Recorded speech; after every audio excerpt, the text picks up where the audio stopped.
Hey, Cotty.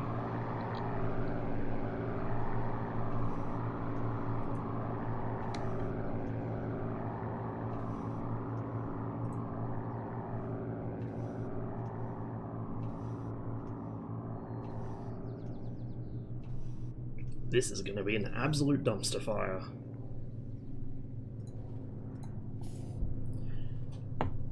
So I was playing on Finnish earlier, off stream. It went... I got shot down a couple times, I killed a couple people, you know.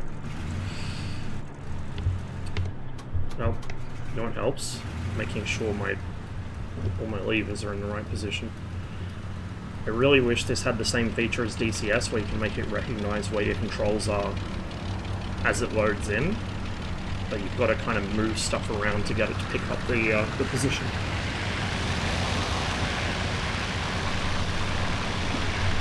Fidget myself around a bit, get a little comfortable, or attempt to anyway.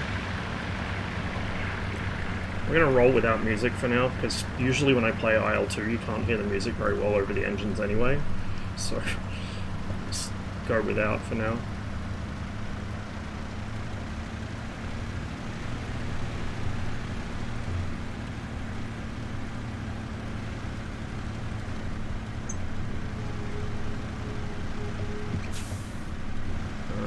Shit, what is it? It's not Control T. What is the fucking tail wheel? Shift G? I don't want to press that just in case.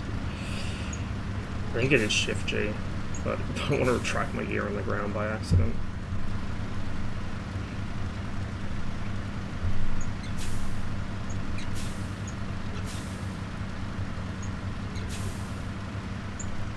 I also did try and play the tank crew part of this earlier, but I made the discovery that no amount of key pressing would make the turret rotate. Like, I have it bound on the keyboard and on the mouse and on the joystick, and none of them were working. I could not move my turret. So I don't know what's up with that, but until I figure it out, tank crew is a no-go, sadly.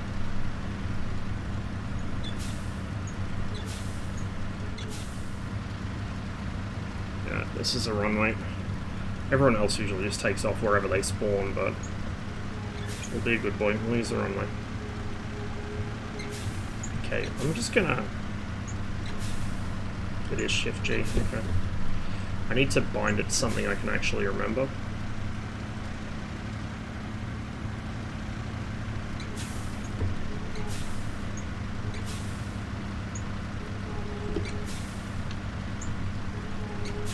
There we go.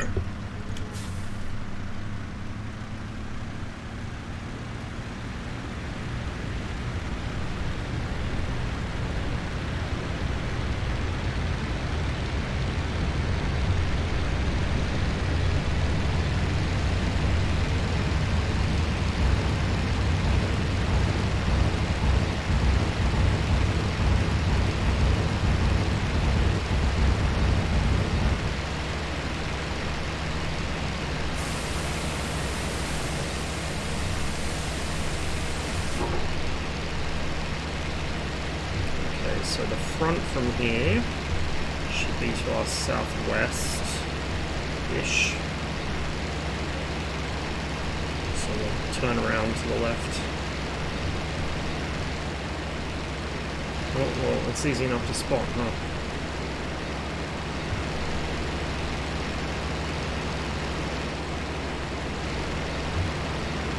Hey, Super. Nope, Finnish. I usually play on Finnish when I do IL-2 these days, unless the server's full. It was earlier, but I only just got in. And it's like mid-war plane set, I think, so I don't have to worry about fucking K4s and Tempests and shit.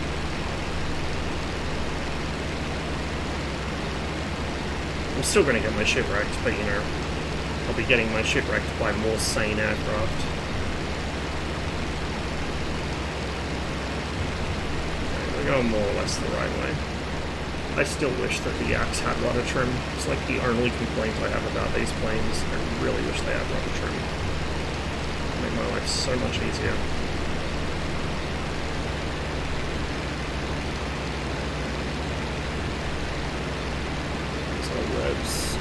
2650, yeah, 2600, 2650, whatever should be close enough. I do have the knock.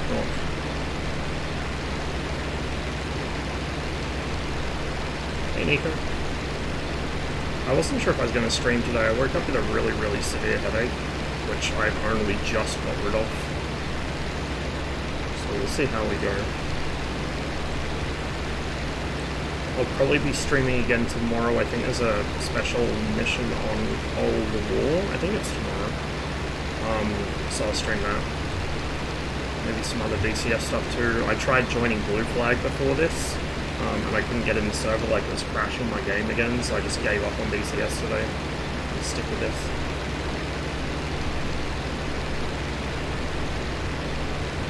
Yeah, it wouldn't surprise me. Ooh, it's a little bumpy. Little bumpy.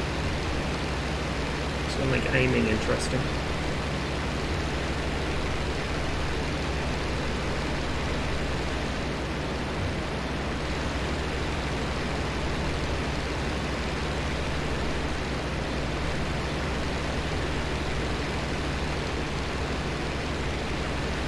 Rudder trim means adding more complexity and more cost to the aircraft. And if you're trying to build as many planes as you can as quickly as you can, I guess it's one of those little luxuries you can afford to get rid of. As for the Yaks, it's probably they just didn't want to deal with it. I mean, it's a very lightly built, sort of minimalistic aircraft, so...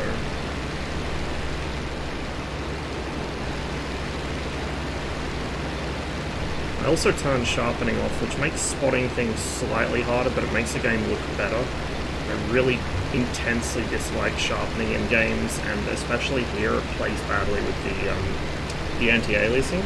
Like if you've got temporal anti-aliasing, it and the sharpening cancel each other out, but where it's only like old school anti-aliasing like this engine has, it's pretty shit.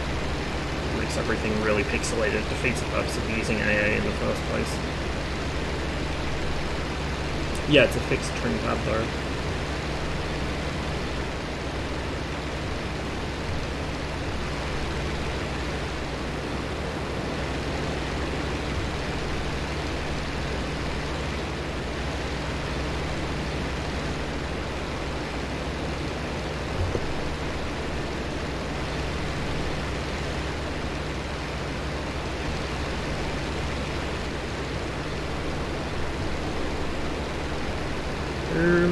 The fuck are you?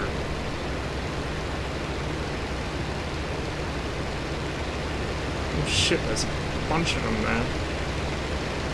What is that?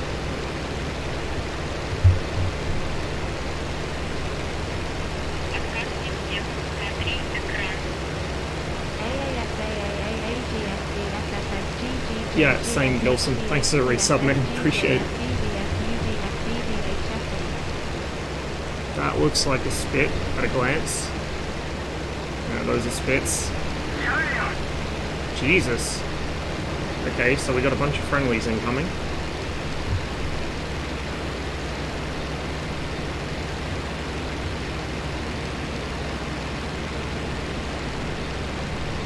And a P-38. Chilling up with these guys.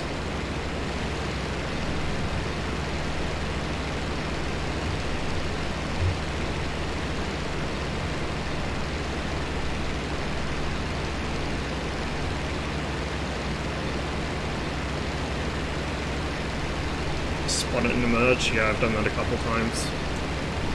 It's easy to do in the sim because you don't have any actual tactile feedback. I mean, unless you've got a force feedback stick, which I don't. I feel like there's a lot of stuff that tactile feedback would make less common in real life. You know, like over-G'ing aircraft or stalling them or going into spins in the 104. It'd probably happen a lot less in real life because you'd feel it way before it actually happened, whereas in DCS there's no indication except watching the AOA gauge, and you can't watch that while you're padlocked on a guy over your shoulder, you know?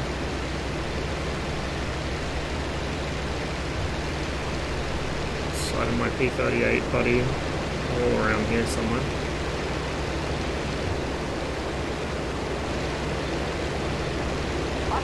Be nice if the fucking game wasn't stuttering every minute or two. Not sure why it's doing that. I did notice it doing it earlier too. It just seems to freeze every now and then.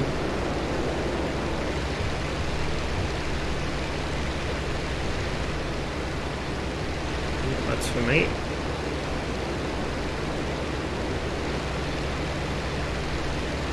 Something off my nose, but I don't know what it is.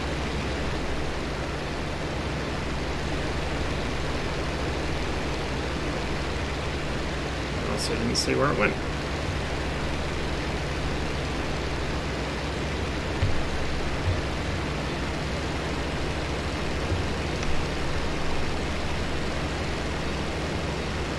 Is that the 38? Yeah, that's a P38.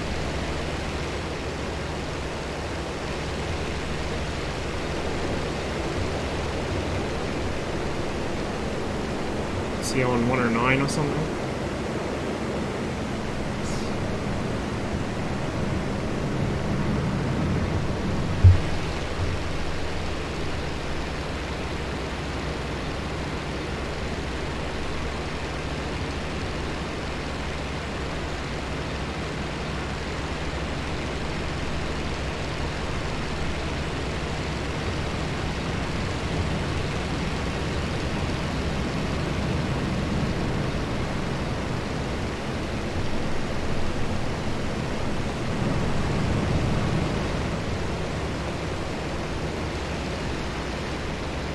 My help was not needed.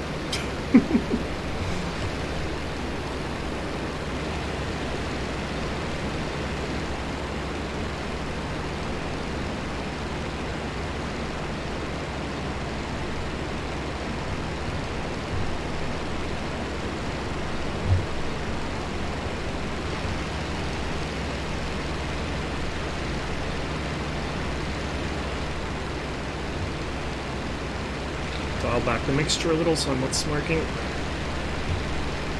Makes it a little bit harder to spot me. Just a little bit. Okay, there's a 38 down there on the left. Oh, hello. Whomst are you?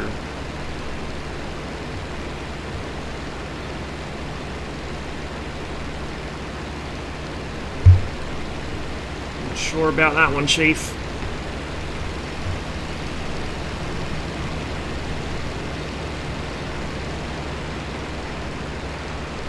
It looks like it looks friendly, but I can't quite tell.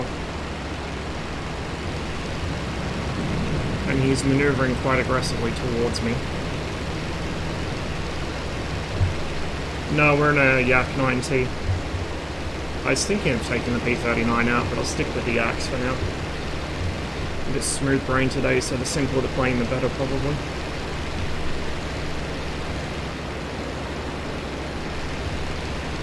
Who is this? It looks allied. I think it's a Lavochkin. I can't quite tell. There's a P38 behind me.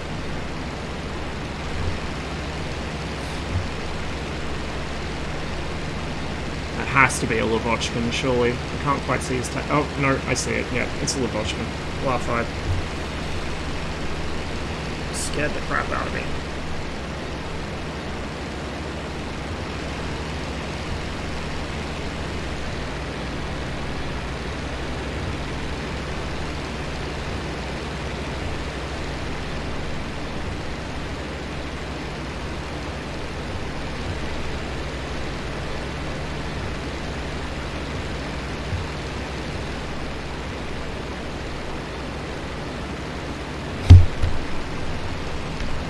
Thought it was a Lavochkin. Shit, P38's getting wrecked.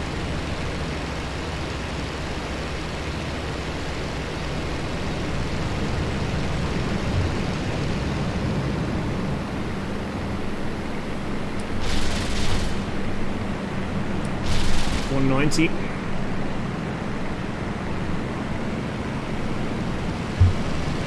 Unless this is a different guy, maybe.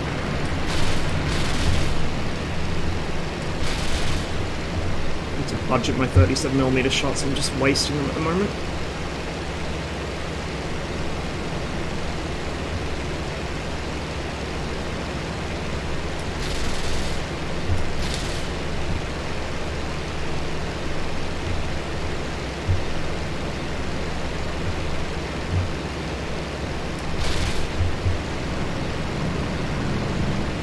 standard fucking flip-flopping War Thunder shit. Jesus Christ.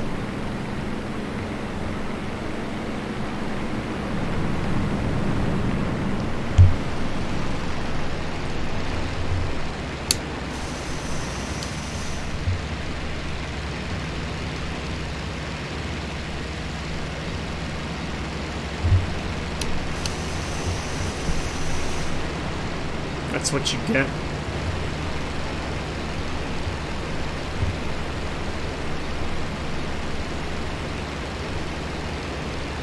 So how much of my 37 did I waste? Half of it. Good shit. I'm so used to having smaller caliber cannons, I instinctively fire everything when I think I've got a shot. With the 37, I've got to actually wait until I've got a really good lineup. I can't just be pumping out shots at people like that.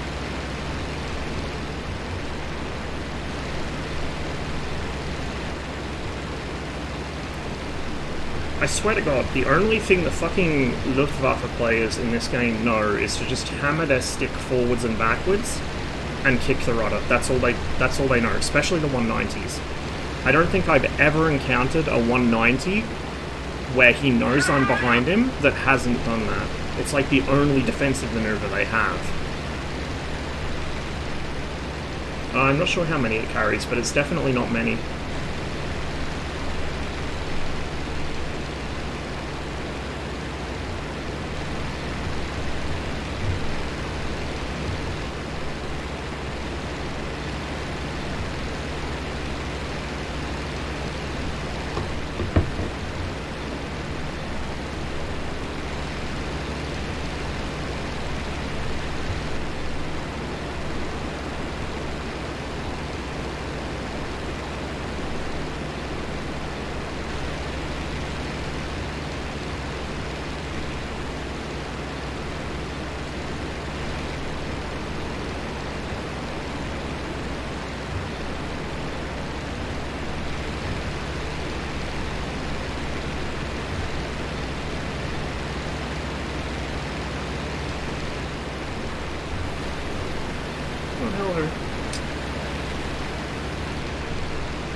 He fucking appeared out of nowhere. I'm glad he wasn't a German.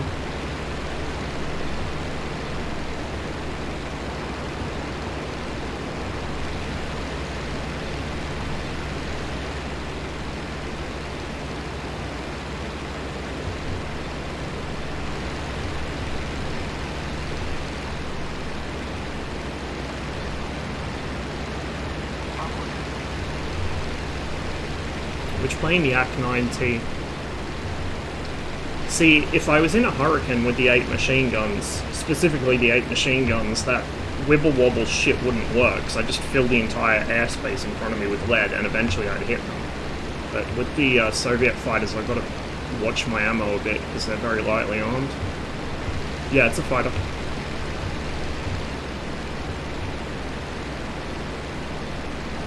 I mostly fly fighters in this. Well, I mostly fly fighters in everything, but especially for World War II.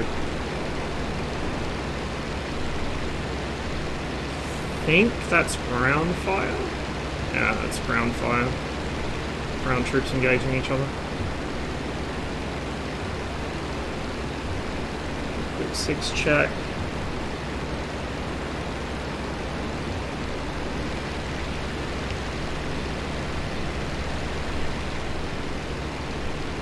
I wounded.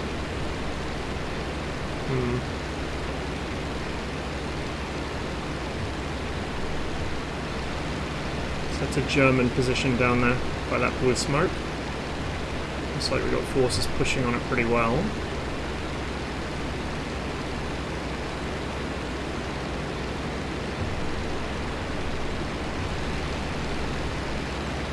I'm fully loaded with fuel, so like I could stay here for another hour or more if I wanted to, but I'm kind of thinking of heading back to Kalach for ammunition, considering I just wasted half of it.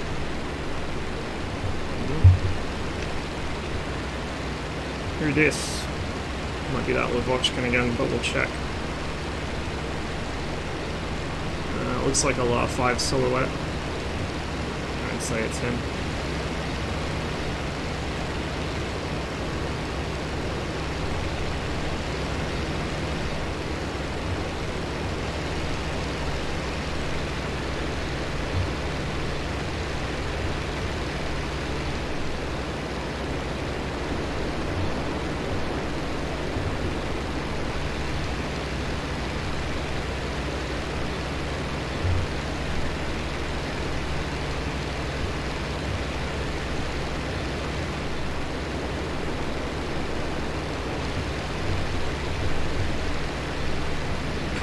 Il-2 is afoot. The Hind will be once the R60M is released for it in DCS. Mind you, it kind of already is now. It's got the 9M220. Oh shit.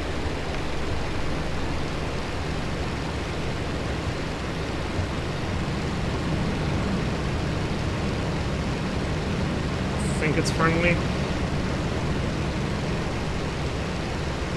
Can't tell.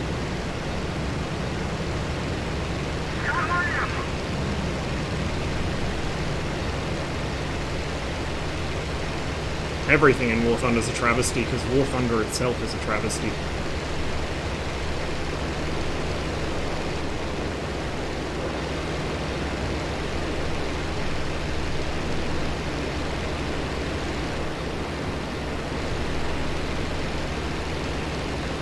Okay, that's a P-38 in front of me, and I think the higher aircraft is that LA-5 again.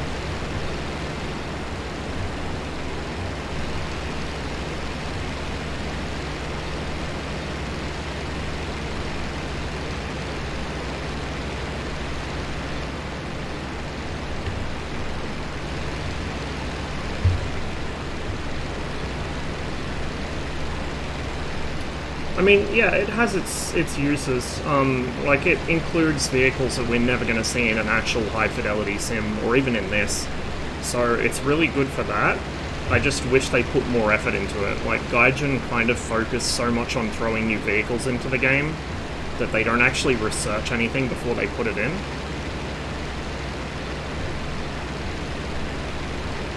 Like, it has so much potential to be something better than what it is, I guess is what I'm trying to say.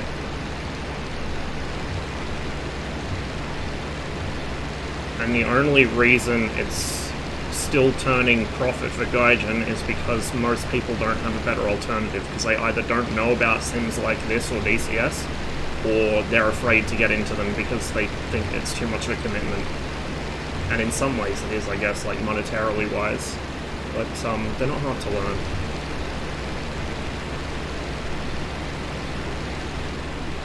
I get how people think that DCS or IL-2 would be hard to learn, but they're really not. They're easy. Easy to pick up, especially if you've already got some flying experience. You just gotta not be like that one BF-109 that I came across in here like a month or two ago that was complaining about how bad he thinks the flight models are because he spun his 109 when in War Thunder it wouldn't. Because War Thunder doesn't have proper flight models, who would have thought? He's sorting on me, and the 38's sorting on him. That is... It's friendly. Can't tell what. I think it's a LA-5.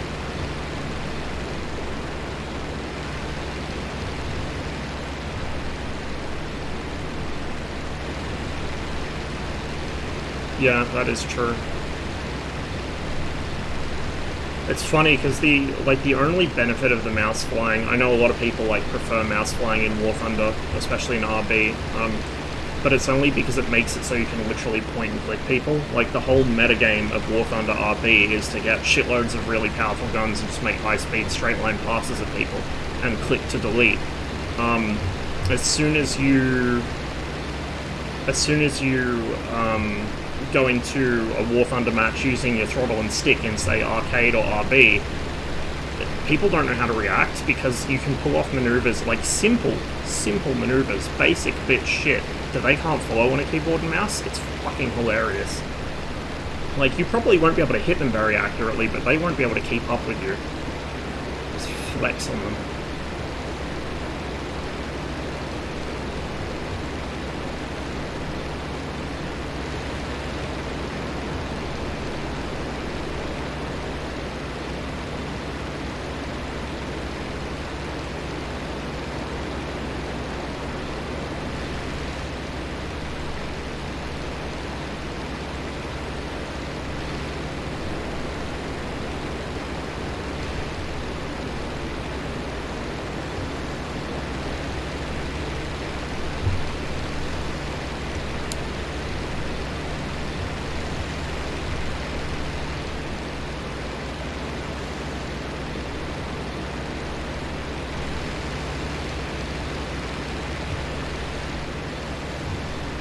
This becomes a problem I always have in IL-2, not just on Finnish pilots, even on Wings of Liberty. I'll get like one fight, and I may not even get a kill like that one, the P-38 got him. And then the trailing guy got popped by the Lavochkin, I think, the one that tried to shoot me down. But it'll just be like a minute or two of action and then nothing for an hour. Because for some reason, I have the worst luck and I'm always flying to the same objective that the enemy decide to just ignore.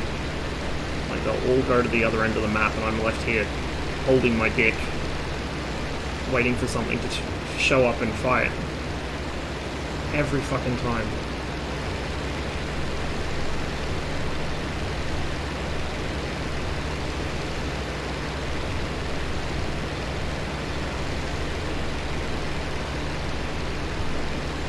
Oops, somebody just got zapped over there.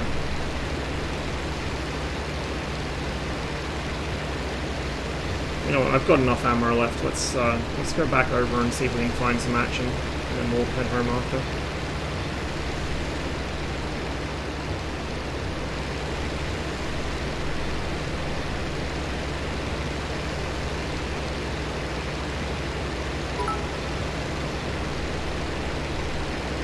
Imagine you finally got the offer to work at Wargaming, and they assigned you to World of Warplane. Hey Steve, thanks for the bits. I'm on fire. Does anyone even still play the game? Like, I know that there was a huge update actually after I stopped playing, and apparently it got like a second lease on life after a really, I mean, let's be real, it pretty much flopped at launch. But I haven't heard anything about it since, so I don't know. There were at least 2 aircraft I could see off my nose here, so this could get a little questionable real quick. The fact I now see neither of them is a little worrying. I should probably not be flying in a straight line, it makes me an easy target for flak.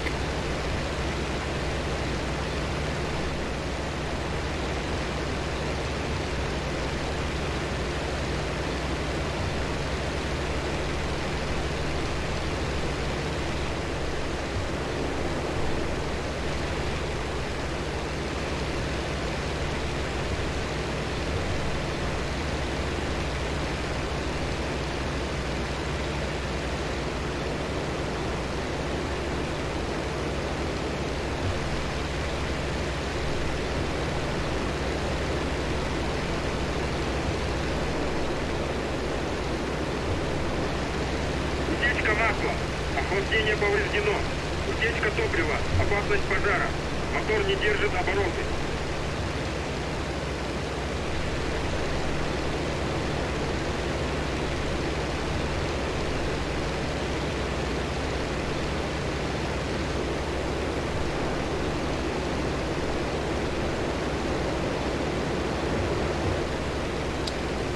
Whatever I did see here has now disappeared into the ether, and will probably reappear on my tail in about 2 minutes.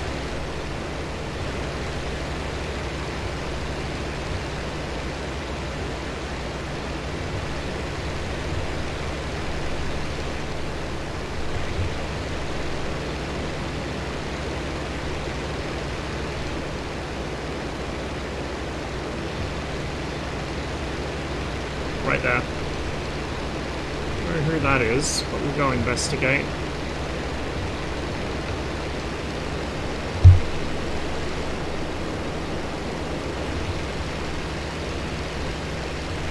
Shit, there's a second one.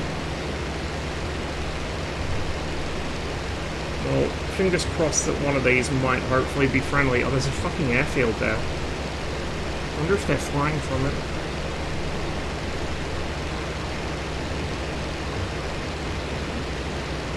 Is that...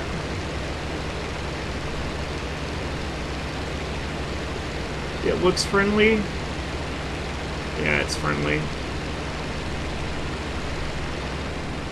So what was the other guy?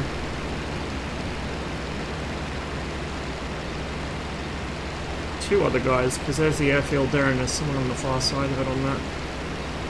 Or in that direction.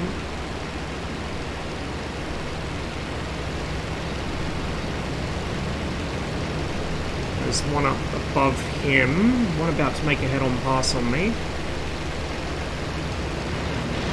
He ain't friendly.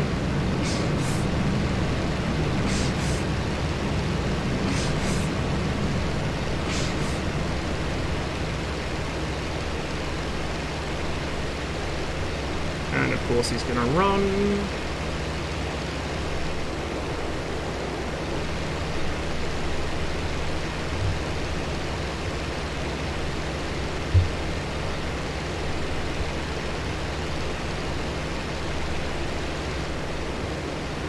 I'd like it very much if he would recommit, but he's not stupid enough.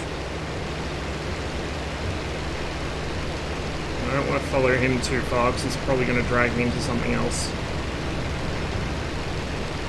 We'll offset a bit and see what he does. Okay, there he is. He's still continuing.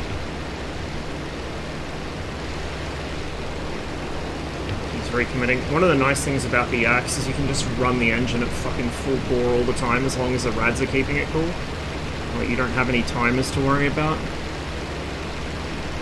Nice and simple. Oh, you bitch, he's gonna make another head-on. I fucking hate head-on attacks.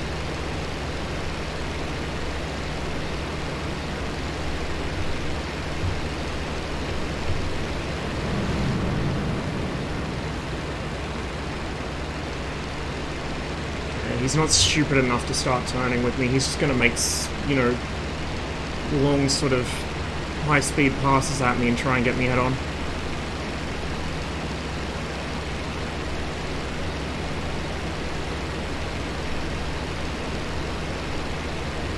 And, better still, I lost sight of him against the trees. Oh, there he is. He's in front of me. Let's cut in this way.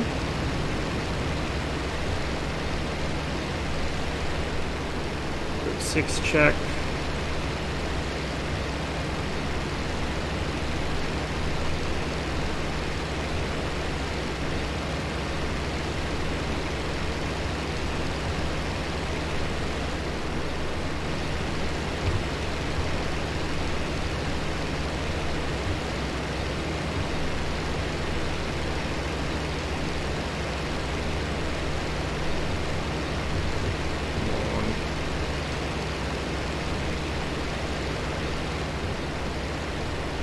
Do a nice big lazy turn. I might maybe get close enough to throw some machine guns at him, but I doubt we'll get in range for the big cannon. If I get in range at all, he's probably outrunning me again.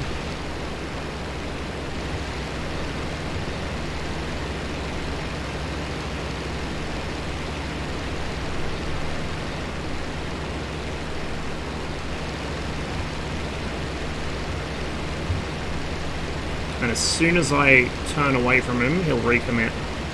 So we'll do it now.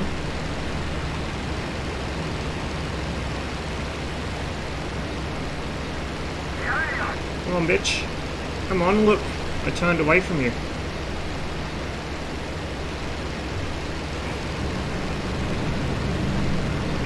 They're predictable, but being predictable is only part of the equation. I need to actually be able to fucking land hits on him.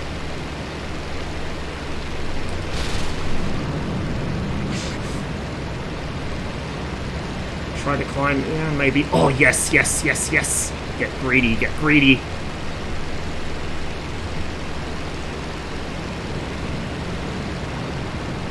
Come on, scissor into me again.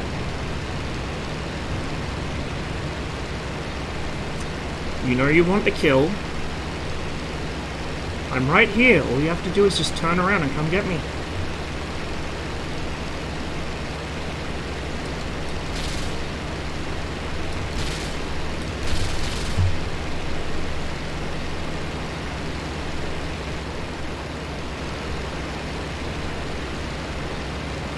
Temps are okay still. I might tickle the rads. Give them a bit more. Just don't want to blur my engine. It's still down there. There's something else coming. Probably dragging me into one of his mates.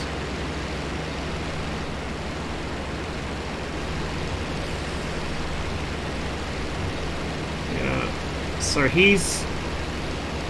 I've lost sight of him, but he was last seen heading that way.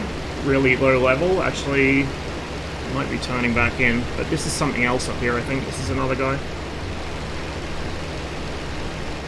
Just keep an eye on my 6. Keep an eye out that way.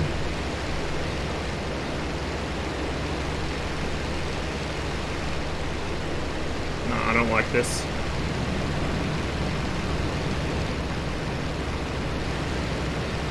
Too sketchy. Trying to bait me.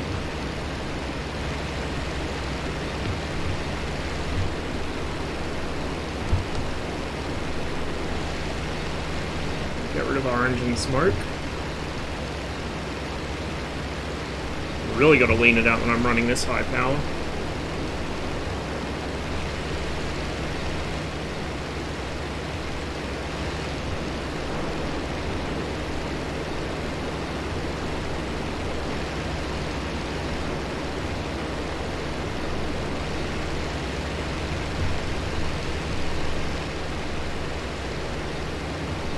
Did drag me for a fair distance. We should be okay. So we want to head for that smoke column. I think that should take me more or less back home. And we will definitely land. I still got tons of fuel. Like, I'm full fuel. Or was full fuel, so I probably got a lot left. And just... yeah. I'm doing okay. I'm like half, I think. But we'll land, we'll refuel, rearm. And come back out. And hopefully find some more cooperative Germans.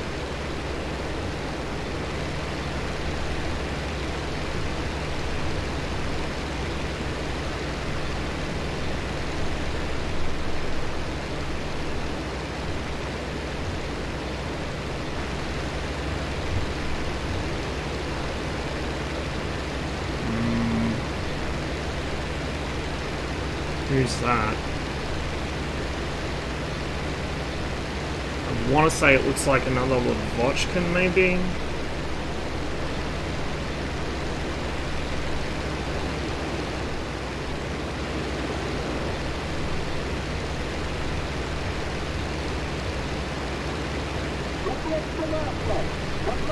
Yeah, 43 or something. It's there's P-38s and Spit Mark 5s, but there's no Mark 9s or Tempests or any of the late war stuff, which is good. The late war plane set in Finnish is kind of shit, in my opinion. Like, they're cool planes, but the entire Allied team just flies the Tempests, so they stack really badly. It's not really fun for, you know...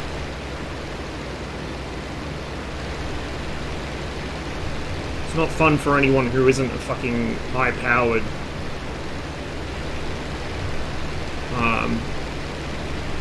late warplane pilot.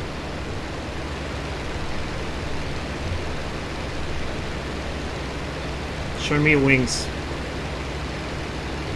Yeah, it's P-39. Okay, he's friendly.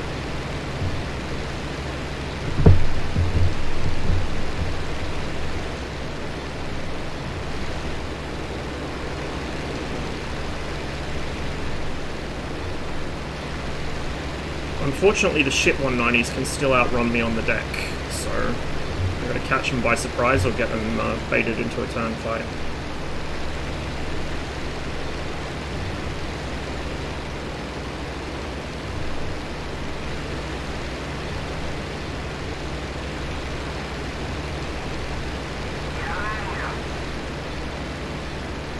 Hopefully I flew towards the right smoke column. I am flying east, so we should be okay.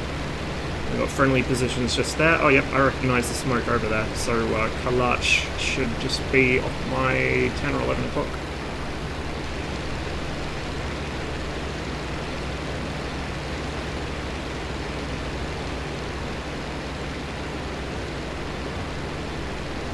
Overflying the front line at this altitude is probably not very smart, but, you know, considering those are all German positions. Hey, Nines. Oh well. Fairly uneventful first sortie of the stream, but it wasn't a bad one. We helped. Didn't get any kills, but we helped. I think I may have tickled that 190 with a couple of machine gun rounds. Obviously didn't hit him with a 37 or he would have just dissolved. He would have ceased to exist in midair if I'd hit him with that.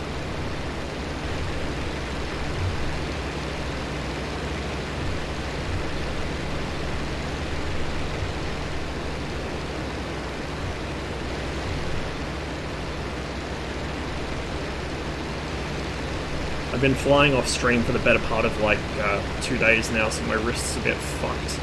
Just before the stream I did a about hour and a half long flight from Petropavlovsk down Kamchatka and landed on the northernmost of the Kuril Islands. Did that in a P-38, it was quite a nice trip.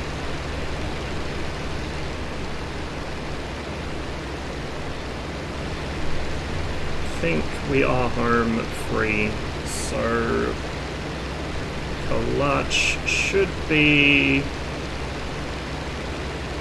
just down here, not off my nose, but kind of left of my nose. Once we hit the town, we can find the airfield pretty easily. Actually, never mind, there's an airfield there. Is that... That's not Kalach. Is that one of our ones that's in use? I think I can land there anyway and it'll still save the... Well, actually, maybe not on Finnish. No, I'd better not risk it.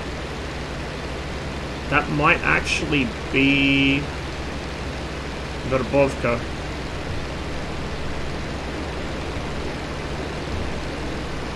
Yeah, that's Verbovka there, so we need to go left. Kalach should be up there. Pretty much directly north.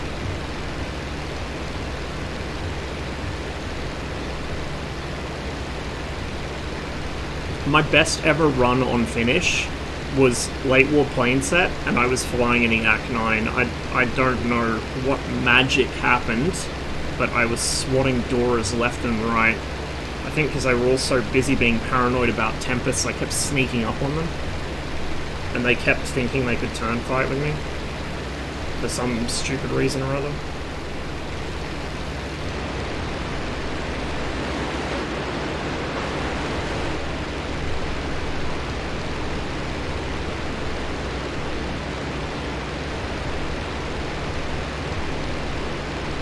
Yeah, I know. I forget how that one works, so does it point to my home airbase, or does it point to the nearest friendly one? Like, I'm not entirely sure how it's set up. Oh shit.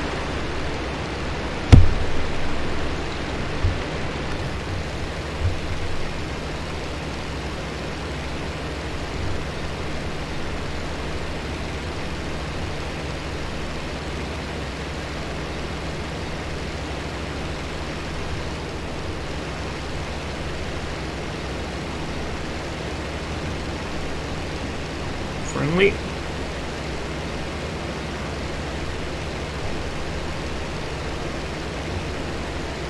Let this dickhead go. I don't see him.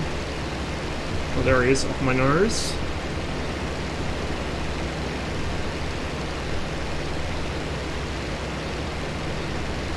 Please. Yes. Beautiful. Now start turning. He won't. He's just gonna do the fucking porpoising shit, probably. Did he just... Oh wow, okay, never mind. Never fucking mind. Problem solved.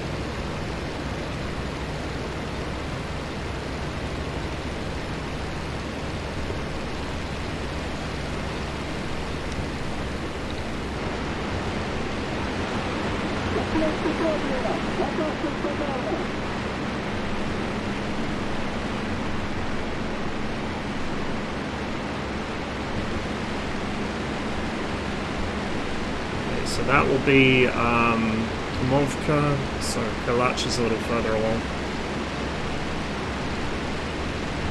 Why do you open the canopy? Just a habit. When I go into land, like when I take off or when I land, if I'm able to have the canopy open in flight, I will.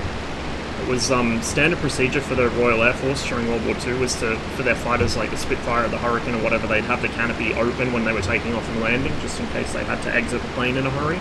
And it's a habit that I picked up. So I always, if I can open the canopy in flight, if it's a sliding canopy, I'll do it. It also means I can lean around to get a slightly better view forwards. I actually can't stick my head out in IL-2, which is interesting. In DCS you can lean out the side of the cockpit a bit.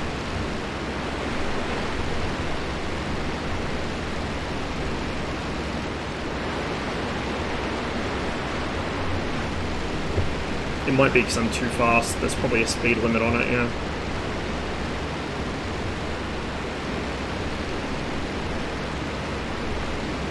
So I'm going 060, which is about where I need to be going. Kalach should be anywhere around here. Pick up some altitude, trade it for speed, so I can stick my head out properly, and also so I can spot the airfield better. It's a little hard to spot things when you're that close to the ground. I think I see it. It should be it off my nose.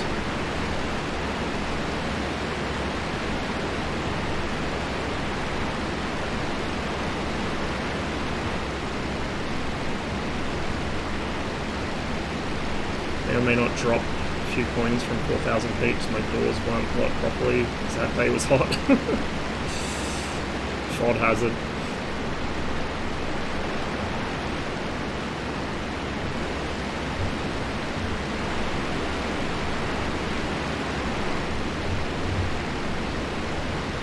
Ichthyorus.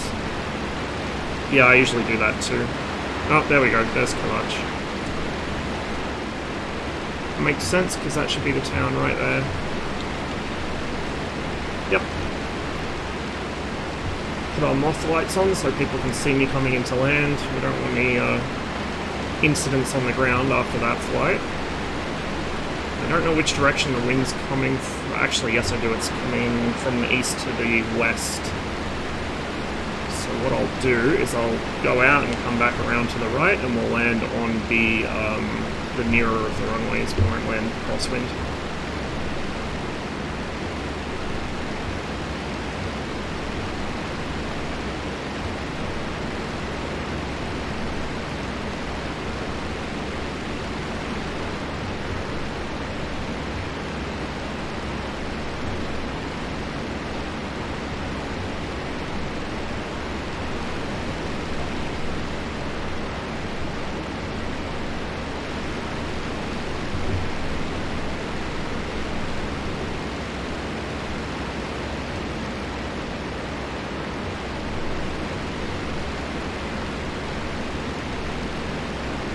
Really bad at coordinating my turns in this. Really, really bad at it. I mean, I'm bad at coordinating turns in general, to be honest. But it's especially noticeable in the arc.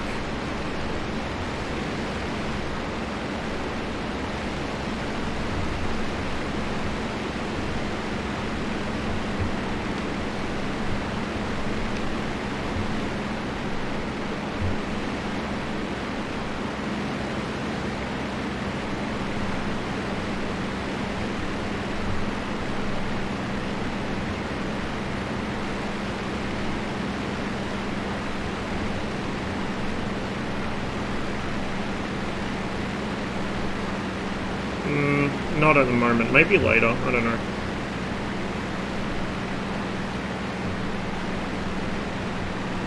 I like the LA-5, it's just the cockpit makes me want to fucking commit die. If I had VR it'd probably be more tolerable because then I'd be able to see around the framework a bit better.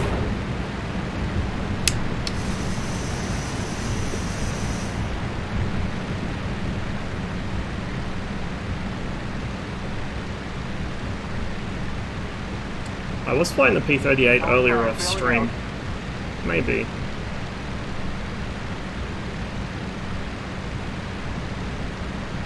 I'm pretty bad at it.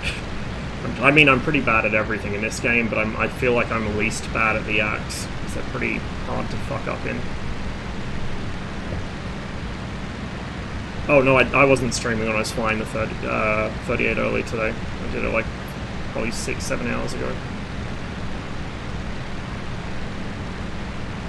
I know, but I'm not Shafi. I do not have Shafi's superhuman skills.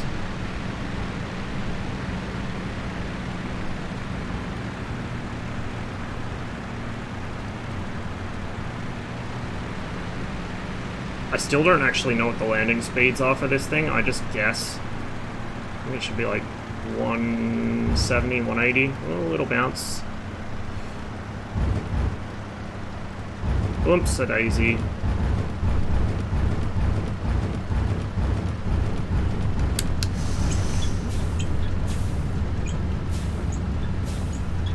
I kind of like the Axe fuel gauges being on top of the wings, though. It's adorable. It's a little inconvenient, but it's not too bad, and it frees up space in the cockpit, which they didn't use, mind you. Like, for all the space they saved by putting the fuel gauges on the wings, they didn't really fucking put much else in the cockpit.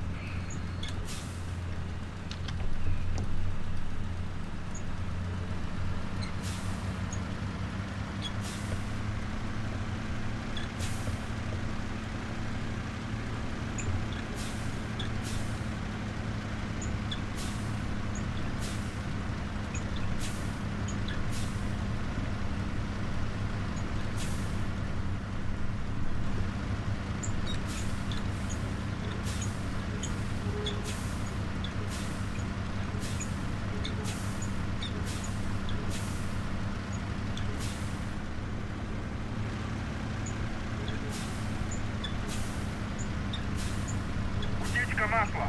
Охлаждение повреждено. Утечка топлива. Опасность пожара. Мотор не держит обороты.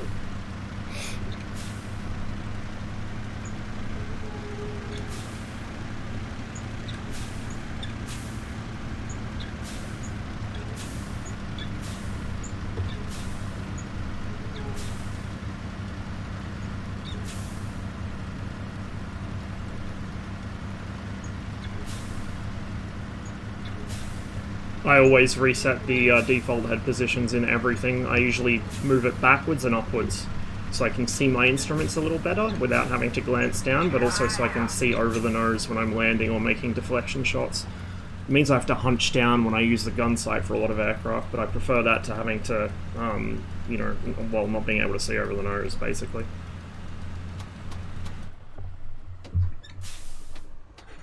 There we go. Well, I'll call that a successful flight. It didn't go too badly.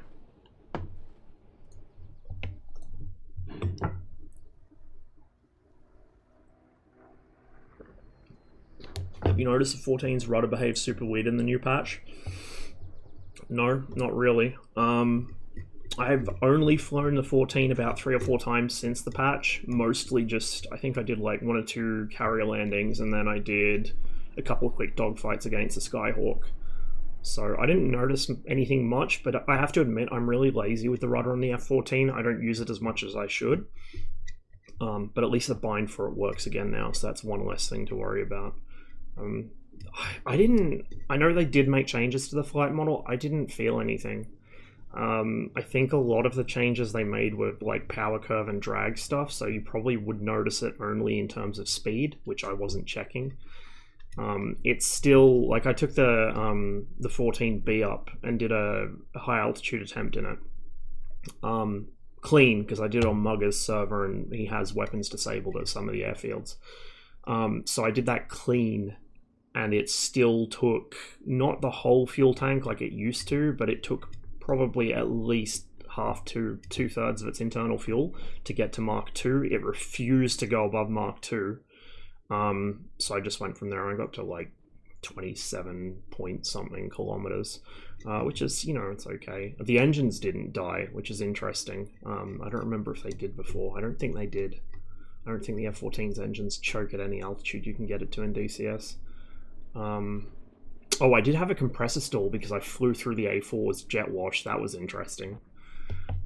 It went away pretty quick, you know, it recovers itself unless you make the problem worse with ham-fisted controls, but it was interesting. Right, let's, hang on. Yeah, I got an assist off that, so that would have been the 190. I must have landed a couple machine gun rounds on him. They didn't have drag before.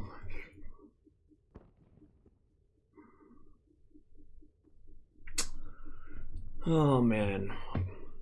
Oh man. Alright, let's take the same plane out. But what I'm going to do before I forget is I'm going to go to the spicy ammo mix So that way if I do get a lucky hit with the 37, it will have an effect, as opposed to a 50% chance of it either having an effect or doing absolutely nothing.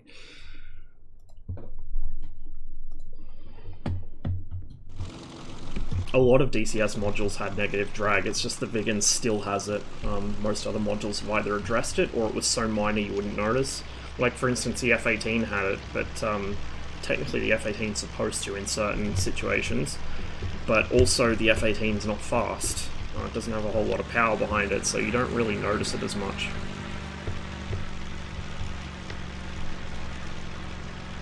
I did try out the Forrestal as well. It's such a shame that they didn't go full, like, supercarrier level fidelity on it, because it's a beautiful ship.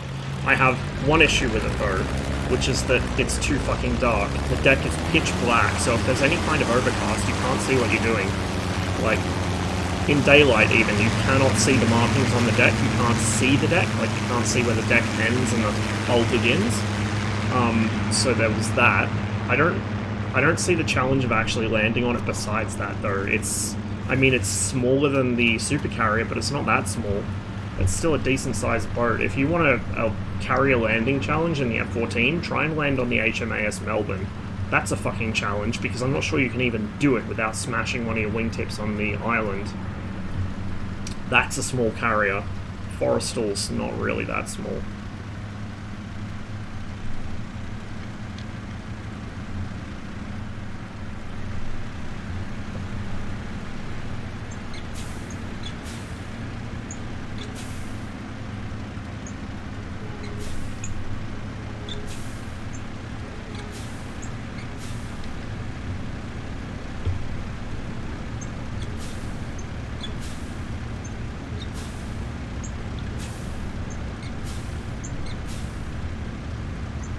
Do they? Okay, that's not so bad then. Although, in that case, I'm surprised they didn't do what ED did and model the actual hangar deck, like, now, so that it's less work for them to do later. I don't know if you guys have noticed, but if you take the free cam and clip it through the supercarrier deck, you can actually see the hangar deck. It's not the fully detailed version, obviously, but there's something there.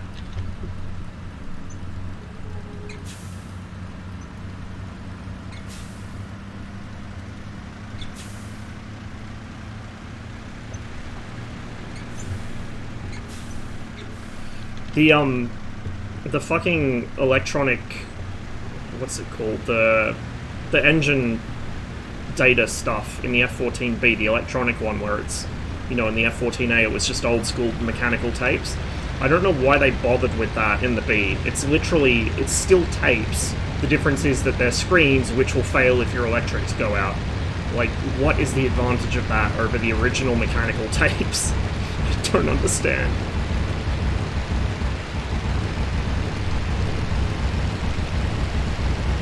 Me trying to fucking take off with the gimped power settings. I don't know what, and just slam the throttle forwards though. It does, yeah, it does have CWIS. Why is the fucking mnemonic for it, or mnemonic? No, that's mnemonic means something else. Why is the abbreviation pronounced as CWIS?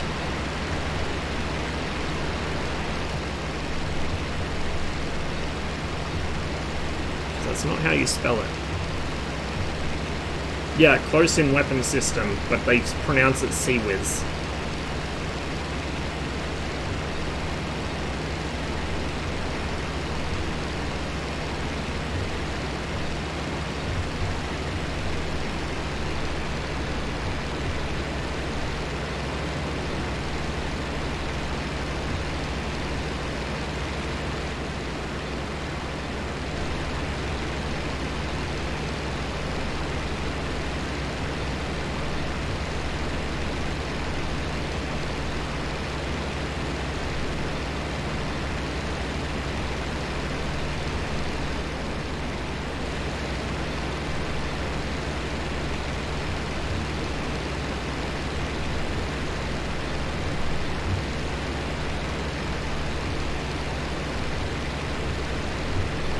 I forgot my radiators.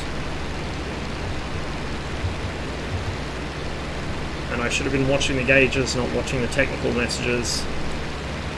I would like to turn them off, but I still use them to know when I trip a timer on an engine, or when I'm, you know, adjusting something that doesn't have a physical gauge or indicator in the cockpit, like, say, the radiator position.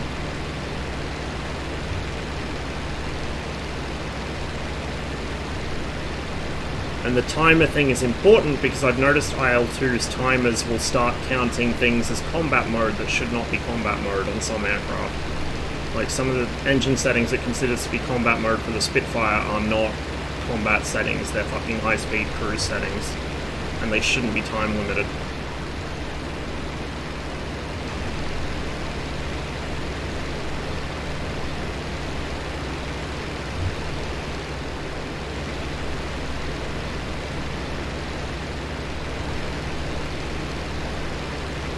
Yeah, exactly, the same thing on a screen. I don't understand the logic. I mean, I'm sure there is some, but I don't understand it.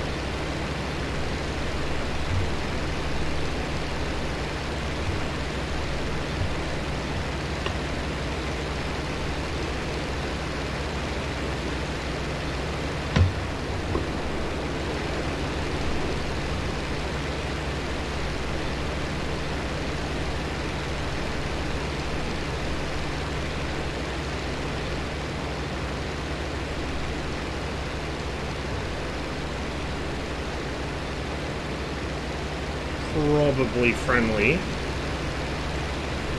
One would hope.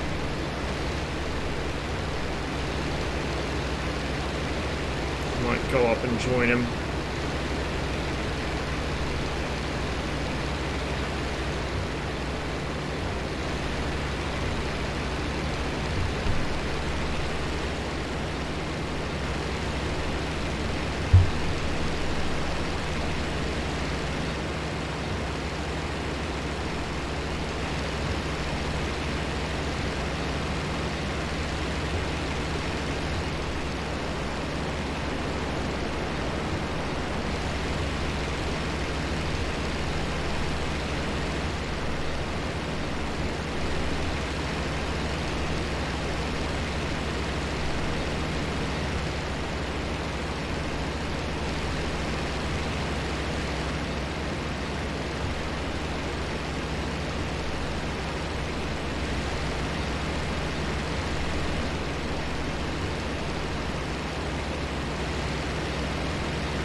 Oh no, chat's getting spicy again in-game, is it?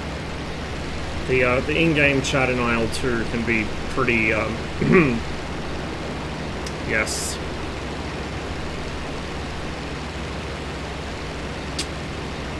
Ah. Do we have a cosmonaut? But also, whose AAA is that? Might be theirs.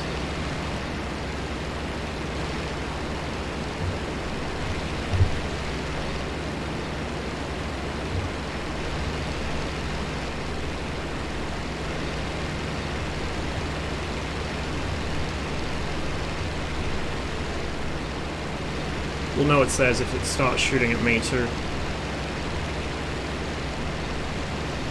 Oh, there's a couple planes here. There's one there, there's one stacked above him, and then I think the thing above that was a flak burst. Correction, there's two off my note. 3. Yeah, at least one of these has got to be German. Probably... I don't know, actually.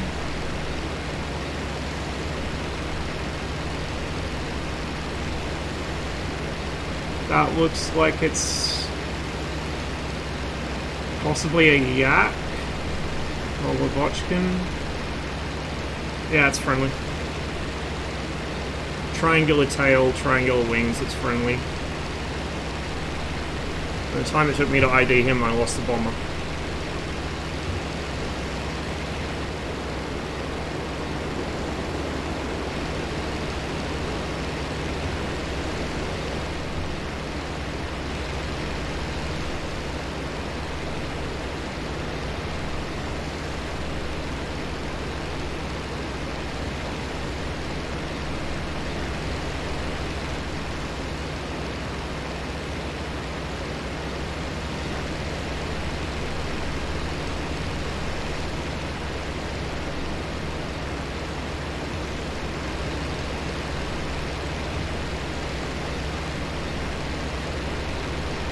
it is.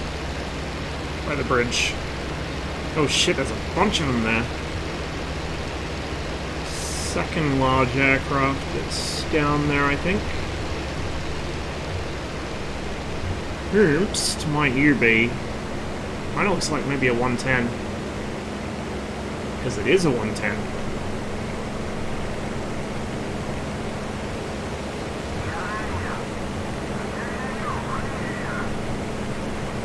What is he doing?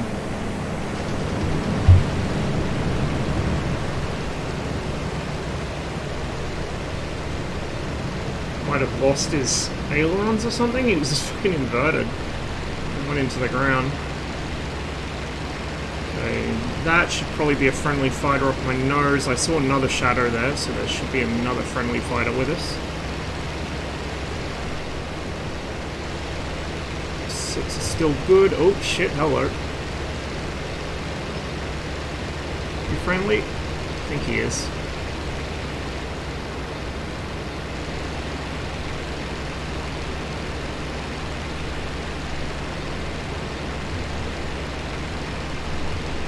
He was inverted.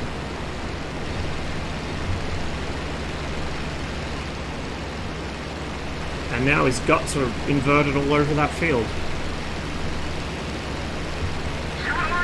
Man, I am not having a good time with fucking spotting things lately, huh? Pretty sure that's friendly. Yeah, it's another yak. Okay, cool. Good to know.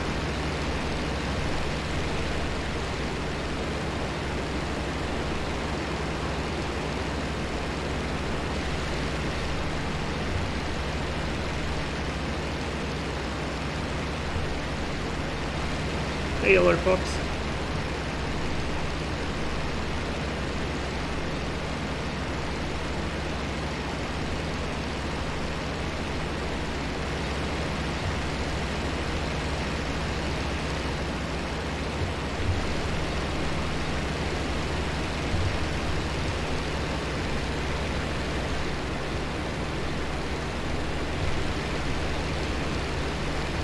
I should probably not be flying above there.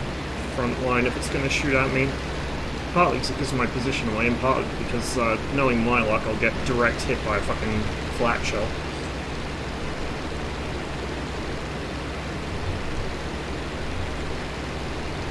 Really got to dial the mixture back today. Mind you, I am flying with the engine up pretty hard.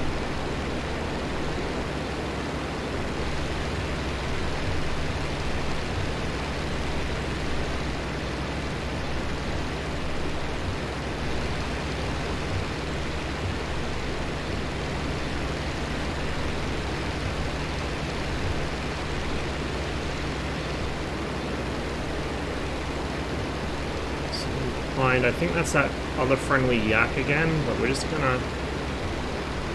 We'll show him our wings and we'll see if he breaks off. Not sure if he's even chasing me actually, it looks like he's kind of circling around like I am.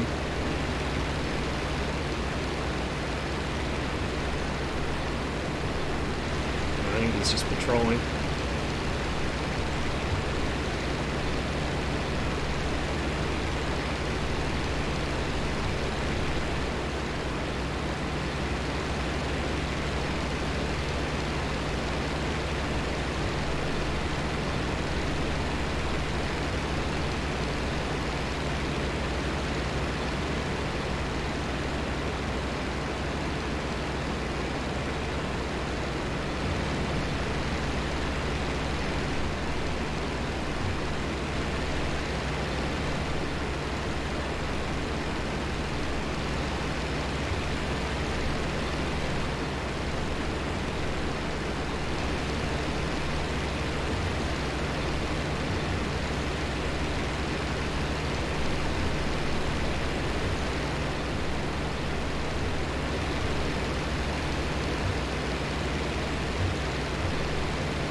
That's fucking John Gibson that's playing Ramjager. That's the same name he used.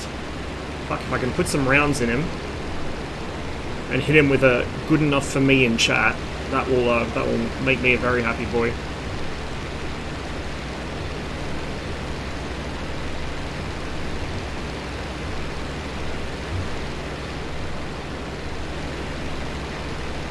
I wonder if my fucking 37mm has a plumb bolt.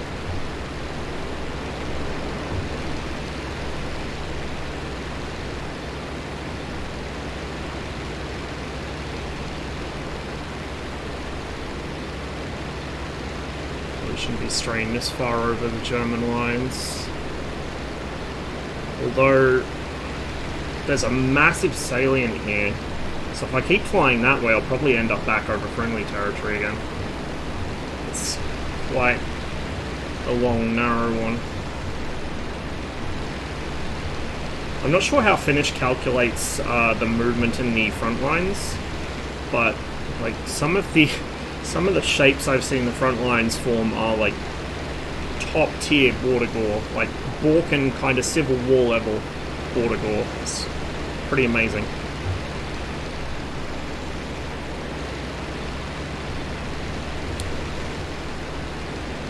Still technically actually, is it 2300 for the supercharger or 2700? I can never remember. But we're pretty close to the right altitude for it, so we'll go ahead and flip it over.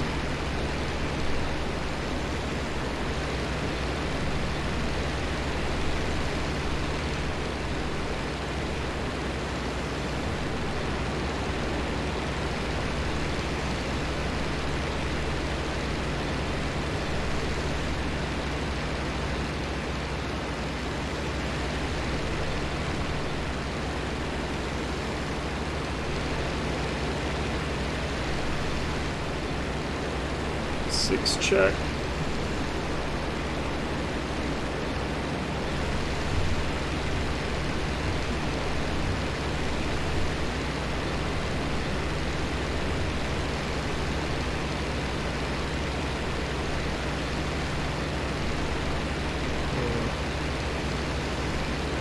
Yeah, see what I mean? Like, look at this front line. What the fuck is this?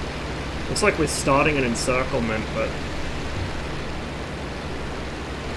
I don't know if we're actually going to achieve one. I honestly don't know how the ground game in Finnish pilots works. I could probably ask Enigma, he would know, he plays here a lot. And, you know, what with making a DCS server sort of based around the same gameplay, you probably have a pretty good understanding of the mechanics, but I've never actually looked into it myself. I just come on here to shoot things down, so maybe one day, if I ever figure out how to get the fucking turret controls to behave themselves in the tanks, I might do some ground stuff. Because I would like to do tanking in this, but like I just couldn't get the fucking turret to do anything. And you know, a tank with no moving turret is very useful. Even an assault gun would be more useful, because at least it could traverse a bit.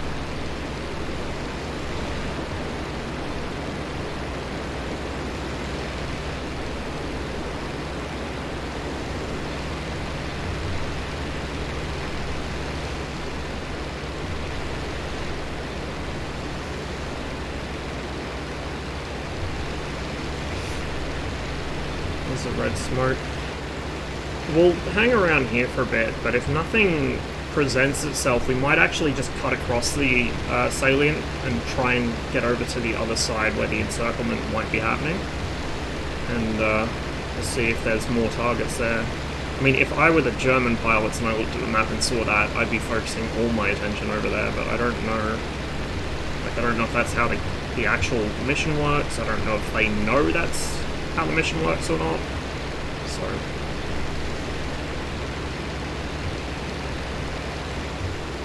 I just habitually end up in the one part of the map where absolutely nothing is happening every time I play IL-2. Which makes for some nice relaxing flying, but probably not the most exciting viewing for you guys, I have to say.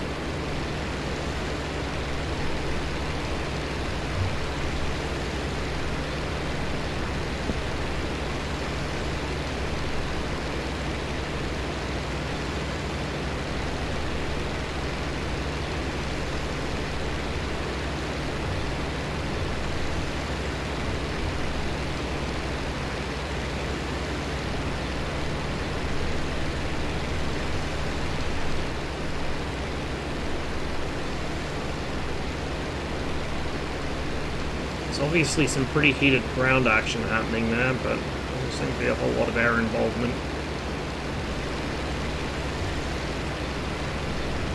So earlier today, off stream, I managed to shoot down a duck before being shot down myself by its escort. I shot down a 109, I shredded him with a fucking hurricane, and then I thought I got an assist on another 109, but it turns out that my bullets drew his outline in the sand, and the P-38 that I was trying to bail out actually got the kill, or got the credit for it.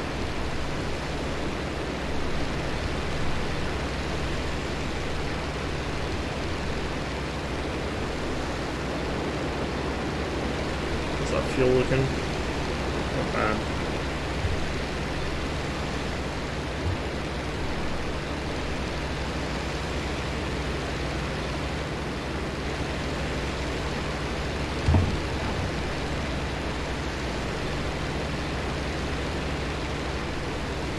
Two 109s high at the smoke. Which smoke, though? The sheriff and his dog.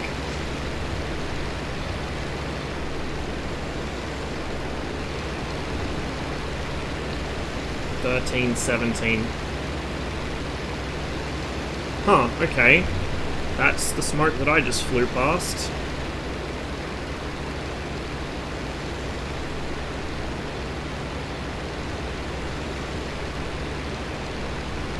See, they do come to the area I'm in, and I've already fucking left it. Jesus Christ. And they're like 5 kilometers altitude. Well, we can climb a little.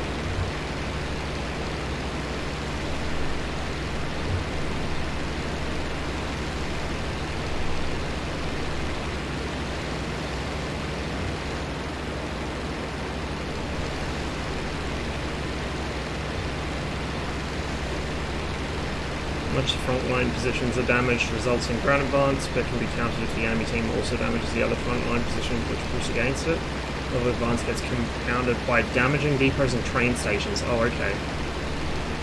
So it's not like physically ground forces pushing into each other, it's derived from how much damage each team does, and I guess they kind of, like, it mathematically figures out which way to send the front line. Okay.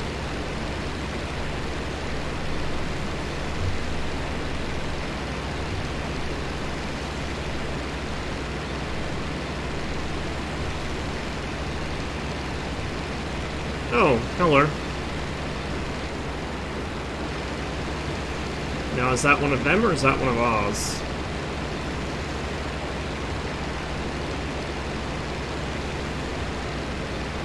And if that's one of them, then where's the second one? Oh, right above me.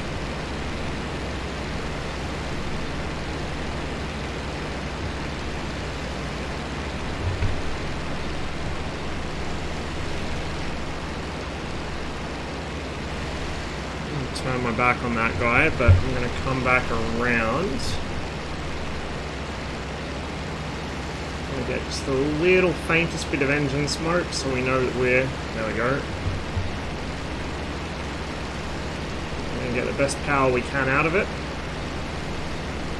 I've managed to lose sight on both of them because, you know, that's what I'm best at doing, is losing sight on things that should be easy to spot. Probably dived. I'm just going to stay perched up here for now. See if they reappear. They'll definitely see me now I'm smoking. There he is. That should be the top one. The bottom one should be underneath me somewhere.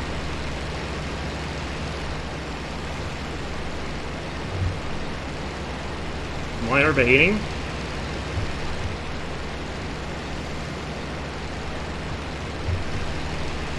Or am I conning? I'm probably conning, actually. Not sure. No, I am overheating.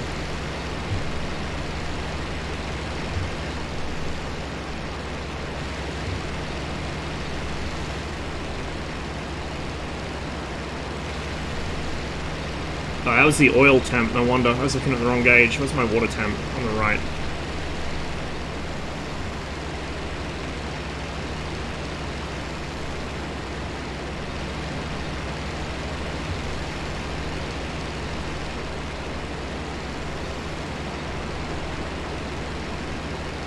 And back to being blind.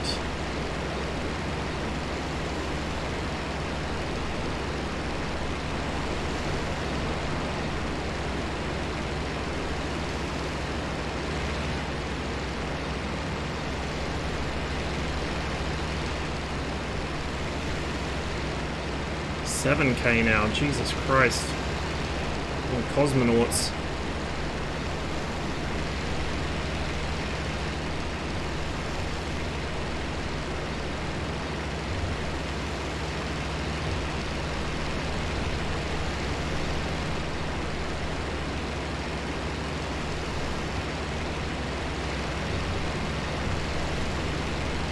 We're at 5K now. My yak isn't really going to perform very well anywhere above here. This is kind of... It's not the aircraft's effective ceiling, but your performance drops off pretty sharply once you go above 5,000 meters.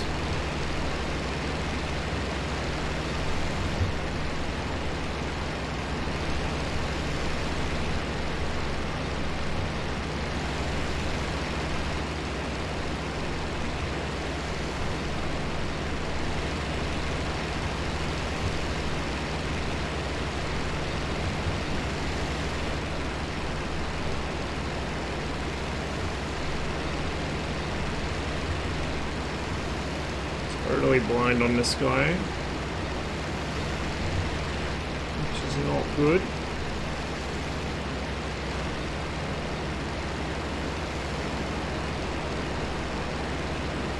I'm actually blind on the smoke too. Should be somewhere under me, I think. Under my wing, maybe. Or did I go past it? I'm a little disoriented while I was dealing with my cooling issues. Should be under my left wing, I think.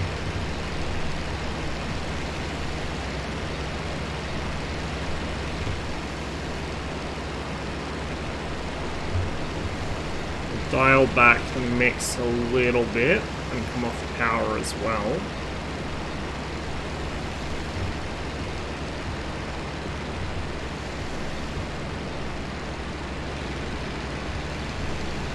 I'm not going to climb quite so hard.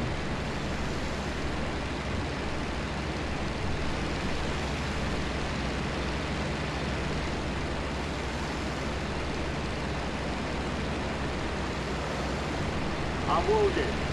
I'm on fire. Bailing out. Flat burst in front of me.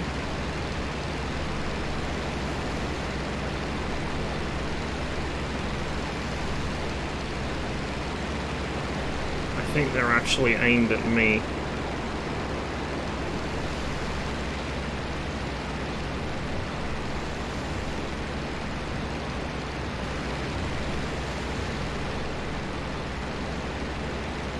Yeah, Crop really likes the 38 and the 39, actually.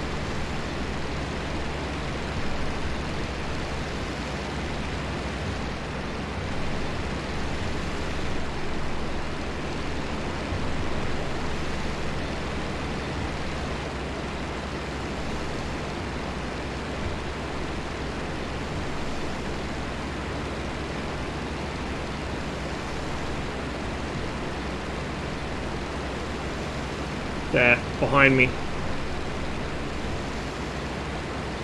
Down low near the clouds.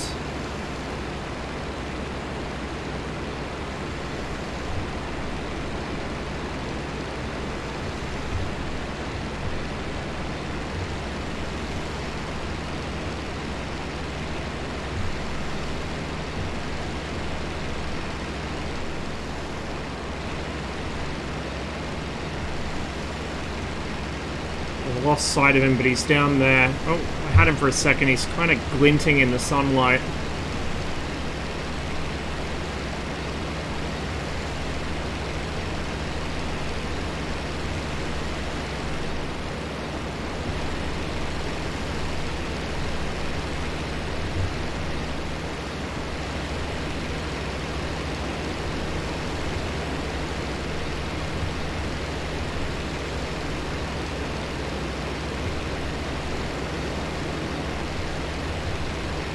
Catch you later, Koji.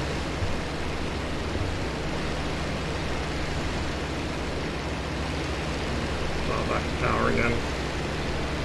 No point running the engine so hard if I can't even see the guy at the moment. But he's down there somewhere. He's on like my 10 o'clock, 11 o'clock.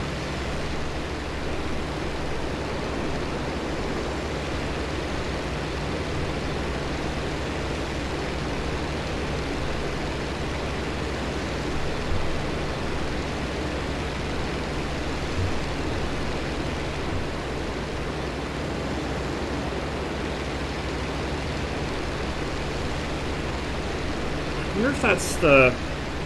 Like I said, I got a little disorientated. I wonder if that's the airfield that I chased that 190 over.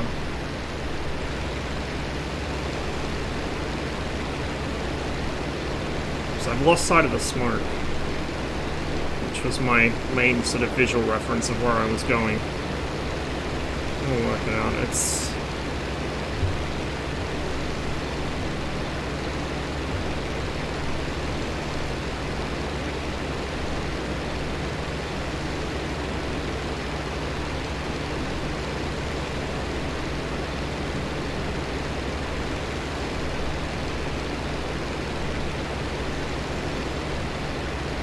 Lipovsky. Okay, so I'm by the other section of the front now.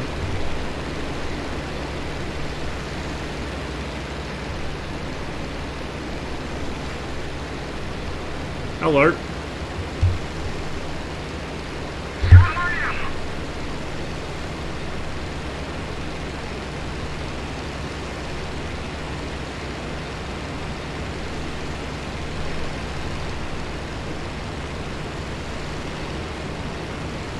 Oh shit, there's two of them.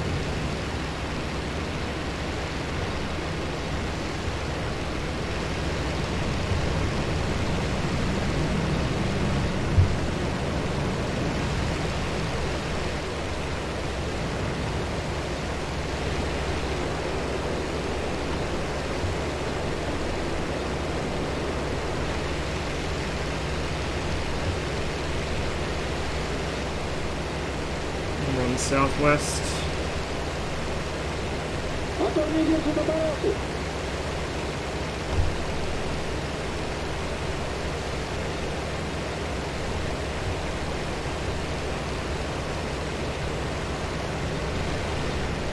Okay. He's broken off. I probably shouldn't recommit here. Oh yeah, they're both... Oh! Please let one of these be a friendly. Probably none of them are.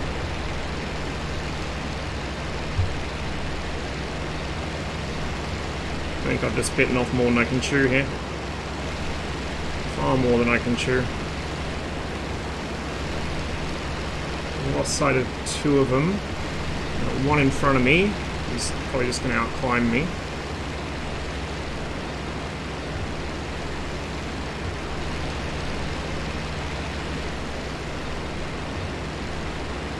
I smell bait.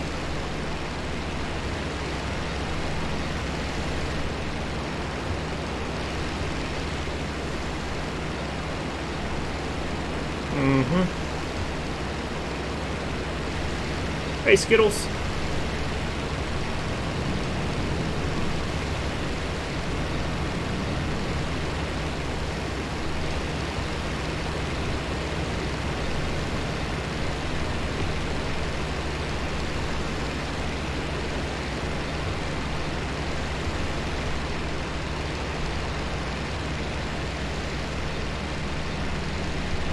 Ah, fuck. Yep, I got baited hard there. Yak 9T. Just need to get the fuck out of here. Although I'm not going to have the speed now because I'm full of holes. Go west.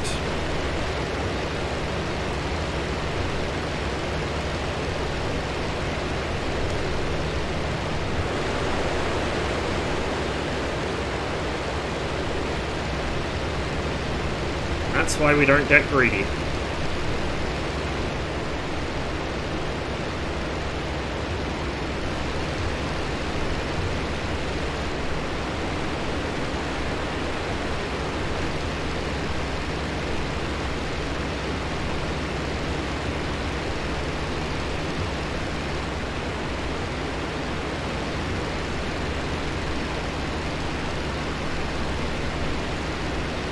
pretty much all of them.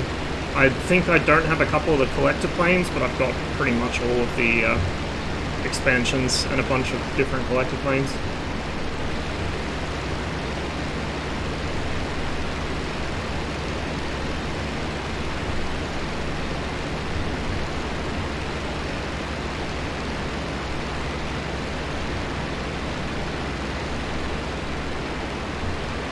This wing damage is not doing me many favors.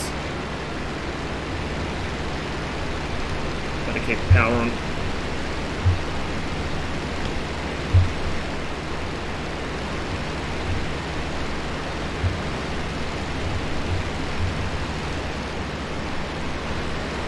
Pacific Fleet mod.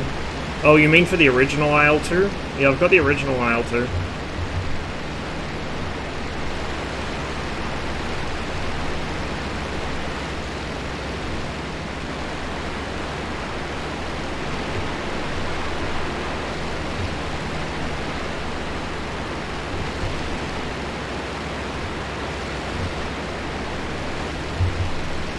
Let's go find an airfield that I can land at.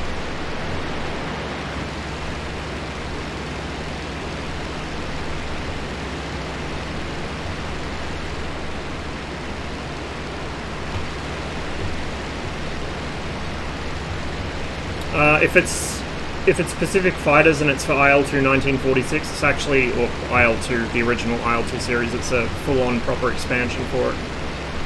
I don't think there's any mods for this. Well, maybe there are, but I'm not aware of any. I don't think Great Battles is very moddable. I know Rise of Flight wasn't. And they use the same engine. Yeah, Pacific Fighters is an official expansion.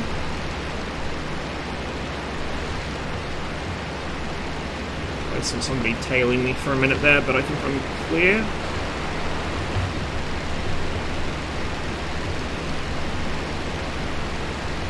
So, I don't want to go too far southwest. The big, thick smoke columns are our tank spawns, aren't they?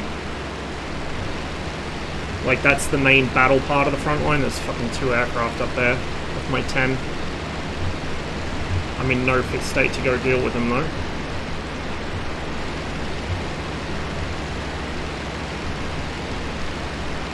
So that's our tanks. There should be an airfield to the west-southwest.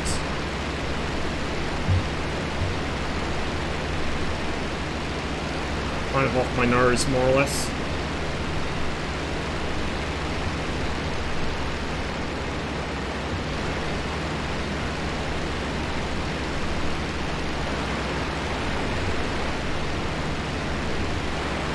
Still got fuel.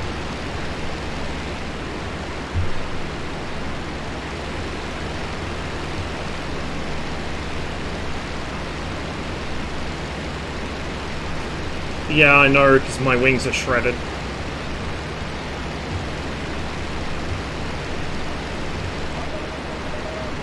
And my tail as well, by the looks of it.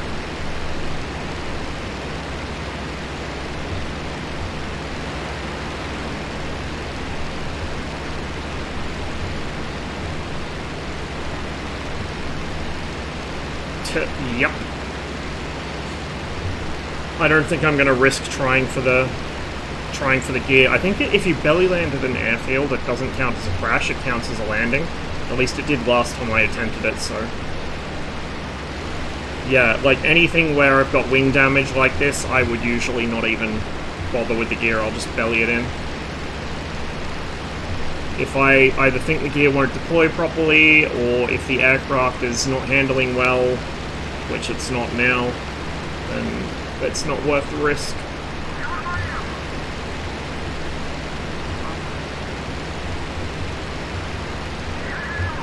I noticed that earlier. Especially in this, I think I head-butted the gun sight. So it'll have to be a very gentle belly landing.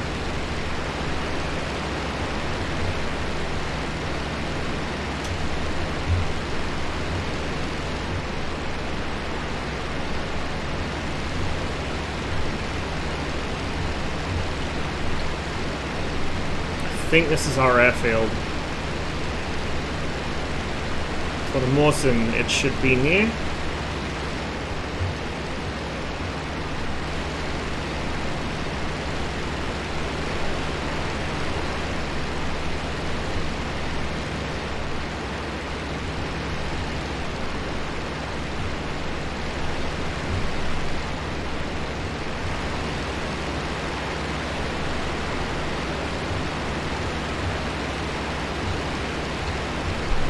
I think that's it. And the river curves away to the northwest. Yep, this is it.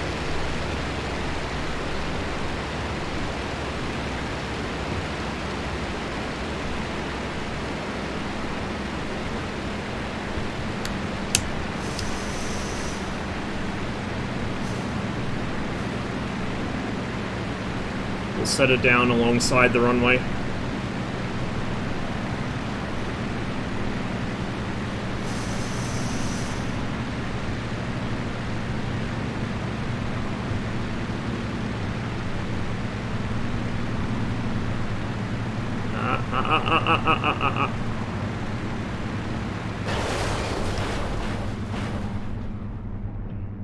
There we go. Oh boy.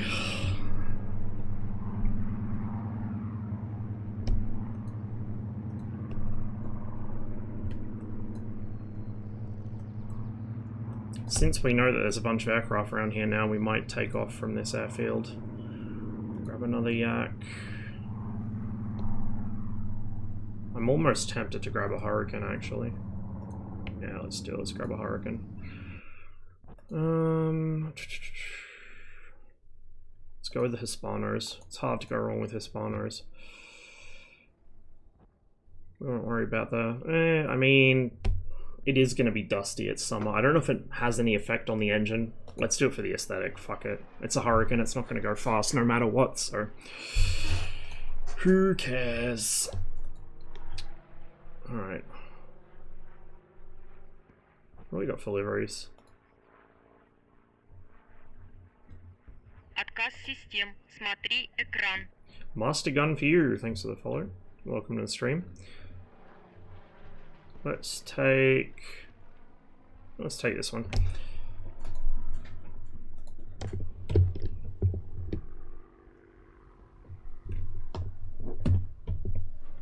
Only aesthetic for the moment? I gotcha. Well, hopefully it's more than aesthetic in the future. It'd be a cool thing to have to deal with. Okay, get the rev set. Don't have to worry about mixture on the Hurricane, which is nice. You're in the service area. Stop and turn the engine off. Oh, what's this? Is this a new mechanic I haven't seen before? These are Hispanos. Oh. That's somewhat concerning.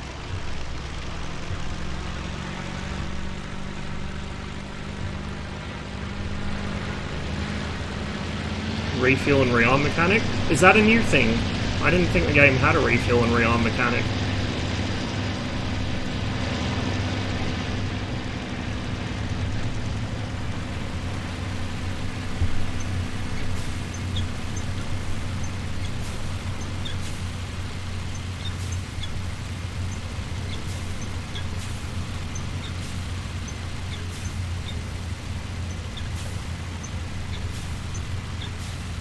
Over a year old now. I mean, I haven't played a whole lot, so it's entirely possible I missed when they added it in and just never thought to check.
Hey, dog.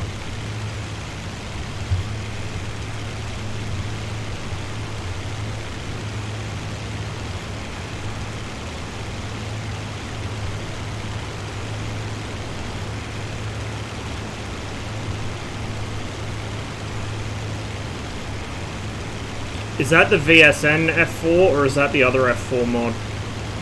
Because the VSN F4 I haven't even bothered trying because the flight model's not there. I mean, the F104 now has an EFM, and it's... I mean, I haven't compared it to the actual handbook, but... I mean, it has an EFM, which is a start, but... At this point, any mods that don't have an EFM, I kind of don't bother with, to be honest. Full Fidelity F4? Oh, what, the... Just about how there's one in development? Yeah. To be honest, I don't know how much you could put in a video with what little information there is, but...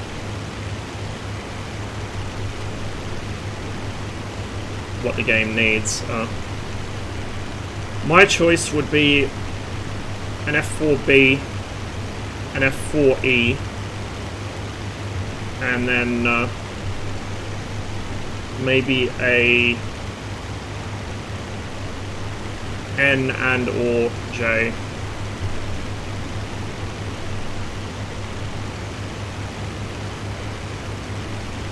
Yeah, the C-130 has an EFM. I'm pretty sure.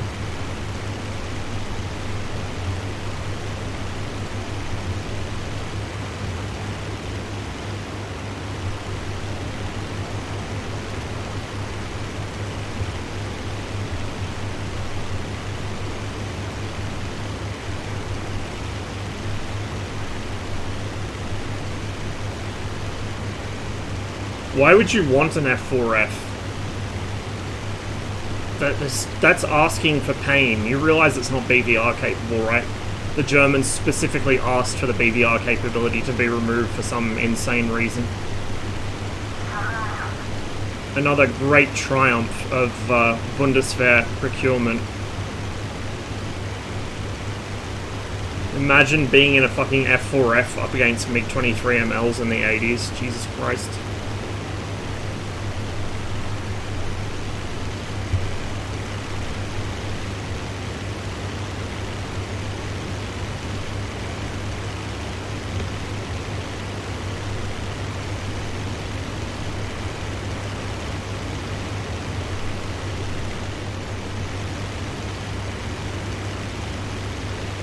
Don't like the way the mirrors are angled in this. It makes them really difficult to actually use. What are you? I think he's friendly.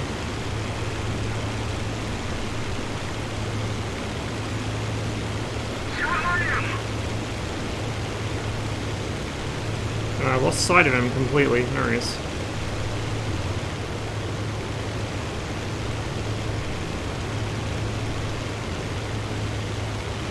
Can't quite tell. I think it's a yak. Pretty sure it's a yak.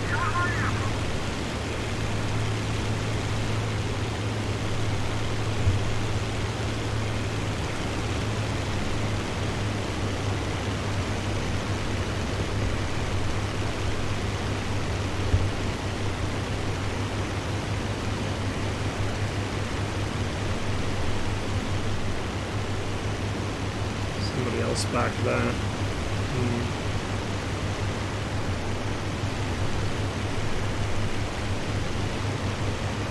Unfortunately, the Hurricane's cockpit visibility is absolutely miserable. You know, I can't tell.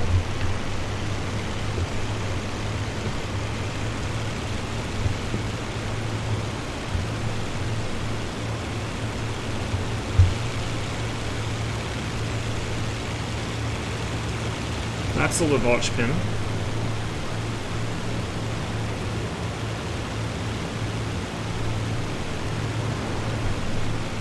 think that is a yak.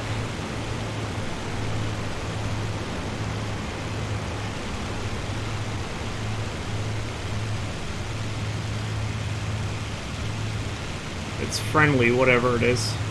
Got Soviet camo, I think. Actually, it might be another Hurricane. That's probably what it is. It's another Hurricane.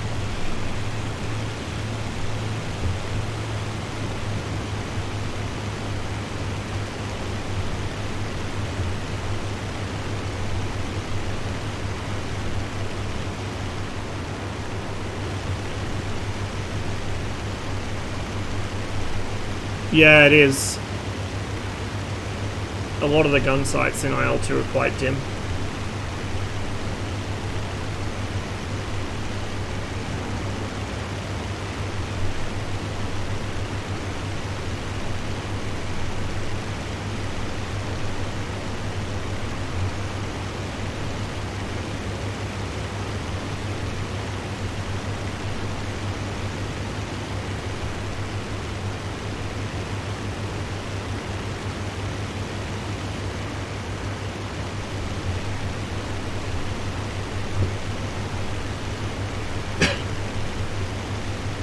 I don't even remember what I set my boost key to, actually. I think it's the click function on the slew sensor, but I'm not entirely sure. I guess we'll find out if I need it.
Ah yes, the water is on fire.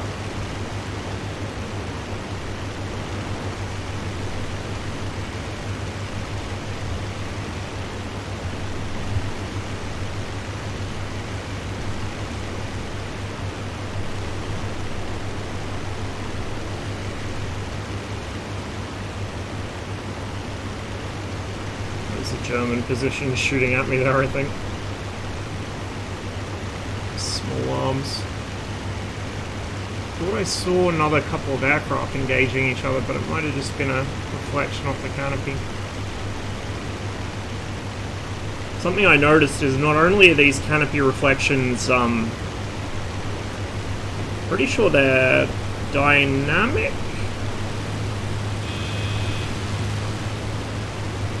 Hang on, let me... What am I looking at?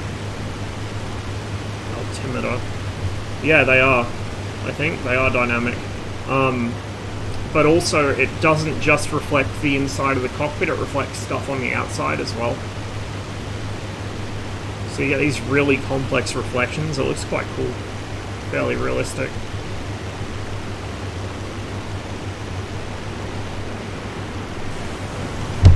Oh, hello.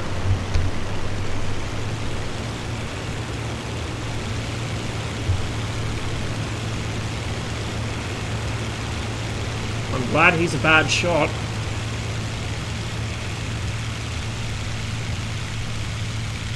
Something else here as well.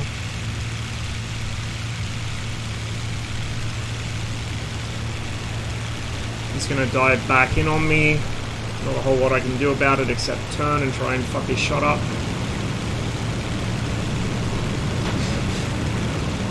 Tag me. Cooling system. Beautiful. Oh shit, okay, well we're gonna have a bit of a circus here, it looks like. My entire team has just appeared to back me up. And since I got a cooling system failure, the smartest thing to do is clearly to go into a fucking climb.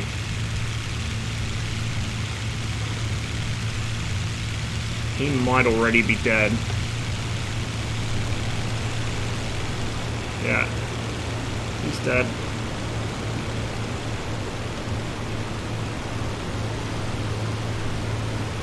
Oh. Never mind. There's a fight going on over here too. My temp's like, ooh, the oil is not looking so great.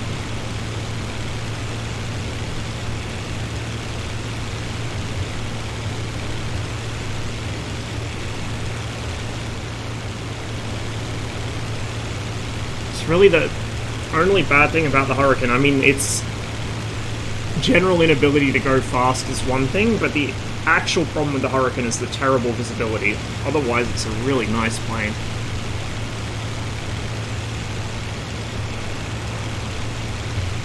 I can see where he went. Should probably turn back while I have the opportunity. While I've got teammates here to cover me. That's friendly. The other friendly was kicking around here somewhere as well.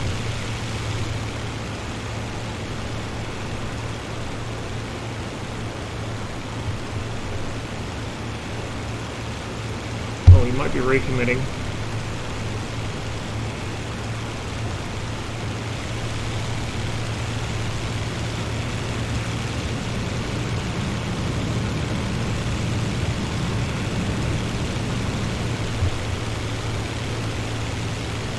Friendly.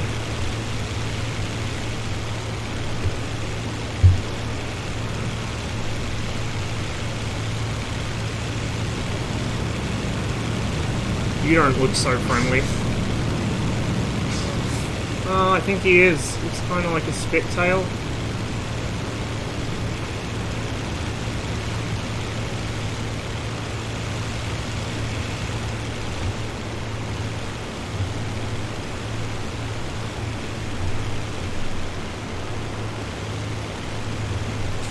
$850.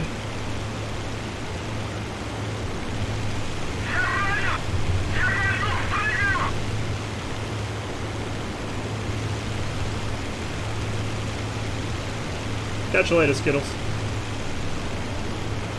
Yeah, I know you can fly with the canopy open, but you still can't see behind you that well, to be honest. Holy shit! Where did all of them come from?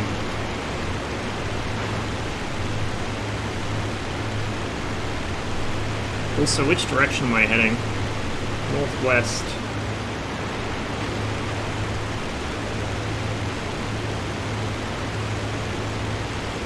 Trying to remember which direction I need to go to get to the airfield. I think it's down that way.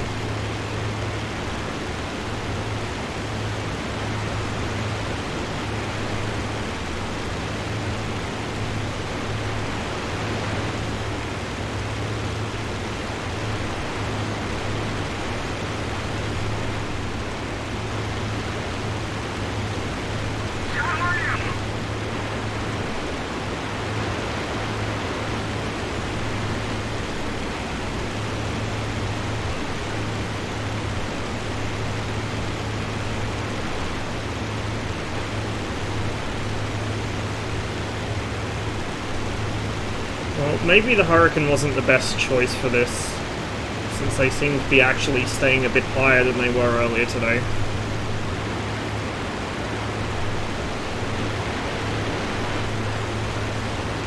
Oh shit, that's a fucking bomber.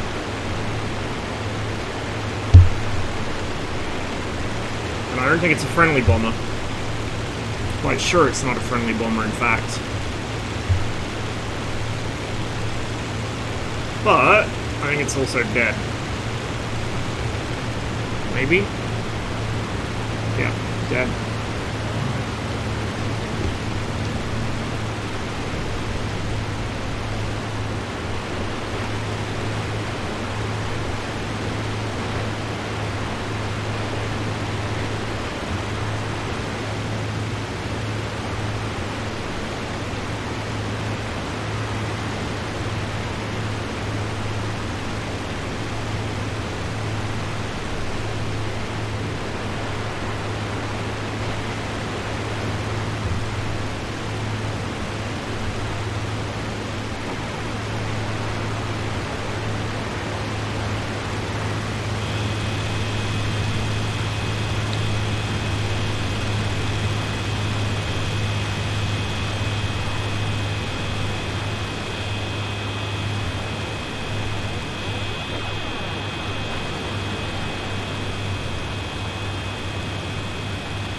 interesting that they've gone for a mix then.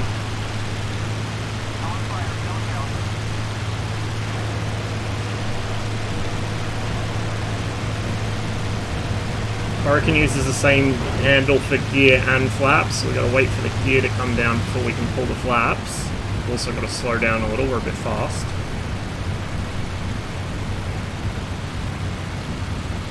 Okay. About 140. I'm not sure it should be a continuous release like that. I think it's just up and down, but I'm not sure.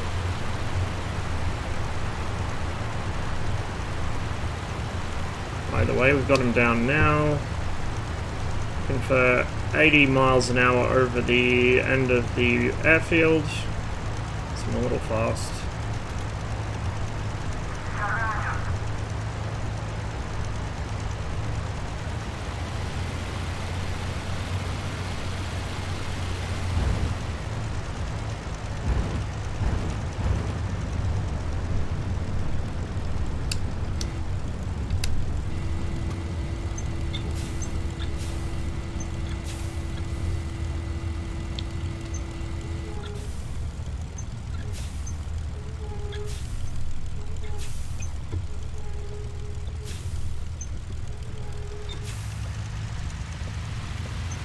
Will they repair you in the service area or just rearm and refuel? I assume just rearm and refuel.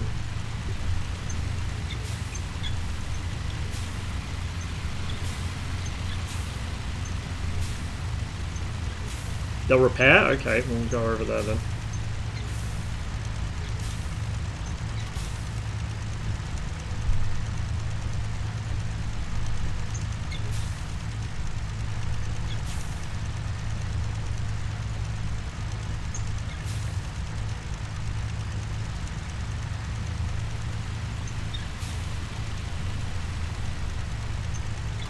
Oh, I know I'm not in it now. I just was wondering if they would do it once I'm in the zone. I think this is it in front of me.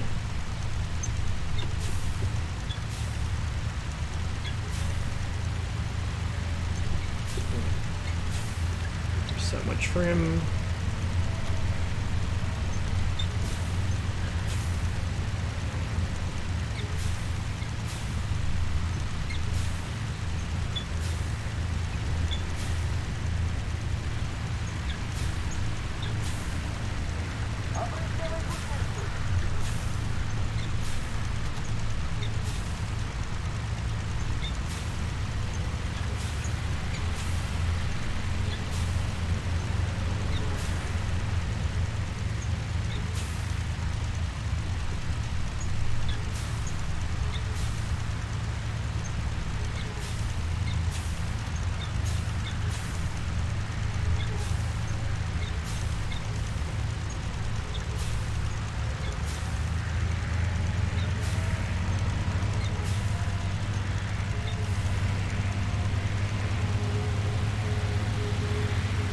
See if this is it, or I might need to go a little further down. Nope.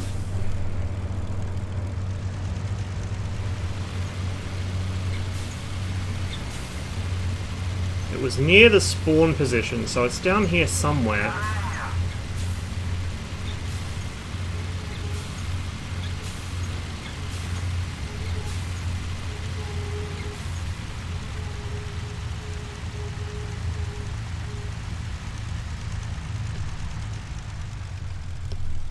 Yeah, oh well.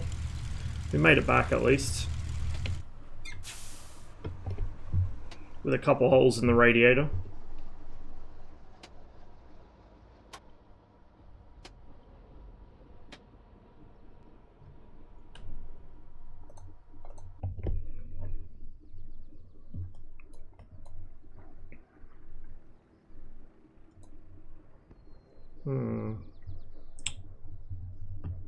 Let's take the yak out again, I think.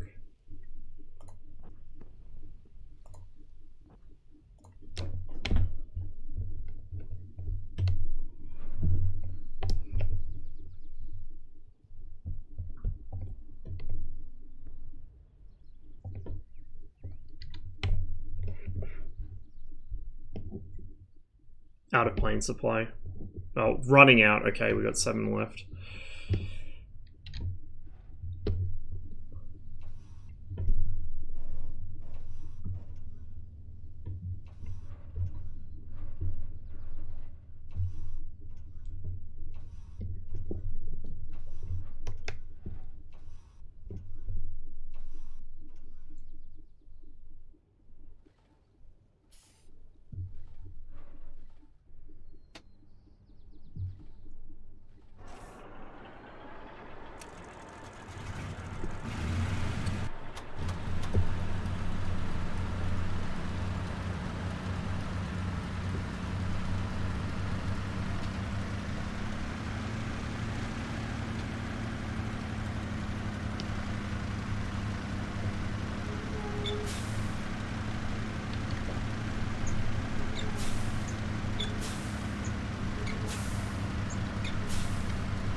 My guy.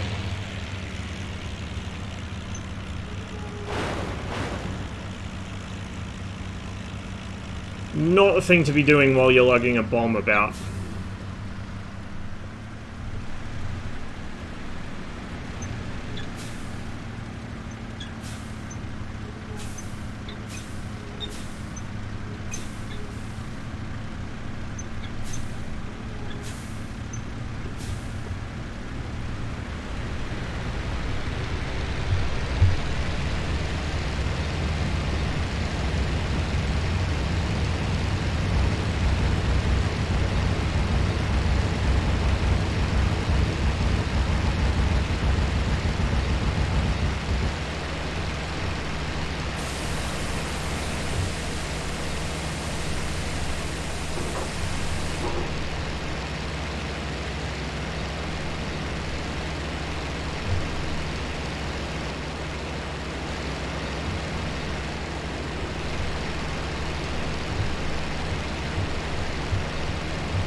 Ooh, chat is getting spicy.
If DCS remodeled its G system to be anything like IL-2's, could you imagine the amount of fucking salt it would generate? Like, all the people that fly sustained two-circle fights in the Hornet would start going absolutely mental.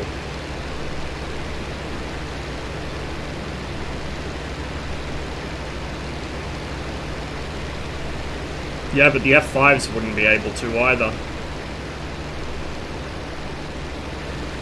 Like, it would change fights a lot. It would force a lot more creative thinking, I think, rather than the current situation, oopsies, where you can just hold a sustained turn forever.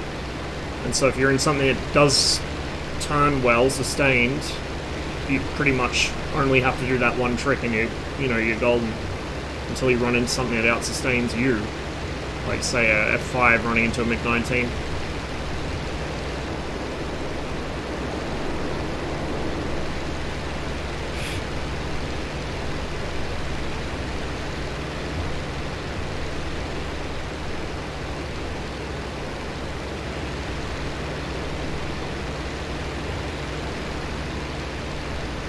And once again, it appears the fight has moved to the other side of the front.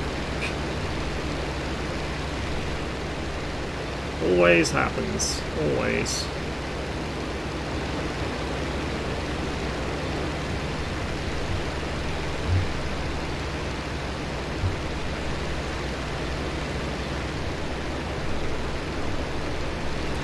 I don't really fly the German stuff, so I don't know.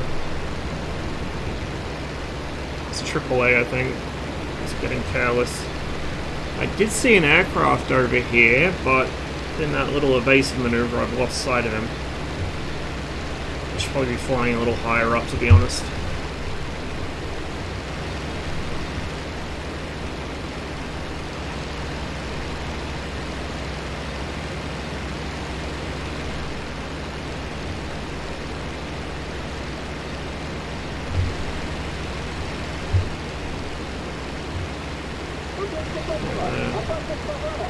What are your...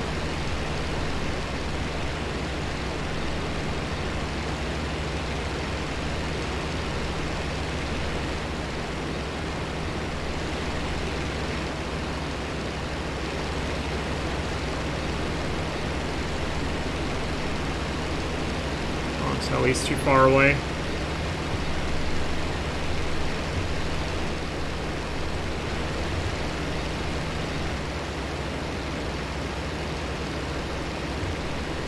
Little bit of mixture going.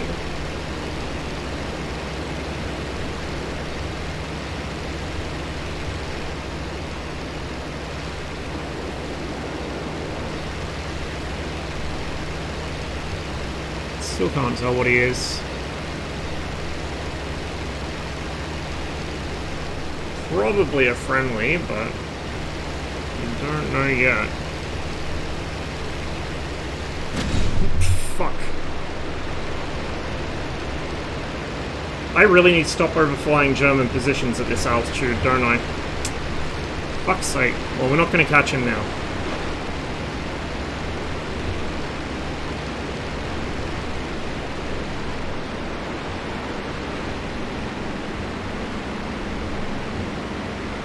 Definitely not going to fucking catch him now.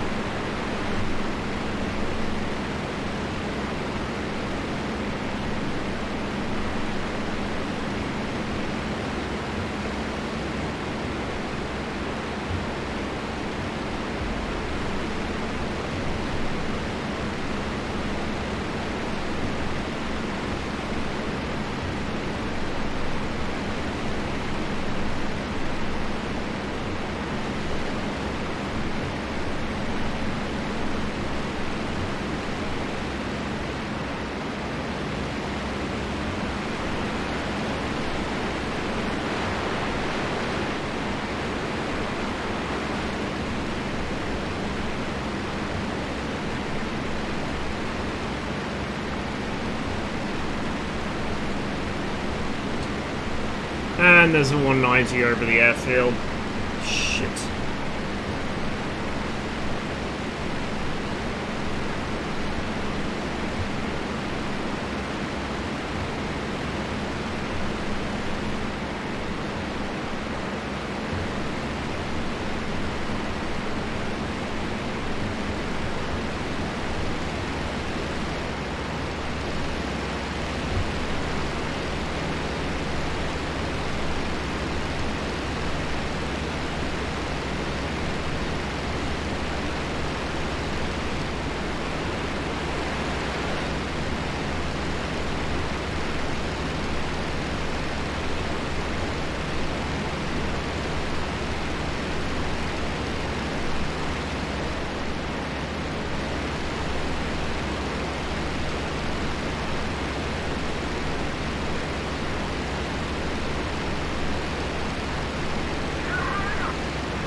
Oh, here we go. Here would be a perfect opportunity if I hadn't got my plane shot to crap by fucking AAA.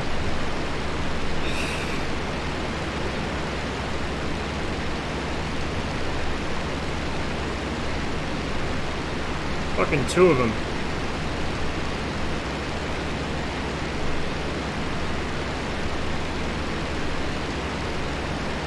It's like a friendly bomber, I think.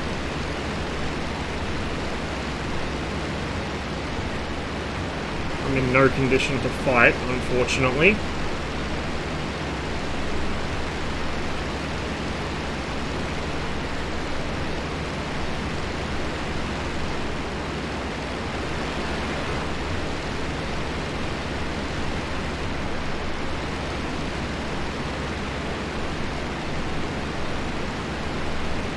I think this time we will be able to try the gear.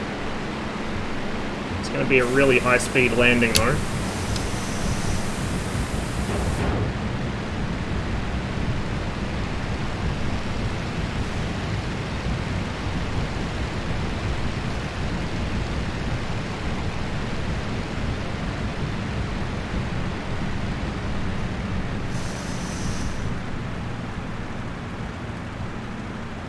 Roll off the end of the airfield, but that's fine.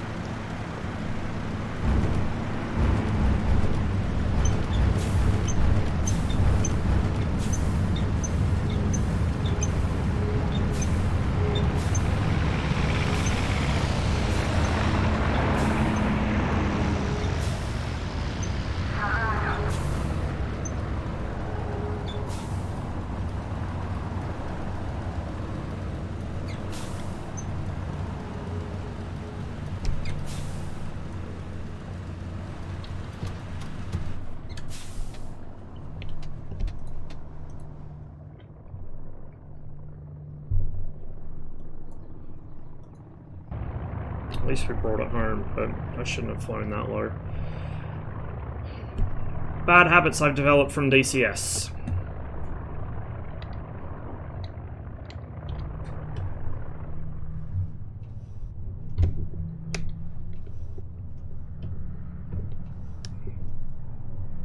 What's A20 doing? Is he practicing touch and goes or something?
Probably a flag in the mission editor, but I don't know which one or how to access it.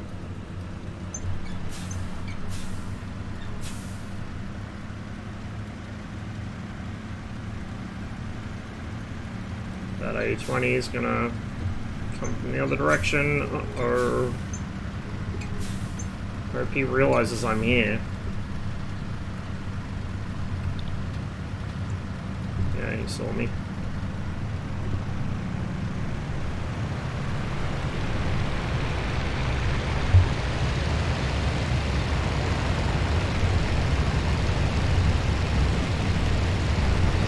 So open and refine that a bit once I'm in the air, so I don't forget and overheat myself again.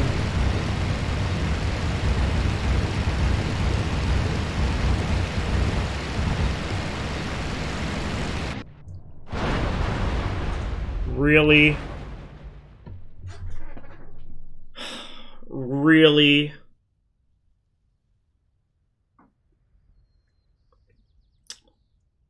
Well, that was great.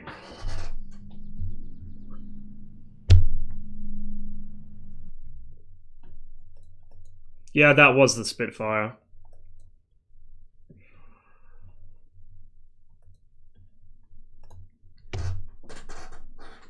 So busy showing off that he wasn't actually paying attention if there was a plane coming the other way or not. I even flashed my light so the A-20 would see me.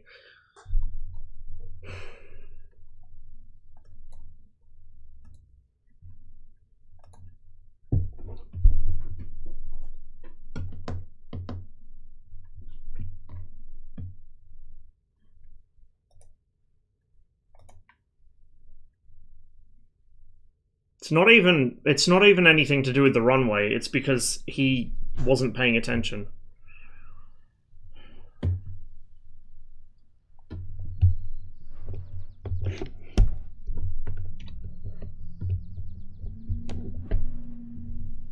I don't even know what these two are doing. They're just like flying circuits or something.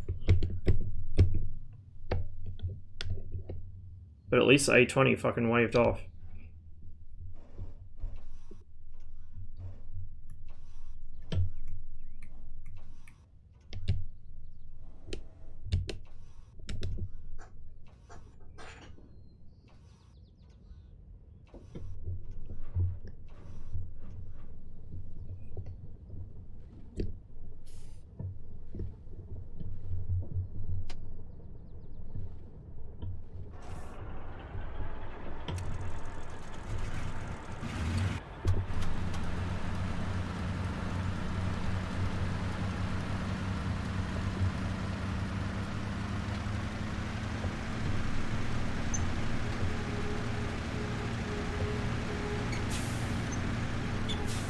Well, we're supplied now, at least.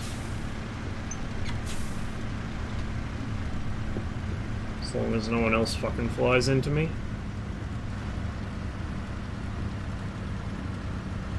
There's somebody down the other end of the runway. I'll wait for them.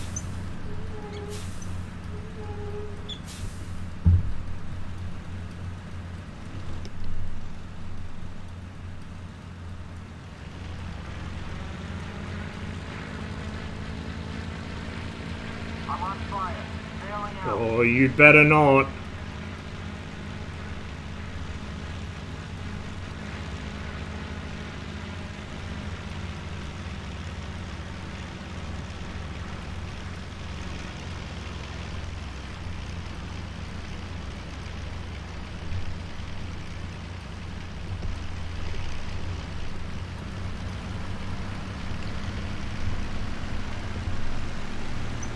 I'm wounded.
I was just wondering that myself, Plantpot.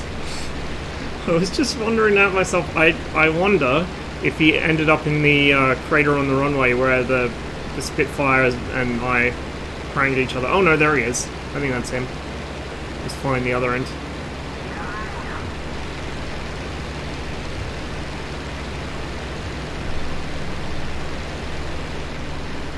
We'll get some altitude this time.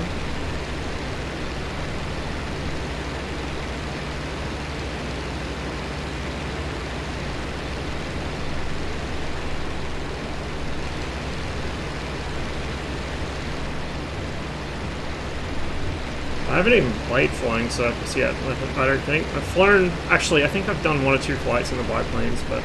I used to play Rise of Flight before this sim released. And I would like to actually play it again, but unfortunately it seems to be pretty much dead in multiplayer. El Bliskin, thanks for the follow.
Meant for me, I think.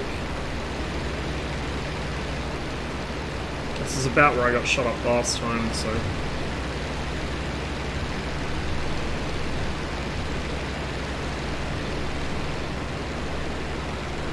Do a little bit of manoeuvring, so it's at least a slightly more difficult shot for them.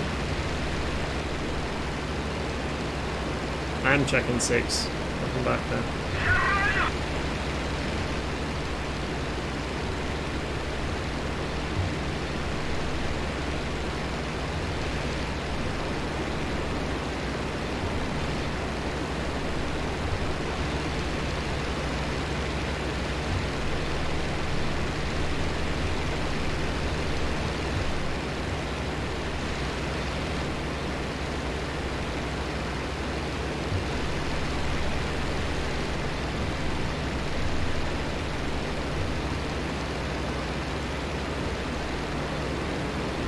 I stand corrected, there is something down there, but it's trailing quite far behind. It might be that other yak.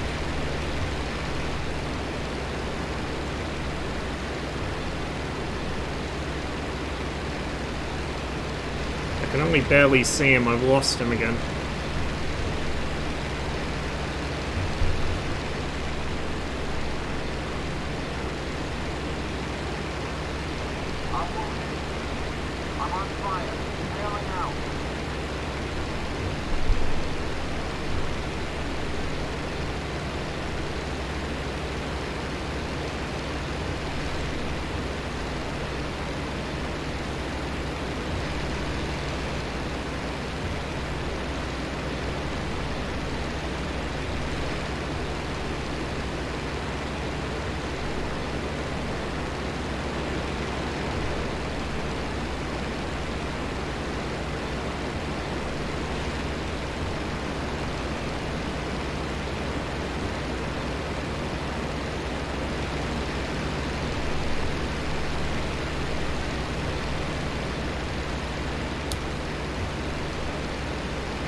side of the other guy, but I think that was that yak that took off with me. I think it was chasing me.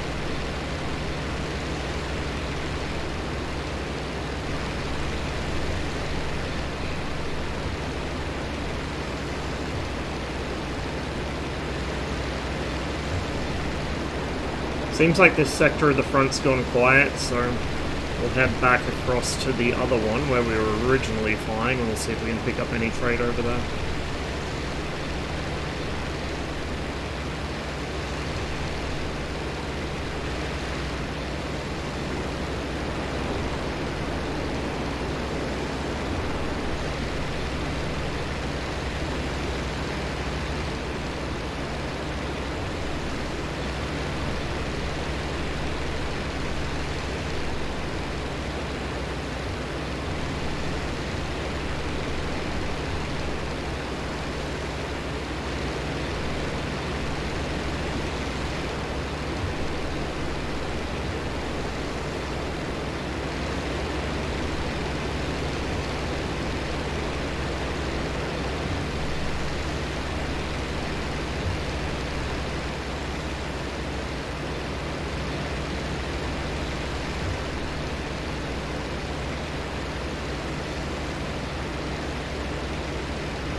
It's amazing. It's like every time I spawn in somewhere, all of the Germans just disappear from that section of the front and go somewhere else. Every time.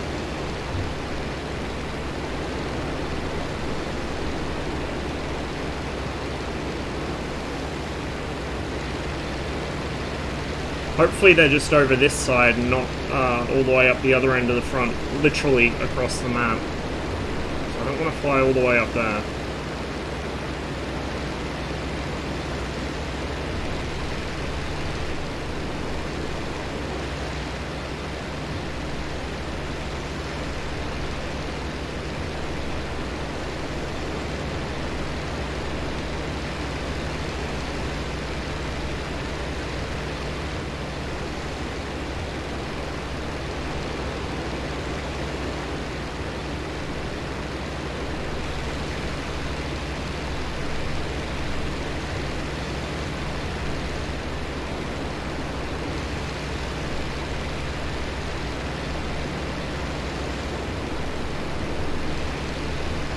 I mean, if they were going to do that, bots, they'd all come here instead, because I'm a pretty easy kill. Like, I'm not that scary.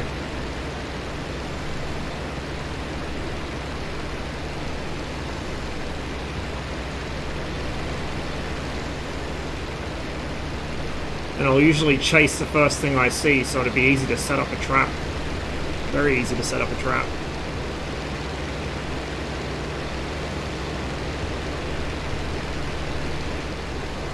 Absolutely nothing here.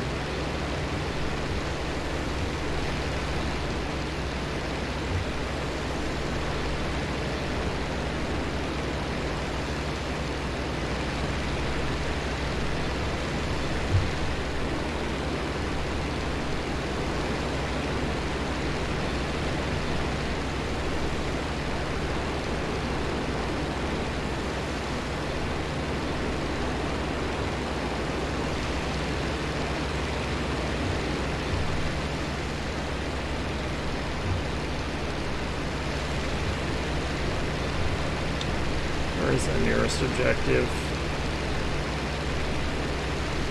To the east somewhere.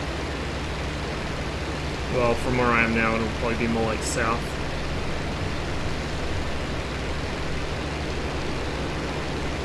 So the big bend in the river is just up in front of me. The lurch is on the far side of that. I think there's a bunch of people over that side of the front, judging by the markers, so we'll go over there and have a look.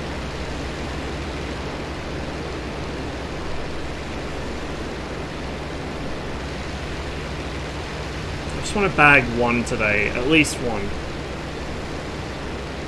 It's ground fire down there, that's the tanks engaging each other, I think.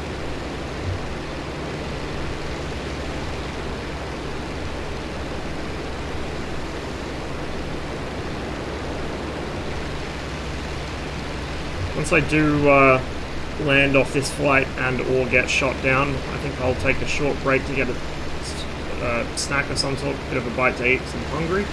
I'll probably get myself another drink, and then we might switch over to MSFS for a bit, do some P38 stuff or F4U stuff or something. So I'll take a short break in that from our ongoing journey to fly something different. So I haven't flown either of those on stream. In fact, I've flown very few aircraft on stream in MSFS because of that big journey I've been doing. So I see somebody down there. It's probably friendly, but we'll go have a look. Have a look-see.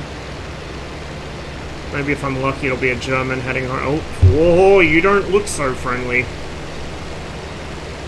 Or he's chasing somebody, maybe. This is the part where I get domed by an AI gunner. Yeah, that is not friendly. There's two of them there. Ooh, we want to not make any sudden control inputs. I'm glad I checked the speed there, because I could have just ripped my controls off.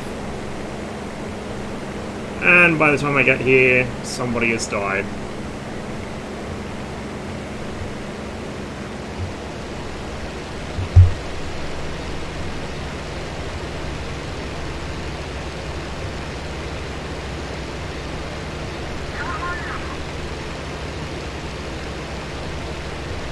Oops, was the victor. Probably friendly, so I think that was a bomber that got shot down, or a 110 or something. We'll give chase and see what it is.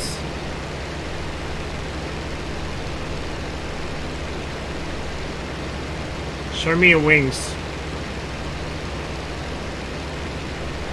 You look a bit suspicious to me. That's a 190. Sure as I fucking live, that's a 190.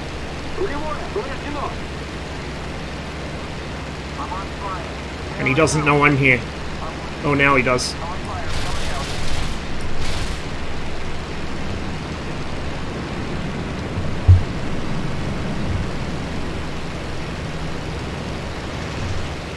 There's something else here as well.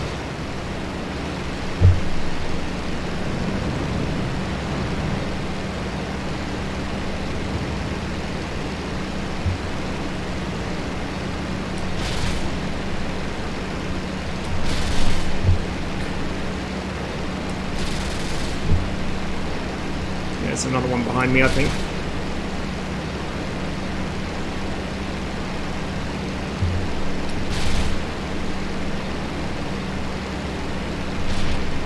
Ooh! Ha ha ha!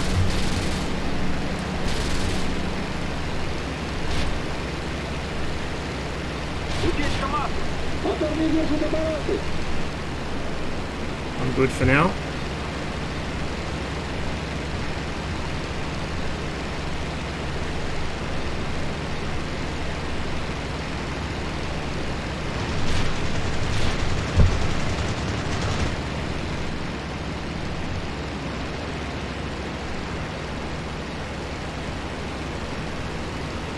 Well, we got ourselves a full-scale air battle here. And my kills probably just got poached, but I think I saw... Or are they both friendly? I think they're both friendly. Let's see what that was. Spitfire, Yak. What was the low guy?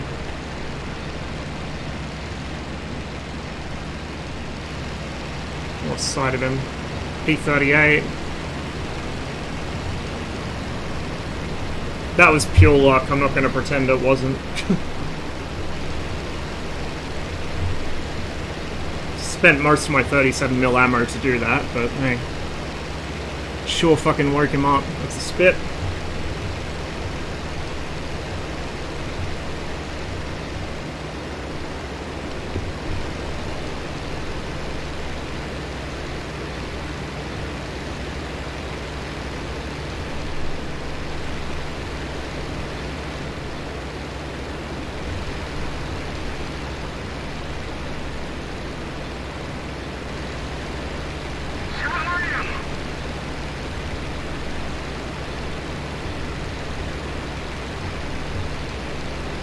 How much I got left? 12 rounds. 12 remaining. I hit him once. I think I might have hit him twice. Yeah, he would have gone down eventually. I just wanted to expedite it because I could hear someone else firing. I thought it was one of his friends firing at me, but it turns out it was somebody trying to fucking poach my kill, as usual. You know, just a bit of shoulder shooting.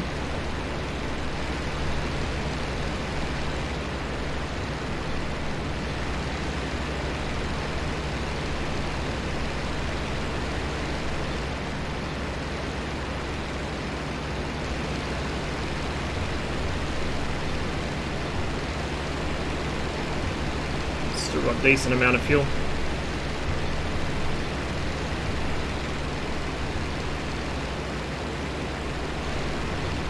Okay, I need to reorient myself here. Front's back that way.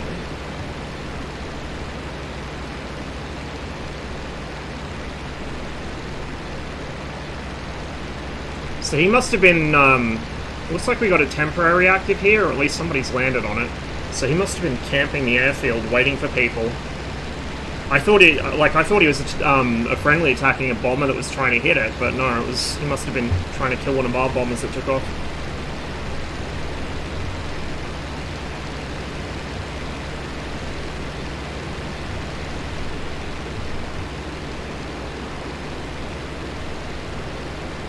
P38.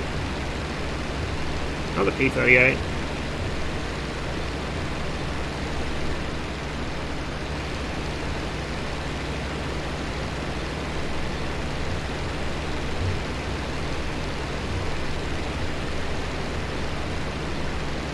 And in all the excitement, I forgot my supercharger when I dived down. Quote 1/3 of a kill quote. Thanks a bit, Steve. We know it was all me. It was all me. He was screwed after I hit him. And I would have finished the job if I didn't fucking think there was another one behind me. If I'd realized those were a pair of my teammates, I would have just stayed on him.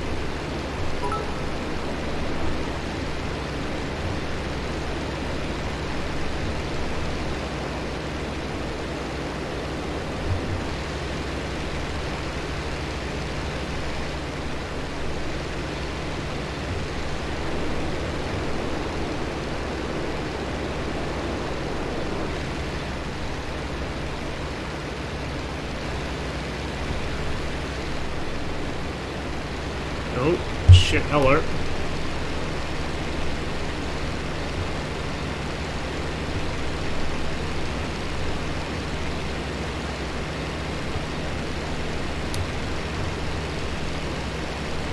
There's at least 3 in that.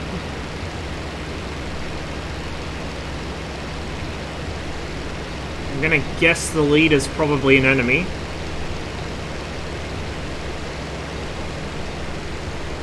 I'm off the power bit, so I'm gonna blow myself up.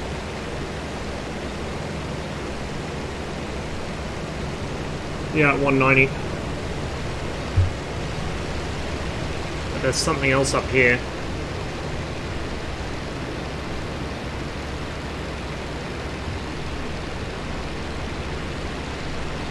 You need help down there, little friend? I can't tell who's who. That should be the 190 under me now, I think.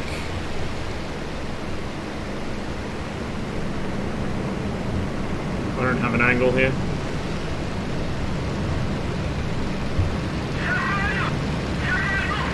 I think the 190 got him.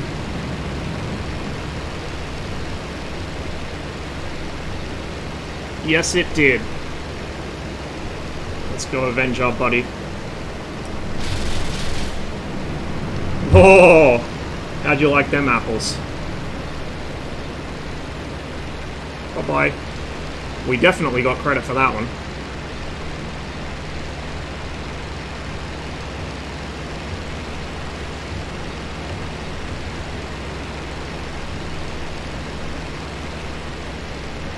Something else over there. 6 check.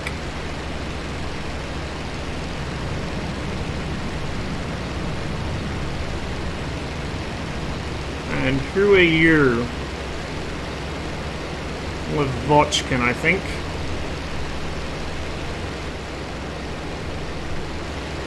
Looks like a triangular tail fin, kind of triangular-ish wings. Yep, that's a Levochkin.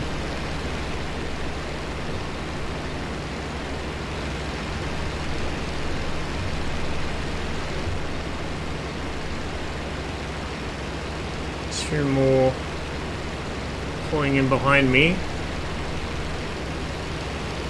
One actually quite close. Oh, there's a couple quite close. I'm not sure I like this. Who's who? Friendly, that's a spit. That one I couldn't tell, but I think it's friendly. I'd say this is all friendlies around here. Little stutter. Yeah, that's a Spitfire.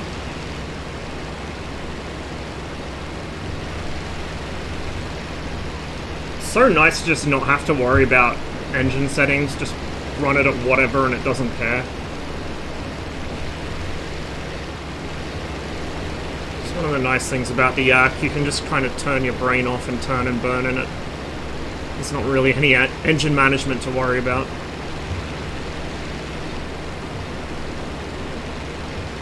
Other than controlling your mixture and making sure you don't overheat.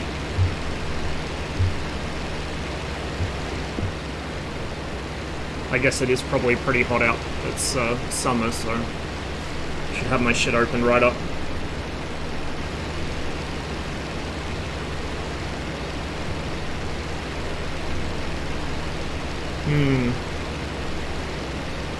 P-38. Somebody climbing up after him. Or there was. I've lost sight on him.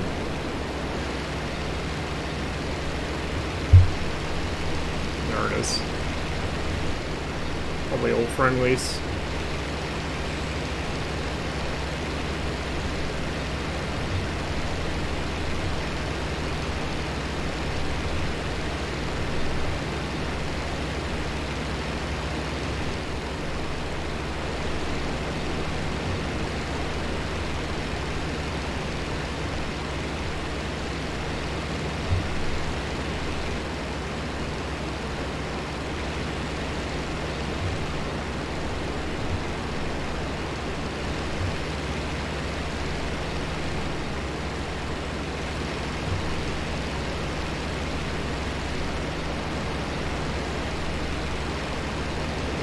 It's easier to lean over the left wing.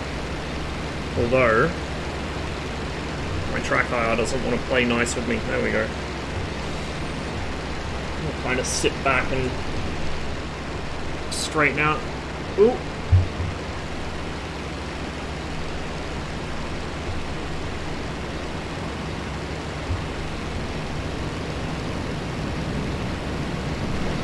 P-38's already on him. There's a 109, I think, is it? Looks like one. Yeah, 109. Recommit. So we can get a bit of 2-on-1 happening. I don't see where the P-38 went, which is concerning.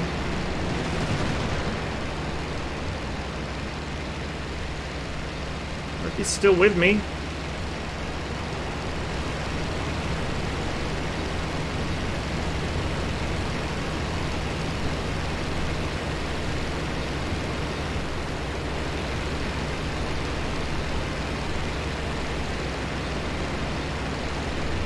Almost lost sight of him there. Yeah, there's the P-38, okay. Hopefully he'll come down and we can all play down at low level.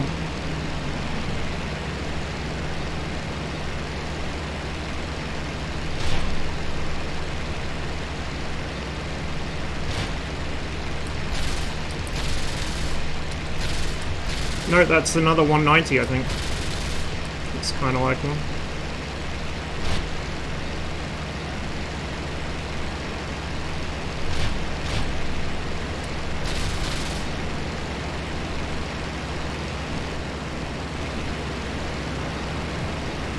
Watch it don't crash into the 38.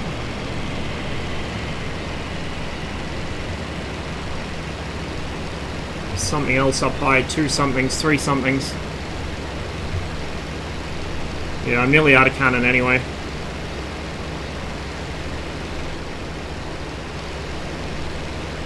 What I'll probably end up doing is I'll just try and keep this guy occupied so the 38 can get him, because he's got a better chance of catching him as well.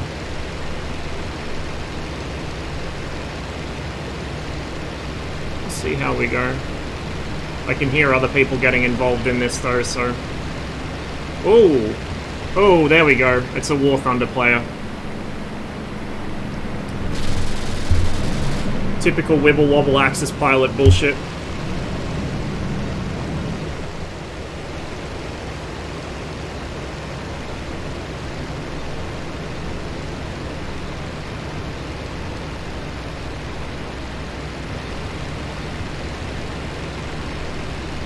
That was actually probably where I should have used the last 2 rounds on the 37, but whatever. These guys have got him handled, I think. Check flare and tail. Holy fuck, it's a feeding frenzy.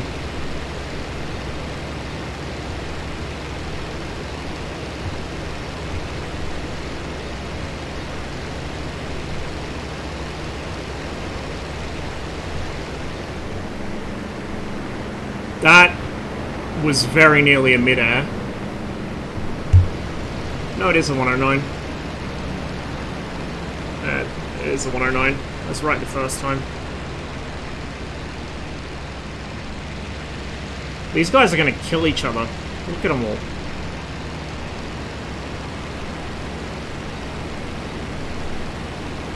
And he's dead.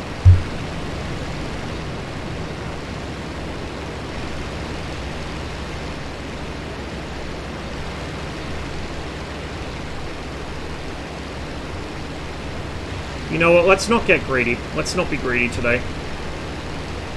Let's get out of here while we still can.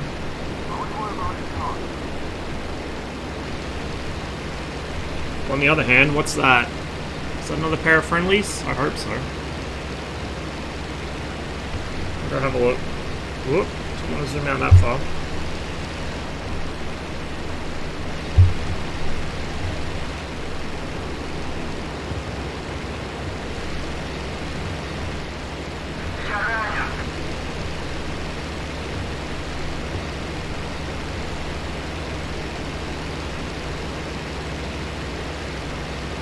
You look like a 109 to me. Maybe? Hurricane? It's a Hurricane. Pair of Hurricanes.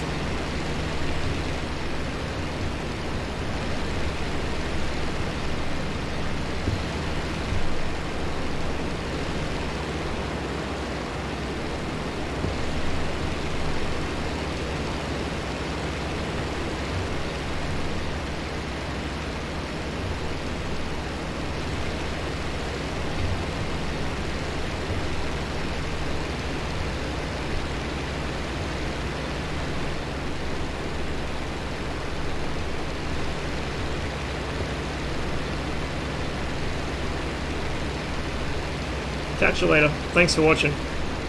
Hope you have a good evening. I think one of the other guys that I was in that fight with is coming home as well. So we should be okay. I've just got to find Kalach now, which I think is off my nose.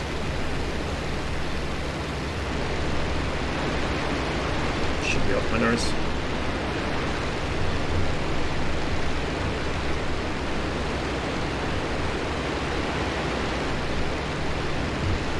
Thanks for the bits, by the way, Dolphin. I didn't catch that one, but I appreciate it.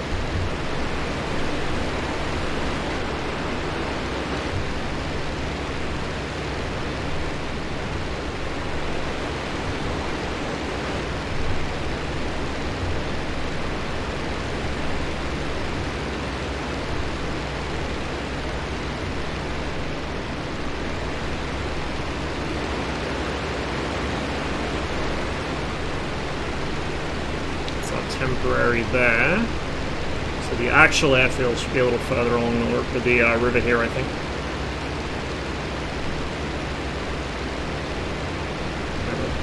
Just on the other bank of it.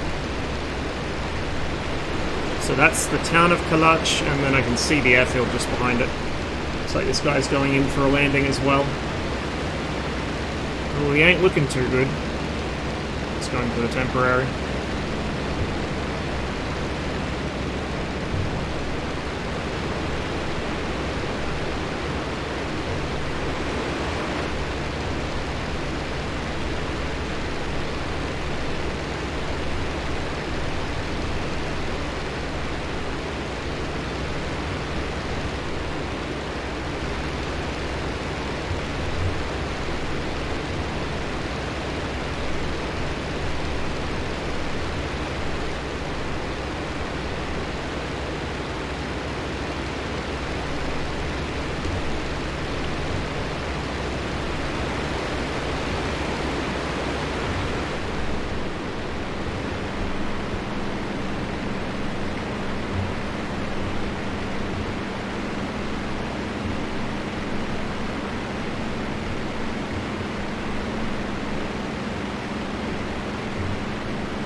Some of this excess airspeed.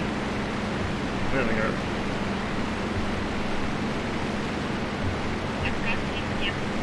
Marduk, cheers to the resub, man. Hope you're having a good day.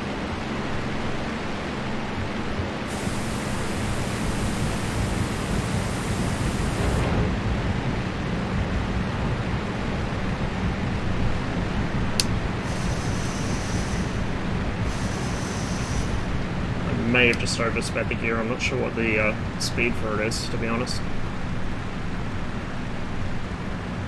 She's built tough, she'll be fine.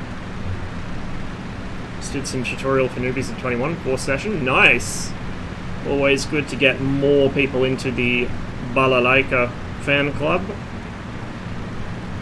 Still a little fast.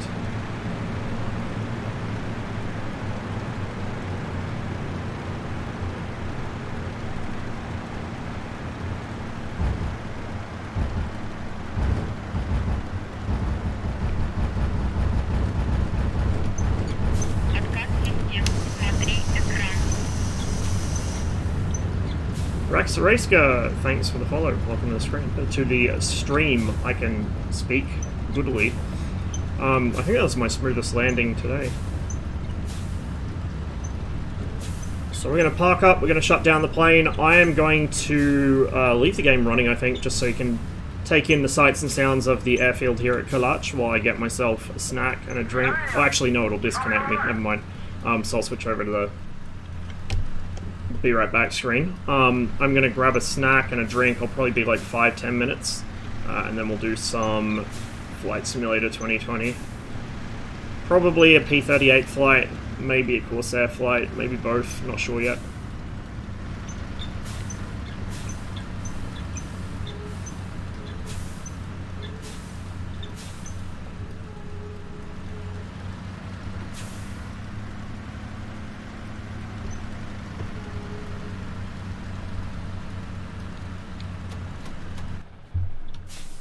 Yeah, let's see if it awarded the kill. No, it didn't. So it gave me... I got 5 assists. Or no, 5 points, I think. Or is that assists? Yeah, 5 points. So I got 1 kill, which would have been the guy I actually popped, like, without doubt. And then... Does it show assists here? I guess it falls under points. I'll have to check the stats later. But that was reasonably successful. We didn't do a whole lot of shooting stuff down, but I also didn't get killed. which is rare for me on IL-2. So I'm going to switch scenes real quick, and I will be right back. I'll get some music going for you guys as well while I am gone.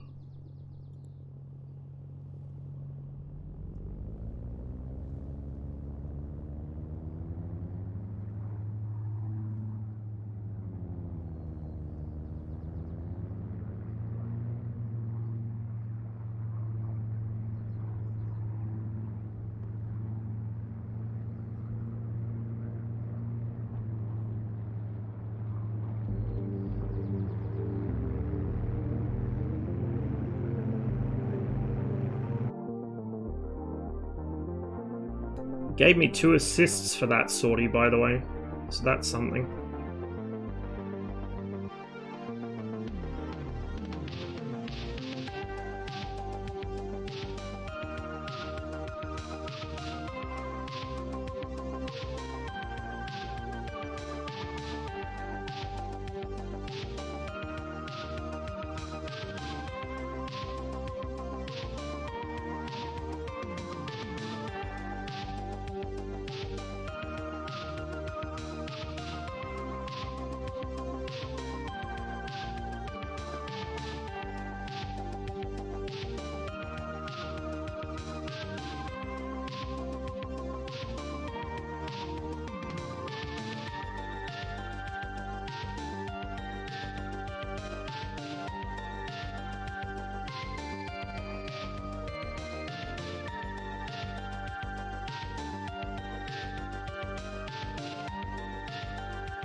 Unfortunately, MSFS load times grow exponentially in proportion to how many add-ons you have installed, so it is still loading. And it probably will take a little bit longer. So what I might need to start doing in the future is I might need to do this at the start of the stream so it's already loaded up and good to go. And then, you know, do DCS or whatever afterwards. Hey, and Nonny, thanks for the raid, man. Hope you had a good stream. Welcome, everybody. We're just waiting for Microsoft Flight Simulator to load. It's taking a very long time. And then I'm going to probably fly the P-38. Отказ систем. Смотри экран. Это Повстаники, thanks for the follow. Спасибо.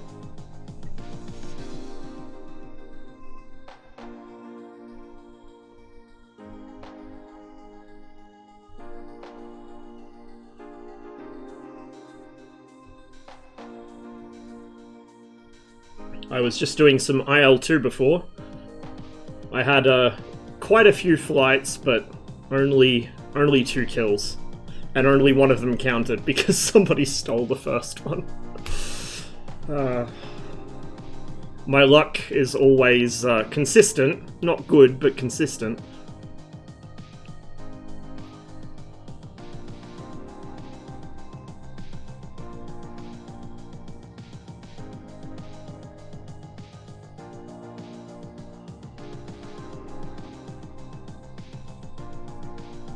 Yeah, every time I flew to part of the front line, I was playing on Finnish pilots. Every time I flew to a section of the front line, all of the Germans just disappeared. They flew to the other side of the map, I guess. Смотри экран. Toxic, thanks for the sub. Appreciate it.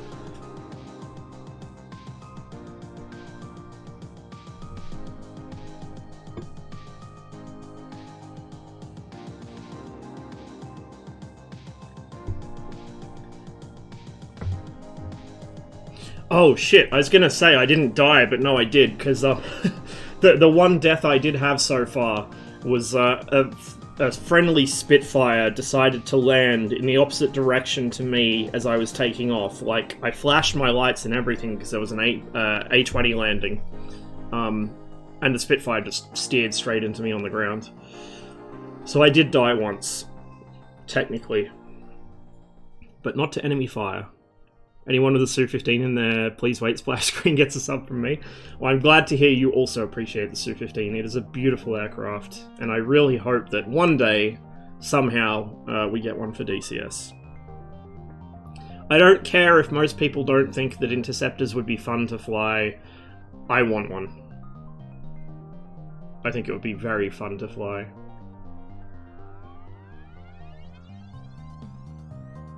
It launches super. So if you want to know whether a rail launches or drops a missile, you look at the abbreviation. So APU is a launch rail, and AKU is it's called a catapult rail.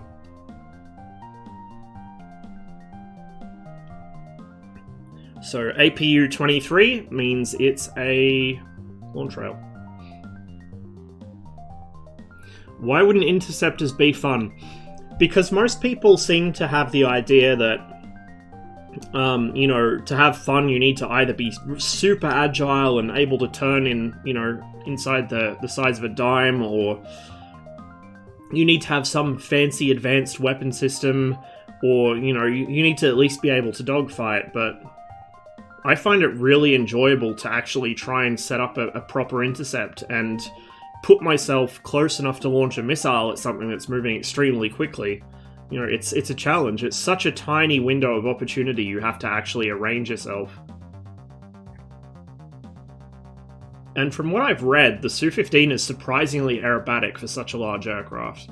I mean, I think its G limit's 6.5, which is not bad, really.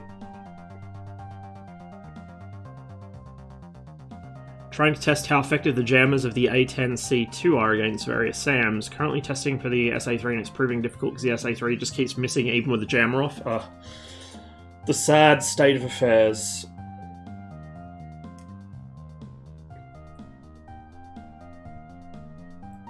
Apparently they're going to be revising some of the proximity fuses. Because I know the game does have proximity fusing, but it seems a lot of them are set too close. Like, it almost seems that it's always the same distance, no matter what it should be for the missile. Because I had a Hawk fly so close to me, I could have just about reached out and grabbed it, and it didn't detonate. It's really weird. But if it was, you know, if it was any closer, I would have expected it to. Then chasing the pilot head doesn't help, yeah. Definitely doesn't help.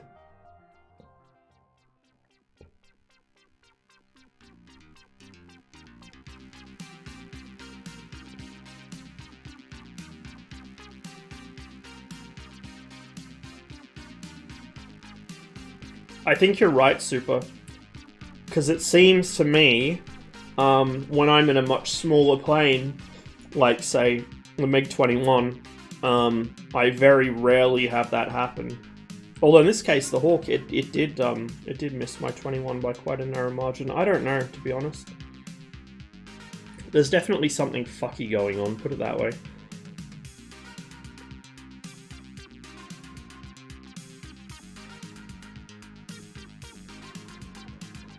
I think I just saw the loading bar move, so it's doing something. I don't know what it's doing, but it's doing something. I might actually just make sure that IL-2 isn't still running in the background, because sometimes IL-2 doesn't close properly. Nope. Just MSFS taking forever to start. The usual.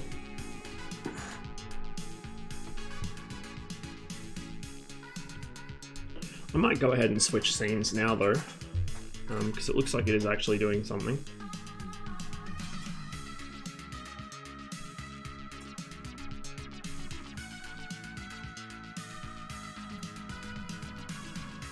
Right, there we go. It should...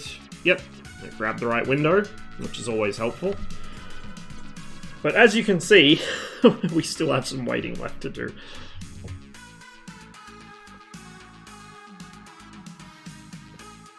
Usually once the sort of news splash screen pops up, it loads much quicker. It's just the first half or so takes a very long time. I have a lot of add-ons. Actually, let me check how much I've got.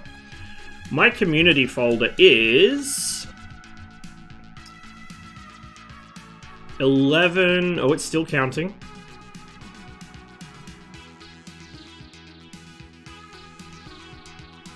Oh, Jesus. Ooh. It's still going. It's still going.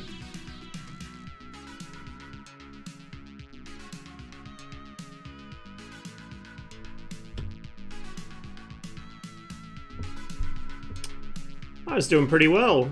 Thanks for asking, Kim. We're just waiting for Flight Sim to load. I have 185 gigabytes of add-ons in my community folder. Holy shit, no wonder it takes so long to load. Although about half of... Oh, not half of the file size, but half the folders in there are liveries. I've got a couple of really big scenery add-ons, which is probably what's causing it.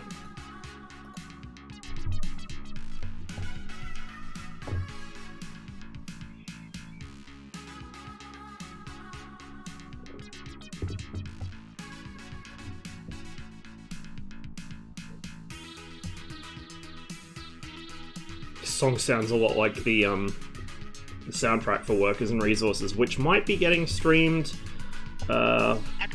Saturday today. Might be getting streamed next week. We'll see how we go. Also have free money. Thank you for the free money, Kim. I appreciate it. 13 months, dude.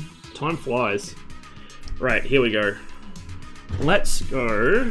Where should we fly today? Earlier, before I started the stream, I did a flight from Yelizovo down the coast here, all the way down Kamchatka. Unfortunately, well, I say unfortunately, it was completely clouded over. Like, the clouds were actually just covering the entire land.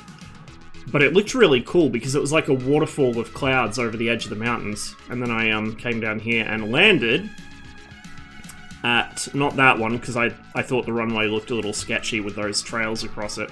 I landed at the old airstrip here.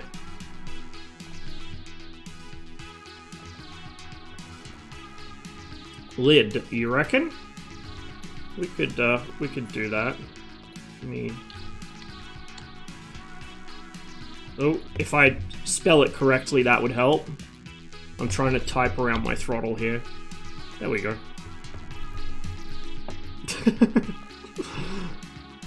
Can't drop bombs, unfortunately. But I could buzz it. Yeah, let's start down here. We'll start on the ramp. Let's see if I can remember how to start the P-38 up. It's not too complicated, it's just that some of the switch layout is a little counterintuitive to me.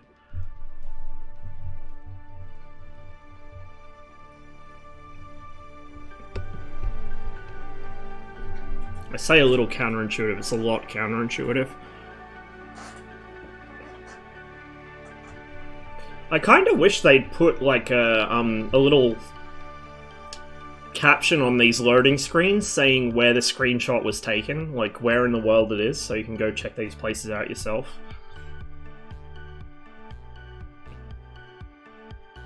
I would guess, actually I'm not sure where this would be. But the scenery around Kamchatka looks quite similar to this, just with more forests. Maybe the Aleutians.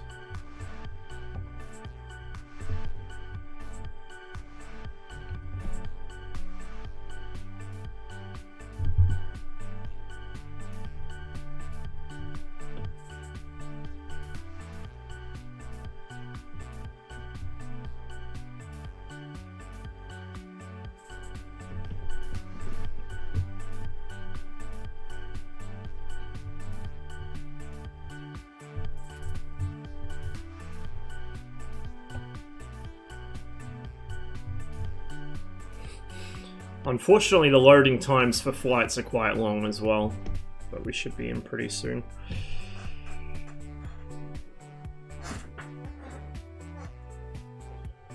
What I might do... I completely forgot to check which livery and everything I was using. What I might do is I'll load up the drop tanks if they're not on there already. I'll probably have to reset my fuel, because it defaults to half fuel usually. And since I forgot to set it before hitting fly, I don't want to be gimped on fuel load. You have to manage the circuit breakers of the prop governors? No. No, the prop governors are all automatic, I think. Like, the switches by the throttle quadrant for them aren't clickable, and the circuit breakers aren't clickable at the moment either. I'm gonna have to see if I can get a pushback here, but at least we spawn in the fuel box, which is exactly where we want it to spawn. Okay, can I get a pushback?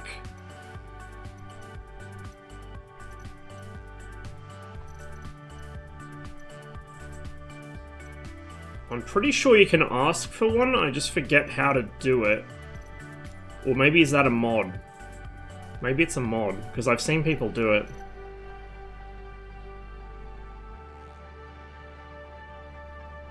I don't think these have collision models, so we can always just kind of turn in place and go through them if we have to, but... we will see. Alright, so we'll get our... That's interesting. Is it recognizing my throttle?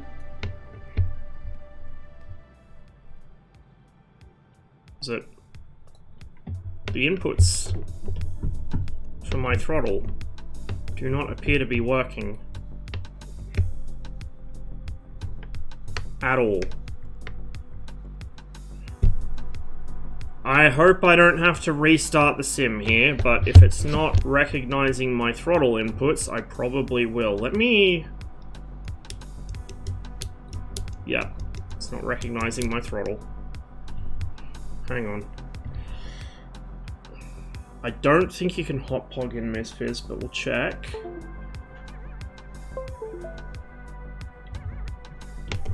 No. Let me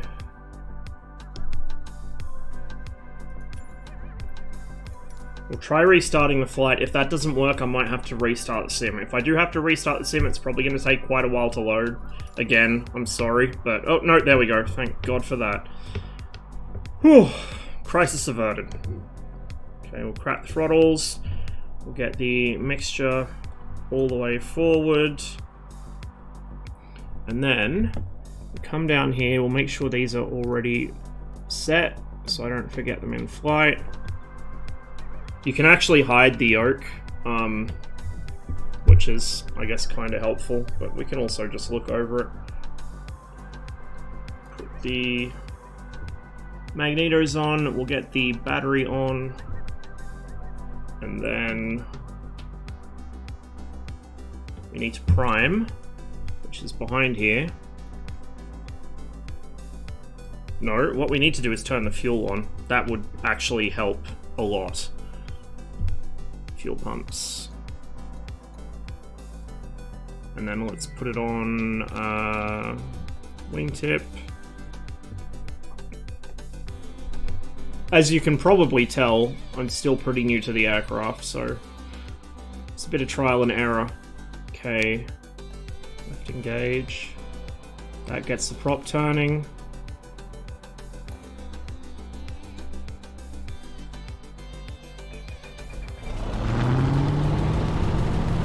There we go. Make sure the parking brake's on.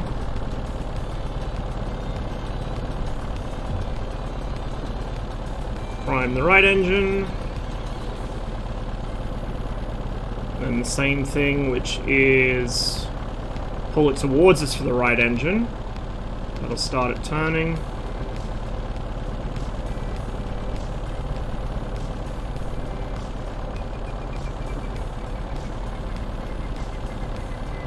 Right engine doesn't want to catch. Prime it a little more. I just not held it long enough.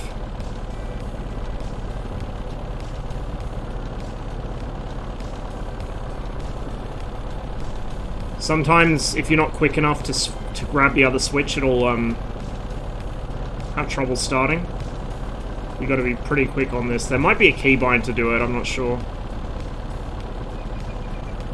There we go. So we'll go ahead and flip our generators on. And then if we look over this, we got our lights on, we'll just put them on.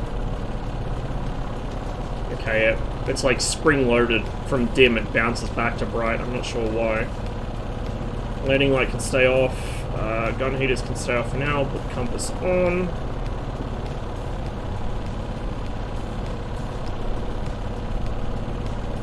I think that's for the Bendix compass, which this isn't equipped with, but whatever. Or maybe heat for the compass. Actually, it might be heat for the compass. Is probably what it is. Check our controls.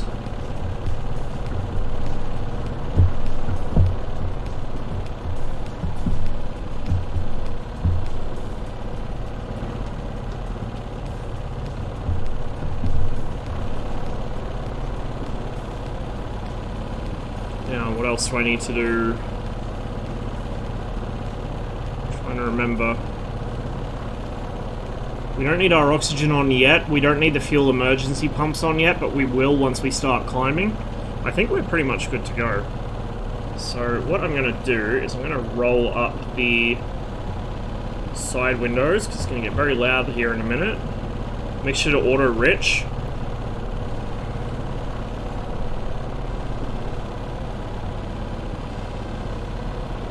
That's there, I guess. Yeah, it should be about there.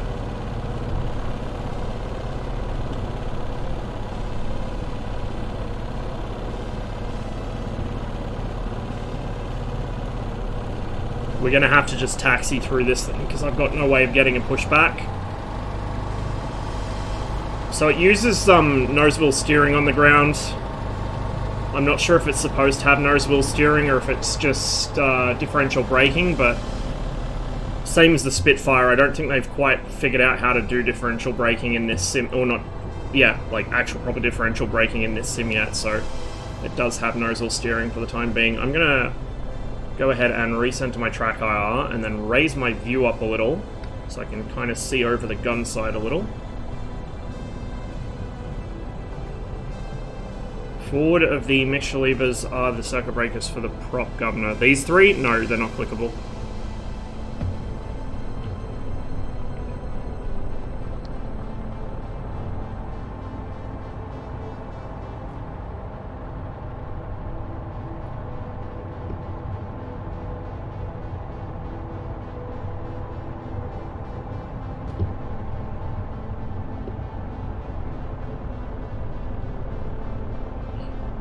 Yeah, the gun sight's scaled quite small, and the instrument scaling's off as well, I think. Compared to photos, like the photos I found, these instruments were bigger. I think these two were about this size, or maybe a little smaller, and these four were much larger. So, like, the general proportions of the instrument panel are a bit different to the actual aircraft, it seems. Right. Should be... Oh, here's a runway here. What I'll actually do... Where's the wind coming from? Coming from that end. We'll go all the way down and then take off back the other way.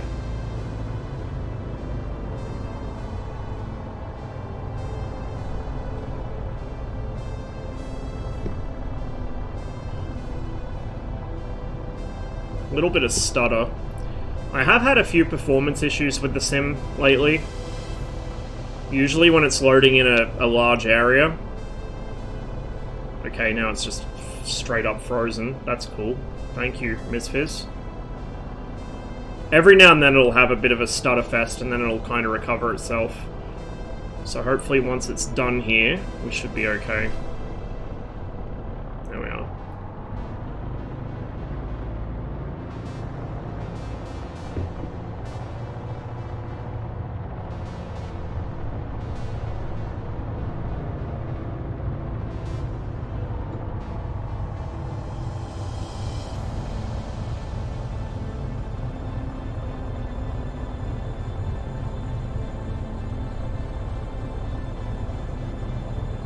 One of them's your backup. I guess that was the place they thought was the best to fit it into. We're actually going to have a crosswind here. It looks like the wind is different between the two ends of the runway, so this could be interesting.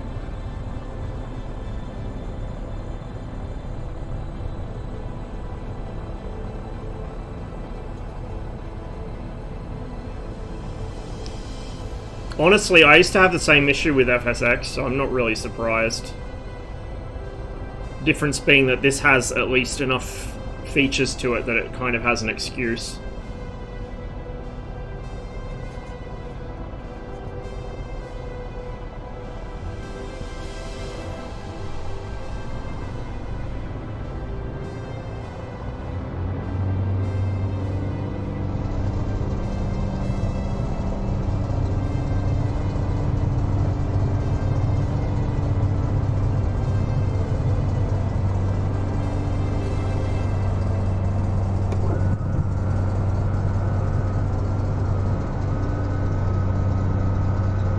Oh, now is not the time. Okay, it's still having a tantrum. MSFS, please. MSFS, please. I wonder if it's the weather, because remember we had that issue before when I tried to stream it. Off stream it's fine. I rarely have issues with it off stream, but on stream it's extremely temperamental.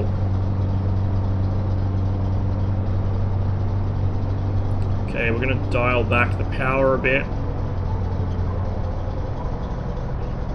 I'm not sure what that noise is. I think it might be a bug, unless it's... No, it's not the music. That's a new one. I haven't heard that before. Yeah, it is. It must be a bug. I haven't had that issue before. It's probably because the sim froze. It's probably because the sim froze right as I put the power on.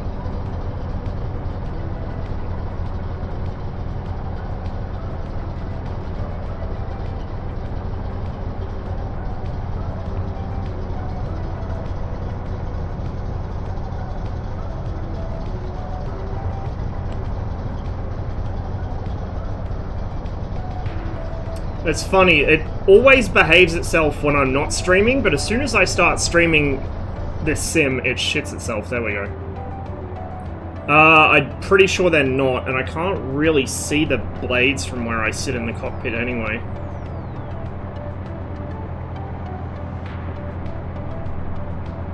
Let's get it trimmed a little. Bit nervous about the publicity, it must be. So I can use spacebar to raise my head position up a bit. No, it's got like a fairing on it, you can't see the blades.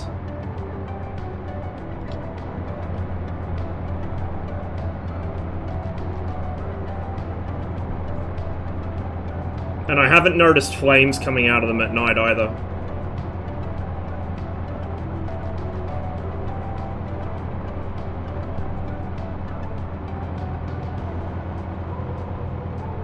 The sounds are quite nice. The startup sounds are really nice, like when the engine really catches and roars into life. I quite like that. We're gonna go ahead and switch emergency pumps on now, because I always fucking forget until the engines choke, and I don't want to be dealing with an engine out today. We're also gonna turn on the oxygen.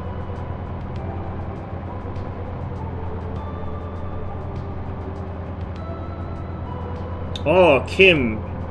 You got fucking canola fields all around your place? Fuck that shit. I would die. I'm so fucking allergic to canola pollen.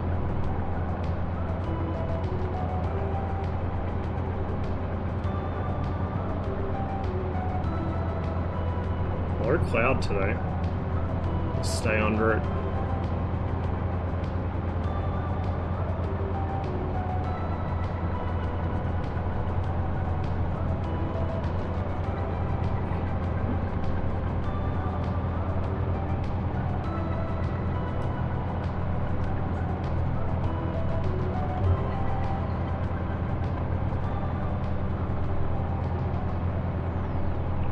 Curiously enough, this sim uses real-time reflections for most of its cockpit reflections, right?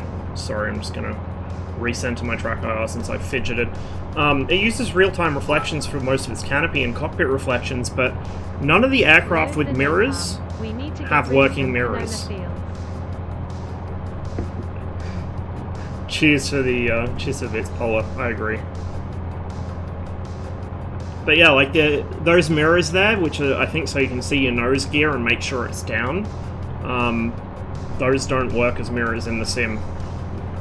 And also, like the Corsair, the Spitfire, anything in this that has a rear vision mirror, the mirrors don't work.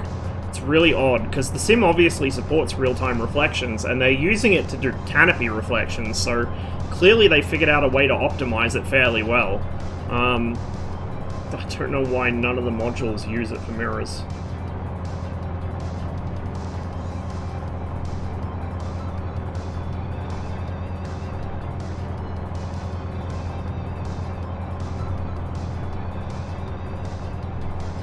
It's quite pleasant to fly. Once you get it trimmed out, it's really easy. Most of my sort of long cruising flights I've done in this have been almost completely hands-off. It's a very sort of relaxed aircraft in the air. Just get the trim set, let it do its own thing.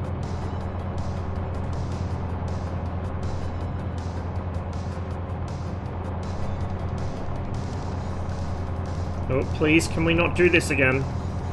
I don't know why it's choking all of a sudden.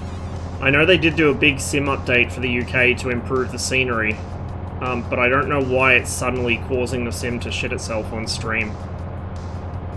I'd say probably it and OBS are fighting each other for resources, because, like, when I was playing this earlier, before the stream started, I had, like, 200 browser tabs open, and, like, a YouTube music playlist playing at the same time, so my PC was under pretty heavy load, and it didn't give a fuck. It ran smoothly. So it's really odd that it's having issues now. I think it's just the usual curse of actually streaming it. It works perfectly well until you stream it, and then it shits itself.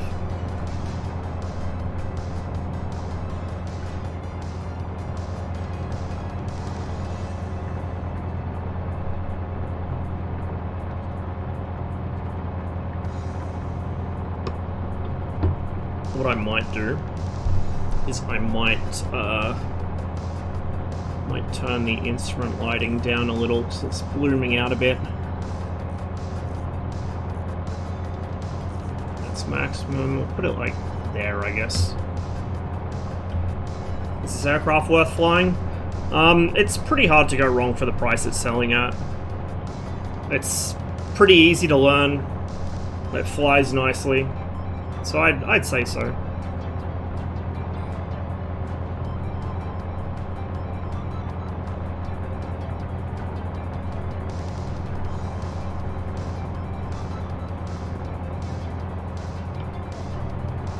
It's Folkestone down there.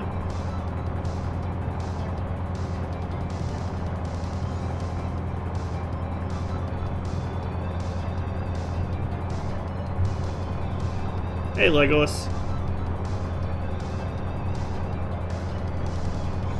I wonder if they actually made Dover Castle into Dover Castle, or if it's still a giant fucking architectural disaster. Because the autogen wasn't quite sure what to do with it. We will shortly find out.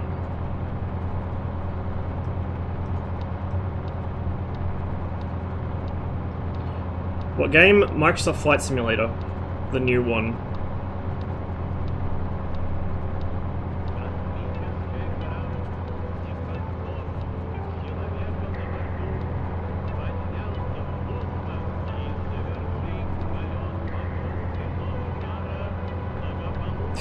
Yeah.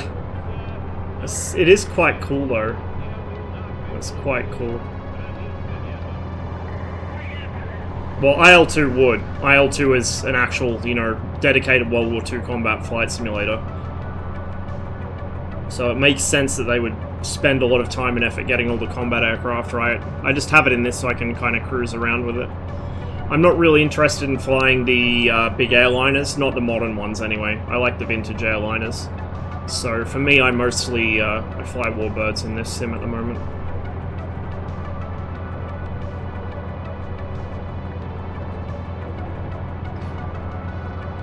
Nope, they haven't fixed it. They haven't fixed it.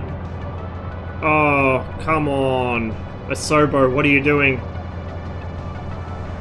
Somebody's probably made custom scenery for it. I'll have to go look for some after I finish the stream, and if there is some, I'll install it.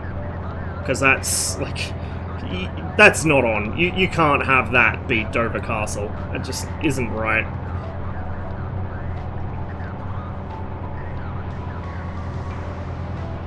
There is a Tupolev 134 in the works at the moment, which is looking really nice. And then I'm hoping Fearless ports the 154, although I'm not sure if that's going to happen or not, because I know Fearless has been busy with other projects for X-Plane.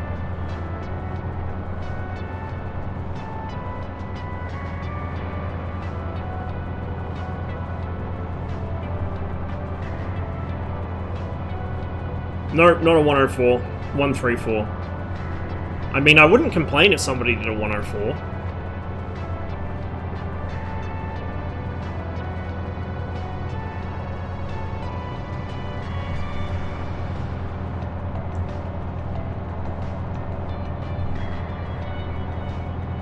Somebody made a port of the 144 from, I think, from P3D, but it was largely not functional. Like, a lot of the stuff wasn't working in Mid-Spheres, and the flight model was just a legacy flight model, which is not very good.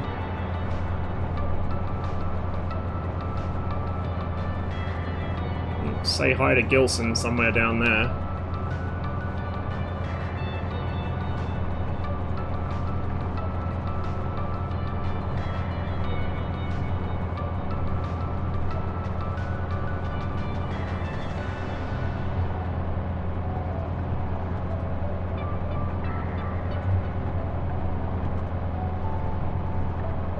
Shoot back, he would.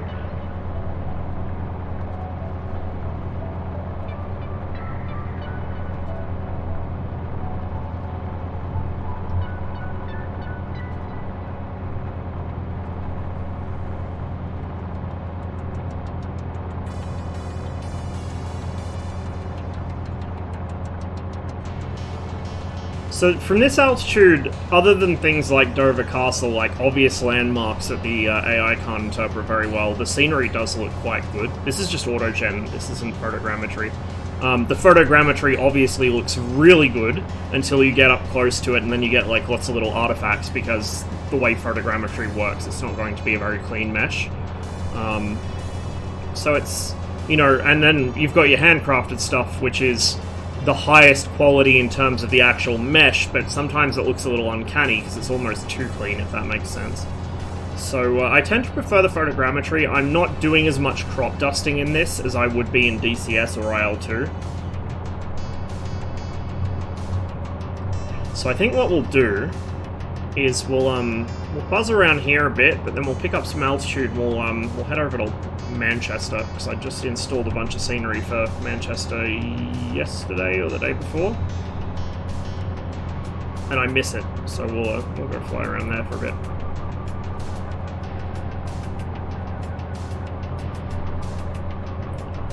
I've been waiting to see if somebody will make like photogrammetry, or at least fix the autogen for Reading, because I went and found my old house, and the Thames River is apparently a fucking crevasse, according to the satellite data.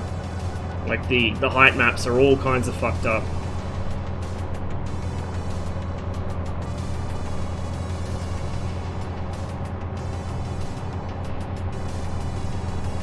The 144, I think, was actually a bit faster. It couldn't super cruise, though. It had to be in burner.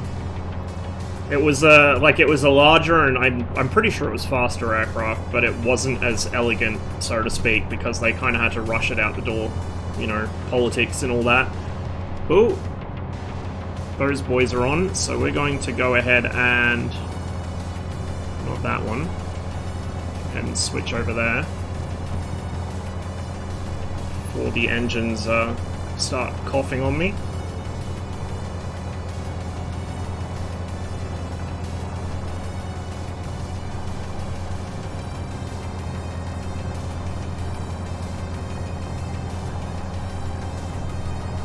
The gun sight doesn't turn on, it's just there for show. There's also click zones for different things, so if I click here, a little Garmin GPS will appear on this part of the instrument panel below the gun sight, which is probably why they've moved the gun sight, or rescaled it or whatever. You've got a modern radio and transponder there. And you've also got a little tablet here, which doesn't want to play nice. There we go. So we can use this to go through our checklists, we can check our reference speeds, we can get live data. This is quite handy. So, you know, if you're cruising up high and you want to figure out what's going on, you can just open this and it shows you all these different parameters. You've got loadout here, so this shows it half filled my fuel tanks. Oh, because I forgot to fucking fill up on the ground, didn't I?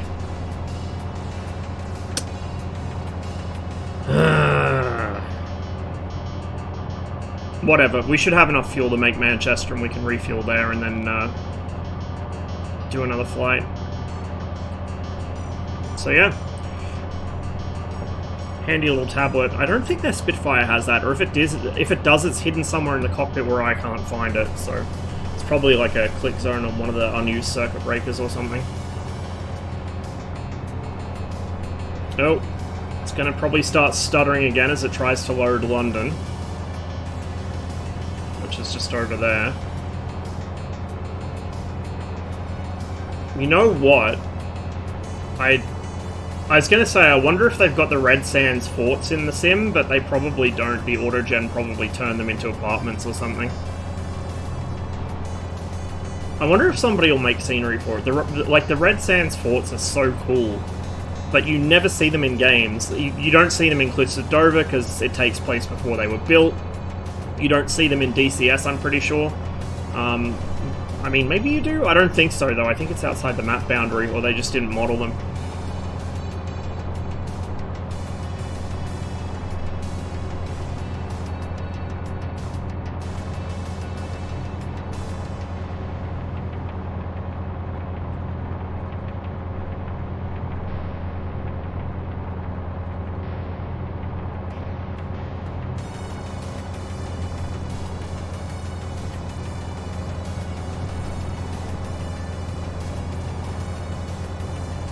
once I'm actually up in the clouds, although it's probably not that cold out. We'll go ahead and turn that on.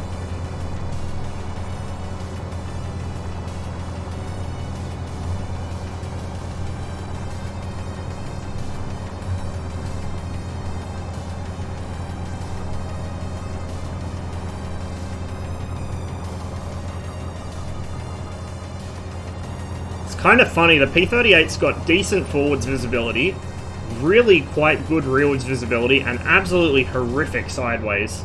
It's one of my big issues when I fly it in IL-2 is I have no situational awareness because I can't see anything to either side of me. Because not only have you got the cockpit framing, but you've also got the engine nacelles, the wings. It's a bit irritating sometimes.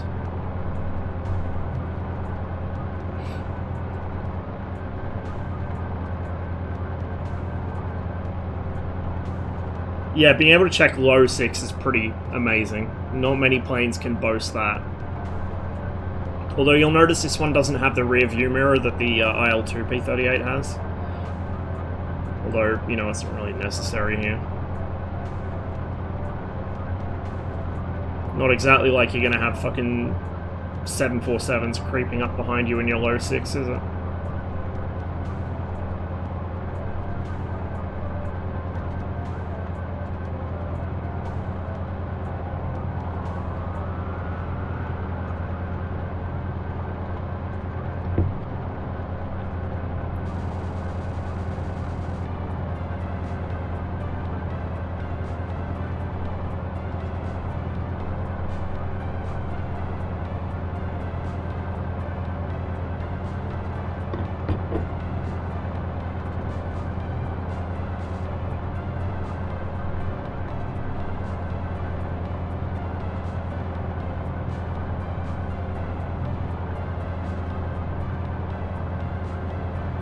One of these islands in the Thames estuary, I can't remember exactly which one it is,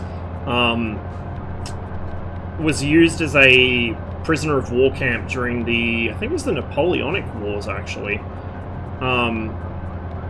And when the tide is all the way out and the mudflats are completely exposed, you can actually find the bones of people that they buried, like when they died in the prisoner of war camp, they buried them on a smaller island that's only exposed at low tide. It's quite interesting.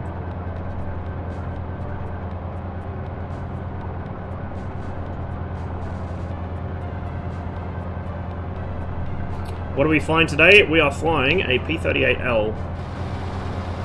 I can just get the camera to behave itself here. There we go.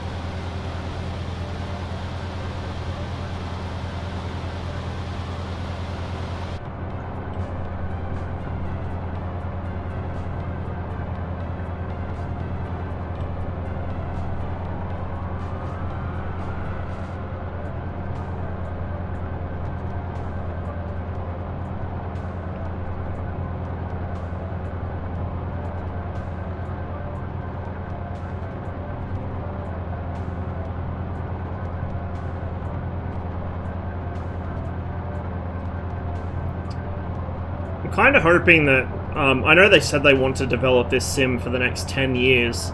I'm kind of hoping that beyond that 10 years, either it'll still have enough of a player base that they decide to keep the servers up, like a number of games have done in the past, or by then we'll have, you know, so much computing power that it's entirely reasonable for a consumer to have enough storage space to have, like, most of the scenery on it.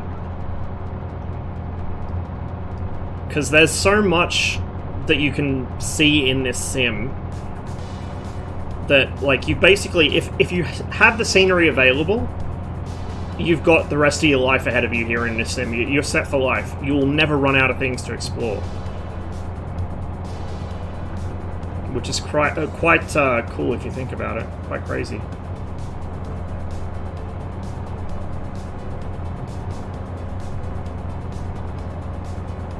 A Connie in this would be really nice. I'd love to have a Connie in this sim. The A2A one that they made for, I think it was for FSX and P3D, that would be, oh, beautiful. Like, A2A are kind of like the fucking elder gods of Civi Sim development.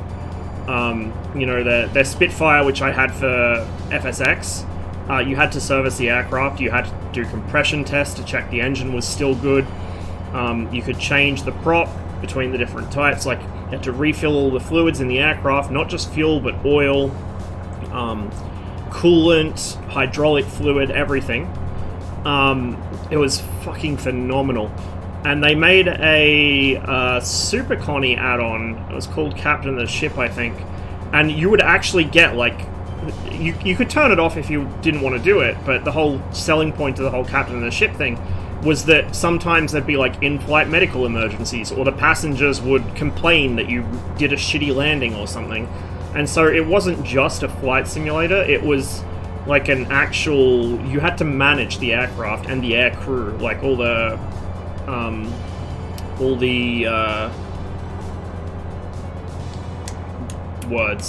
stewards and stuff. It's fucking amazing. Alright, Anoni, thanks again for the raid, man. Hope you have a wonderful rest of your day. I'll catch you later. Pilot RPG, yeah, exactly. Just pretty crazy if you think about it.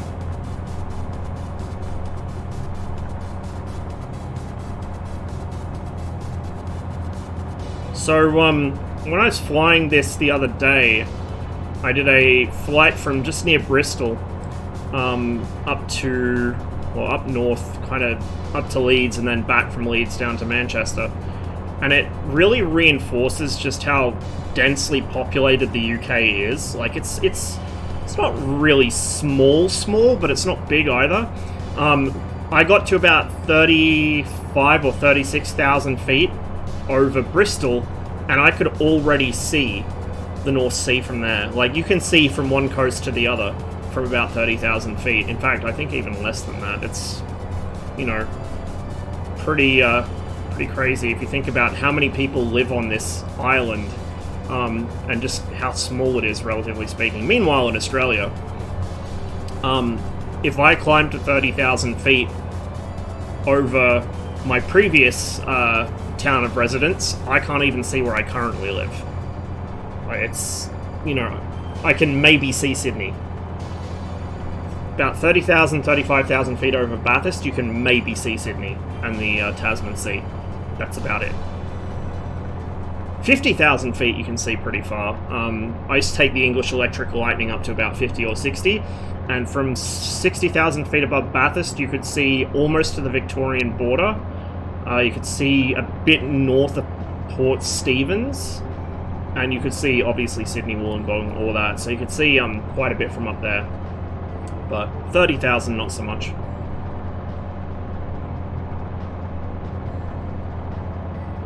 There's London.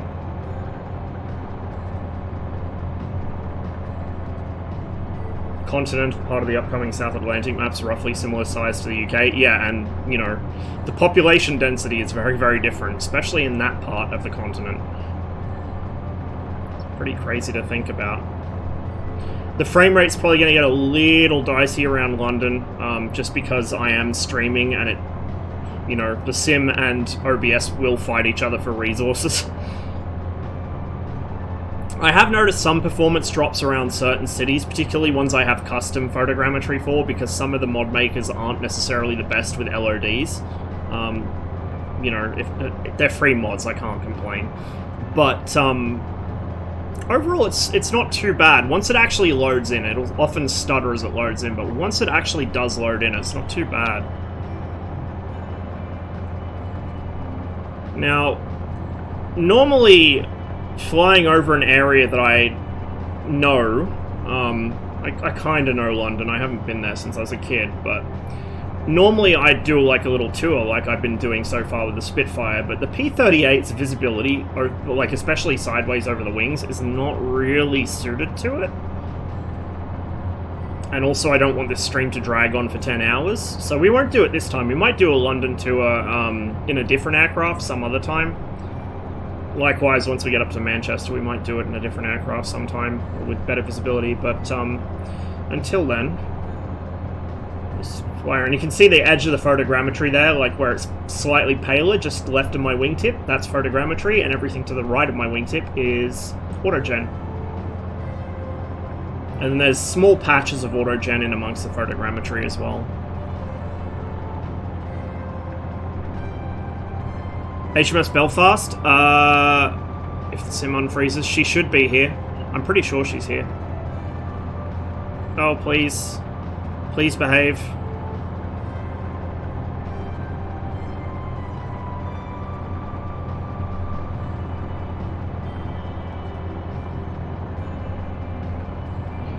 Man, they sure have built that up since I was last in the city.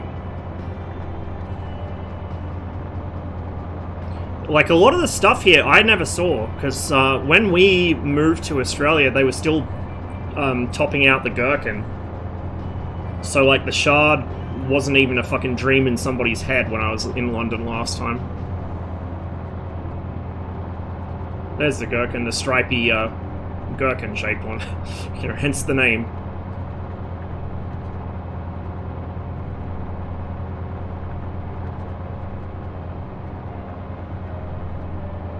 Is she, though?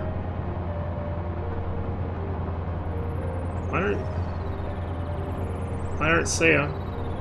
By Tower Bridge? I see a pair of, like, small cruise ships, gin palaces. I don't see Belfast.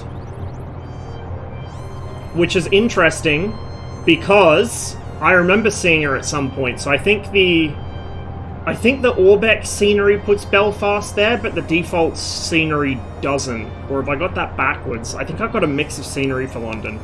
Actually, I think I've got a mix of scenery for London, so I'll have to check.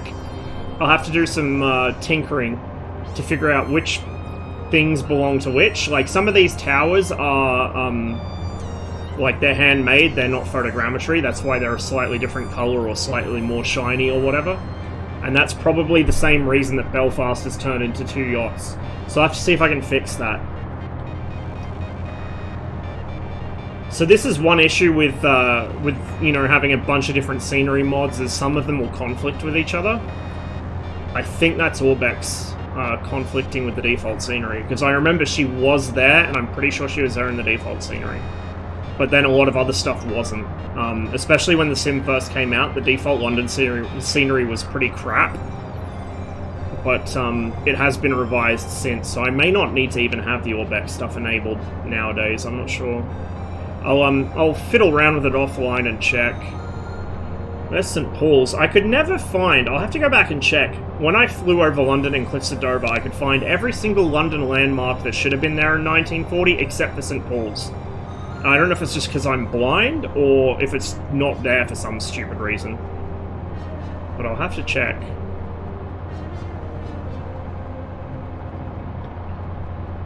Yeah, I mean, it is interesting, though, because... like, some of this is going to be my fault, where I've installed 2 conflicting mods, like this, for instance. I'm pretty sure Belfast was there in the base scenery. But some of it is purely jank, which is, again, why it's so interesting doing the flight over Eastern Europe, is because I know that nobody's handmade anything there, other than the Moscow scenery I have. Like, everything, and a couple of airports. So, other than the stuff I've downloaded, that's all default scenery. So you can see the good and the bad right next to each other. But, you know, I'd be fucking lying if I said I think that they should have stuck with the old-fashioned fucking FSX scenery. Like, even with some uncanny jank, this is so much better than it used to be. Holy shit. London in FSX was such dog shit. Like, there was a physics anomaly under Tower Bridge, where Moses was apparently parting the Thames, and you could see dry land. It was bizarre. Alright, Josh, catch you later, man. Sleep well.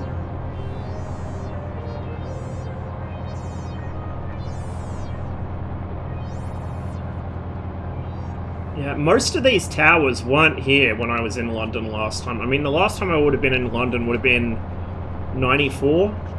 So yeah, like, a lot of the high-rise shit wasn't here. Like, there was Canary Wharf and a couple of towers in the center of the city, but Other than that, not much. Where's... Guys is a little further down. Actually, no. Guys is next to the shard, isn't it? I think that's it there. Because that was one of the dominating features. Yeah, that's that should be it, I think. Is it? No, it's further down the river. That was one of the defining features of the London skyline, and now it's dwarfed by everything around it. I'm actually having trouble picking out buildings I do recognize because there's so many new buildings around them.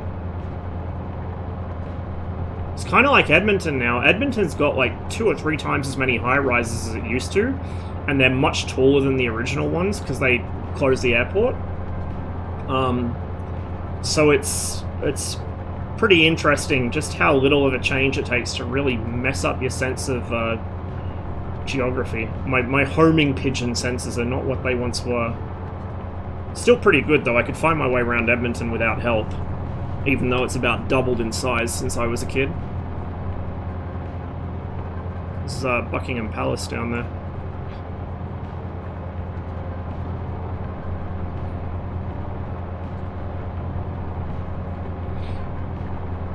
Look, you get people like that with everything. Nothing's ever going to be perfect, but if you can get it a little bit closer each time, then that's something. Just ignore him, dude. That's the best way to do it, is just don't read that shit. Just enjoy the sim without thinking about that.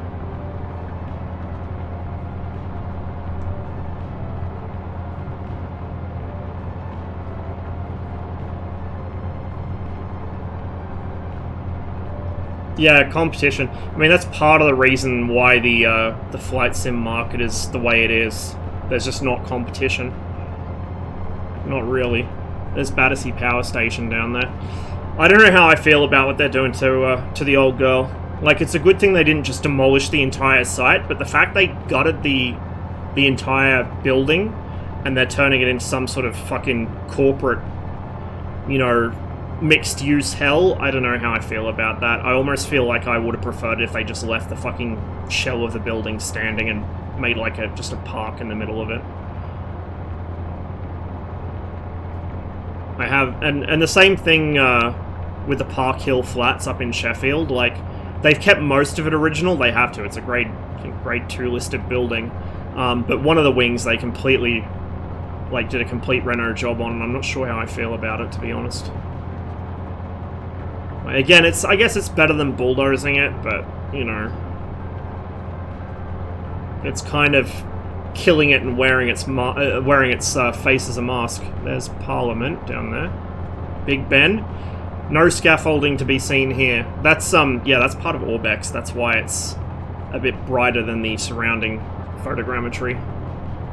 So it's probably a conflict between the Orbex stuff and the photogrammetry stuff. So I might see how the default photogrammetry looks now they've done the big UK update, and if it's good enough, I might not need to use the Orbex stuff anymore. And then maybe just get like 1 or 2 little community fixes. The community are really good for making small tweaks and small fixes and making them freely available. Like flightsim.to is fucking wonderful. The amount of good stuff you can find on there. Just flew over into Belfast with 2 yachts and I don't have anything but default for London. Interesting, because I remember seeing Belfast at one point and I do not remember what was causing it to appear. But somebody's probably made their own fix for it, so I'll just have a look around later.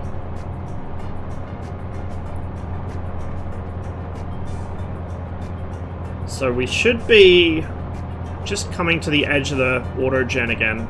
I think we're over autogen again. The photogrammetry boundary is like just behind my wing there.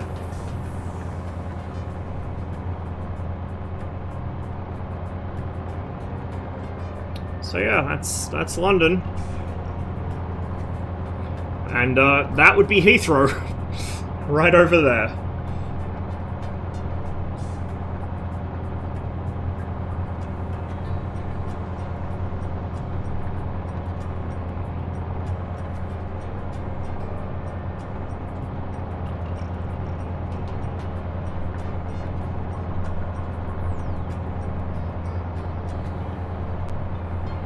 once you get lower down, the auto-gen stuff in particular starts looking more uncanny, and every now and then, like, for the most part, the auto-gen knows what type of, like, what architectural style should be in what part of the world. It's pretty accurate with that.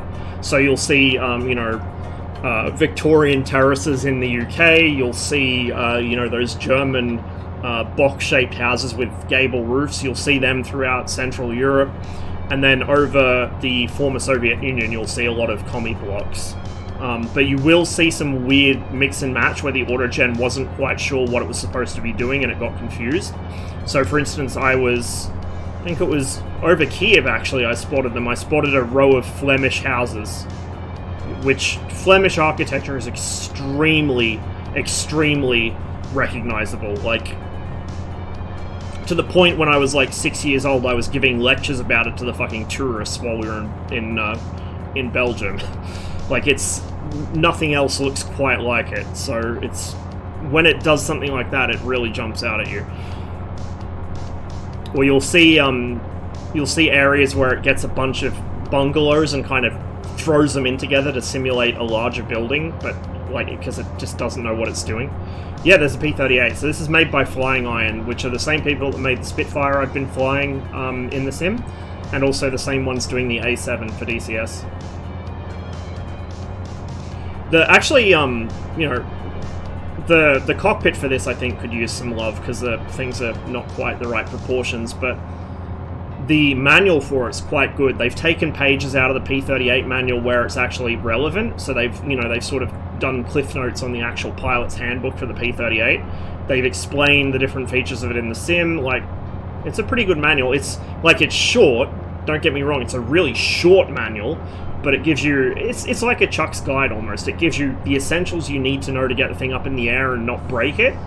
And it's kind of short and punchy, and it has nice little graphics where it needs them. It has excerpts from the actual aircraft's operating handbook where it needs them. It's quite a good manual. And they priced this and the Spitfire cheaply enough that even with little things like the cockpit in this, or the Spitfires, you know, some of the features on that, and the ground handling on both of them, even with that, if it's like $30, go hog wild. Like, $30 for something of this quality, I think is fair. If it was like 50 or 60, I would be reconsidering, because then it's like, you know, I just go play DCS instead. But, you know, I think that's a good precedent to set for this sim, because there's a lot of stuff on the marketplace that is, shall we say, not really up to the same standard, and yet charging twice as much. Like, there's a lot of stuff on the marketplace that free mods that you can get on FlightSim.to are better than, quality-wise, and realism-wise. Yeah, I mean, I wasn't going to say it, but yeah, pretty much. Just cash grabs. But this is reasonably priced for what it is. You know, maybe they will go back and make more adjustments to it later. They put out a couple patches for the Spitfire. Excuse me? Oh, fuel, probably.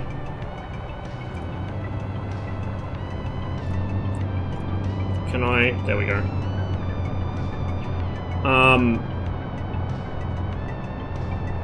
Yeah, they put out a couple patches for the Spitfire already. This actually had a patch for it, like 3-4 days ago, I think. Like, really recently. And this only just released, like, a month or so ago. So they're maintaining them. They're keeping on top of it. Which is good. It's good to see. And it's promising for them coming to DCS.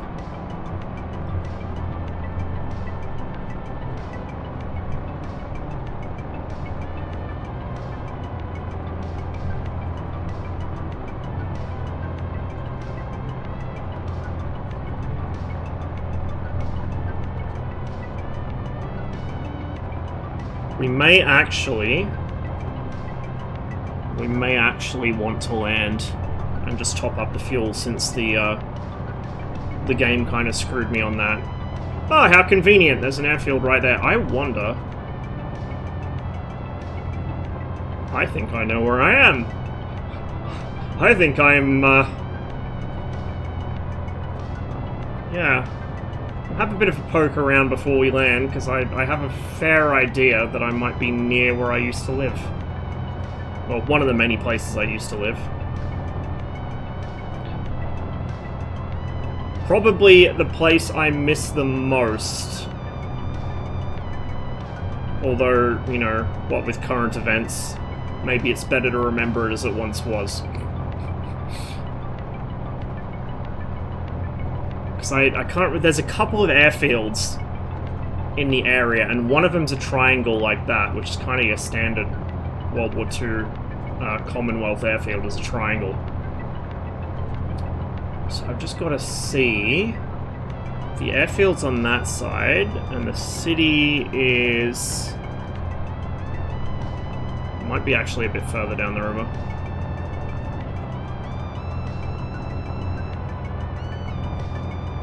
Because there should be... Yeah, I don't think this is it. It's further down the river.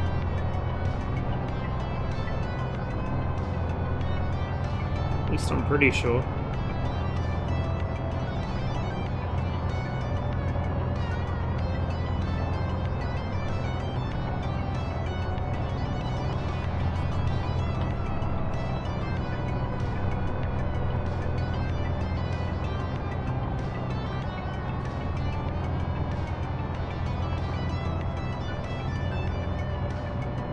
That might actually be it over there in the distance.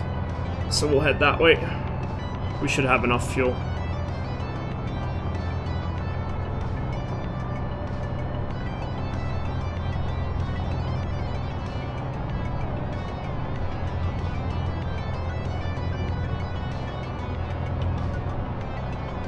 What I found interesting, and I did say this in the Discord, but there's a MiG-15 on the marketplace, and it might be the guy that made the mod. Maybe he's decided to sell it on the marketplace.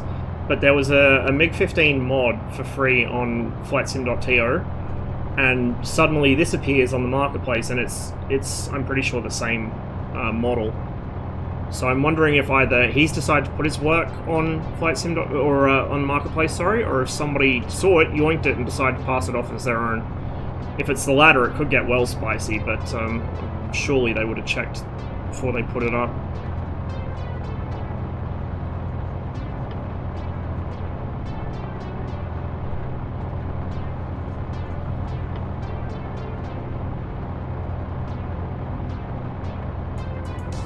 I think we need to go a bit further down the river. I might actually land at that airfield now. It's better than risking it.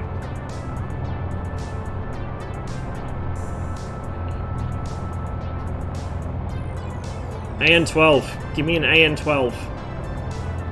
Or a 26. Oh shit, there's a little runway down there too. Looks a little bit short though.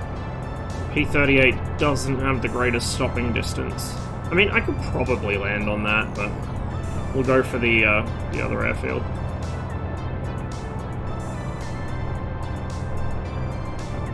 Which was over there somewhere?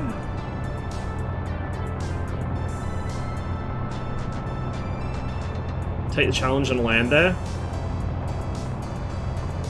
I mean... It does look pretty short.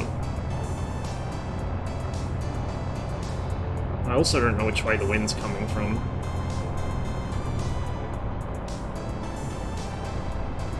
Please unfreeze. Thank you. Dollar says you crash. You reckon? I'll probably overrun the runway, but as long as I don't do it with a great amount of speed, I should be okay.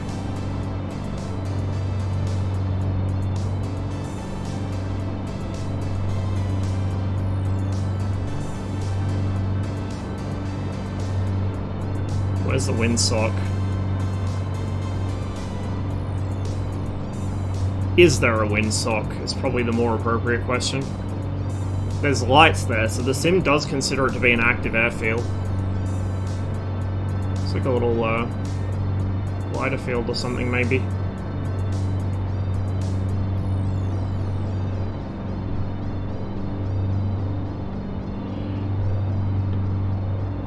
That is a very short runway.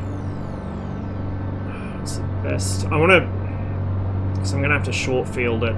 It's Probably best if I come in from the other side, but I'm barely going to clear the tree line. Like, you would want to land from this direction because of that tree line, but I might be able to come in from the other end. I just got to watch my sink rate.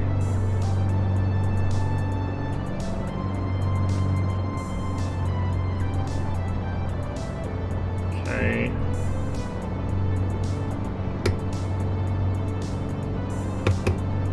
Wheels out.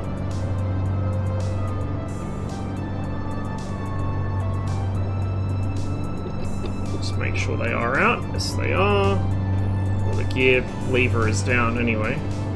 We're going to need a little more power because she really struggles with the wheels out and the flaps down. She gets really draggy. I'm going to extend out a little.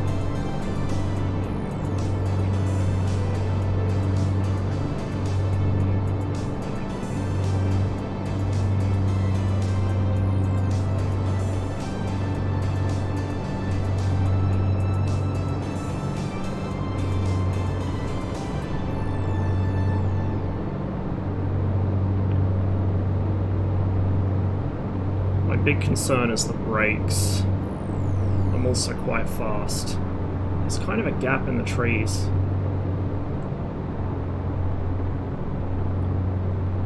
Now all I need is for the sim to fucking stutter. Okay, we're over the trees. Ooh, that was quite a hard touch. But it didn't count as a crash. I didn't need to short field that. The brakes are better than I thought.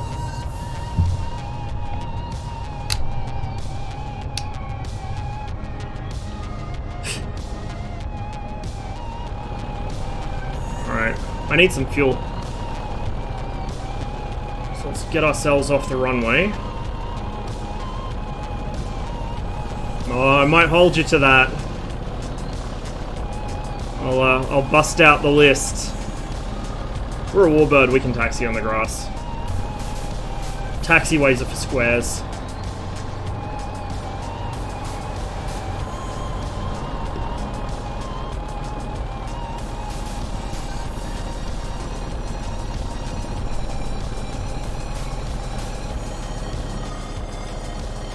There's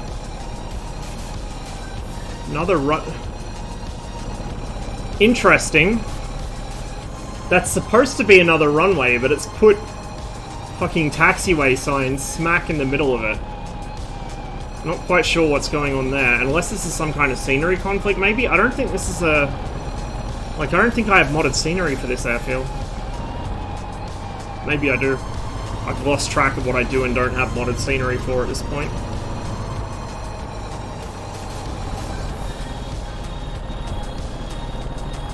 We'll just, we'll hot fuel the aircraft without shutting it down, so I don't want to have to go through the whole restart procedure for it. Oh, bit of a stutter. Oh, there's a fucking windsock there. It's hiding in the trees. No wonder I couldn't see it. It looks like the wind's pretty dead anyway. There's the fuel bowser.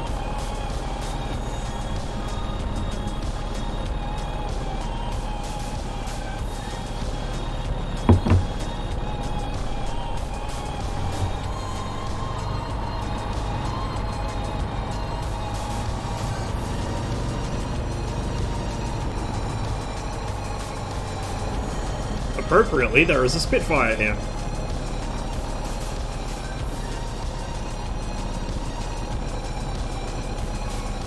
Yeah, I think this is just auto-gen scenery. So it's not something I have custom scenery for then. Probably gonna have to get a little closer. Ugh.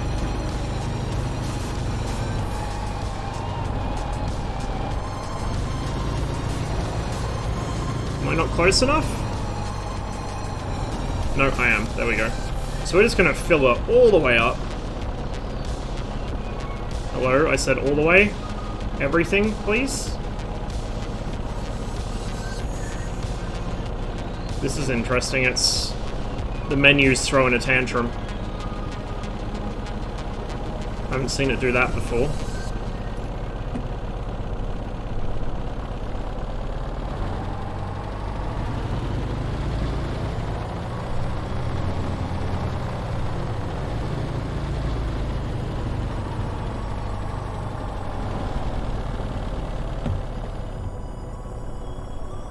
Yeah, they can carry a fair bit, hey.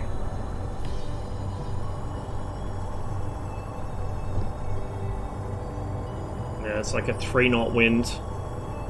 Hey, I picked the right runway. Wind-wise. So I might not have made it if I came in the other way because of the tailwind. Although it's not a very strong one.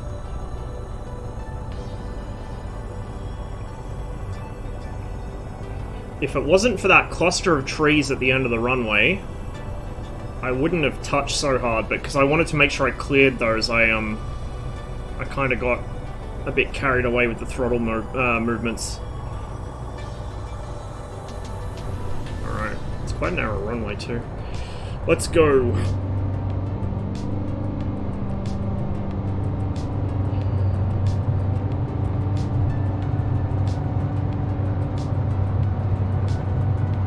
Up we go.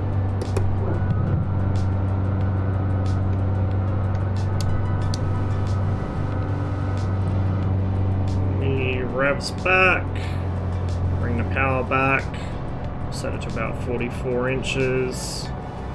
2600-ish, 2700 on the revs. And we'll begin a gentle climb.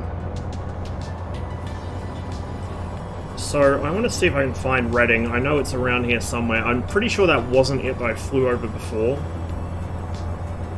But I know that that triangle airfield, I'm pretty sure, is actually quite close to Reading, because I did find it in Clissadova, actually, funnily enough, and landed there. So, I know it's close by. You say P-38 was more complex and harder to fly than Mosquito? No.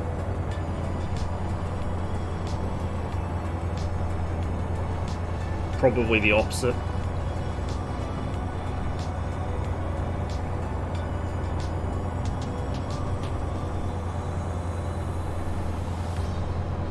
I mean, the biggest difficulty you're going to have with the P-38 is compressibility in high-speed dives. That was like its big problem.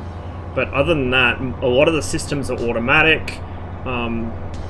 It's obviously single seat. The cockpit arrangement's quite clean. I would say it was probably easier to fly the 38, honestly. The Mosquito is a larger and more complicated aircraft.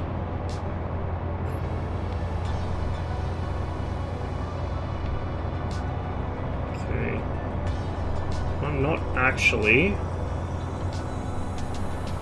That's it, I think. It should be over there. So I'll head that way.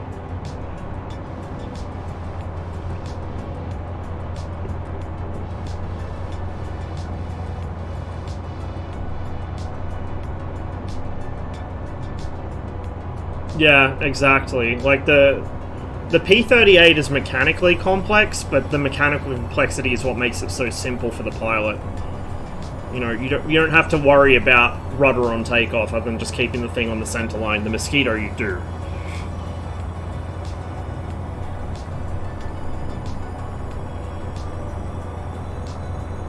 There we go. This looks like it. This looks like it. So, I wonder if they fixed the height maps, actually. I don't think I've flown over Reading since they redid the UK scenery, and I don't know if they changed the resolution on the elevation maps. Because that was the issue with it. Like, the rest of it was pretty good. It's auto-gen, but it was pretty reasonable. But the fucking Thames River was sunk in like the Grand Canyon.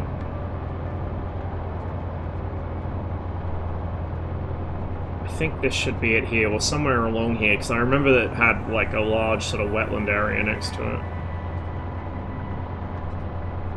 And I should be on the south side of the river, because Caversham's on the north, I think. Yep, okay. That's Reading. I recognize it now. That's Reading. Find my old house.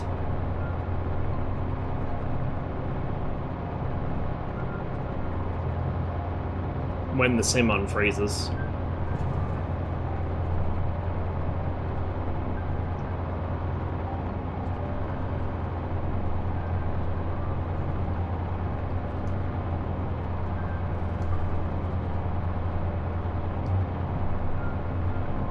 I think that was probably Maidenhead that we were in before. Where Dad used to have to go for, well, that's where he used to work. Between there and Reading.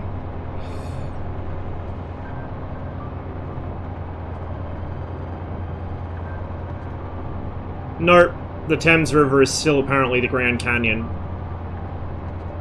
So they haven't fixed the elevation mapping yet, which is a shame. Like, what the fuck is going on there? That's very odd. It shouldn't be like that. There was no great gaping fucking yawning crevasse in the middle of the town, I can tell you that much. That might be my old school. I think that is my old school. Well, one of them. Looks about the right shape. Looks like it's in about the right spot, too. Although it doesn't have the old factory next to it. Maybe they bulldozed it.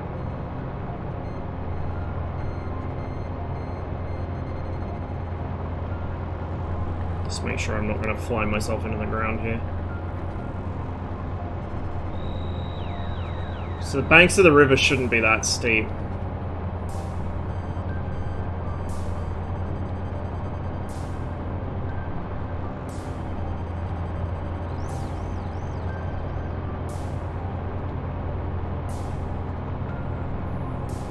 Where's the library?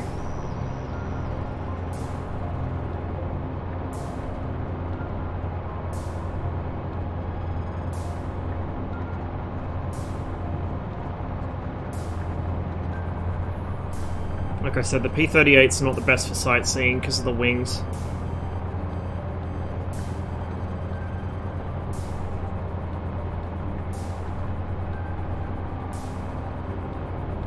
I did find it before, but it's eluding me where exactly in Caversham it was.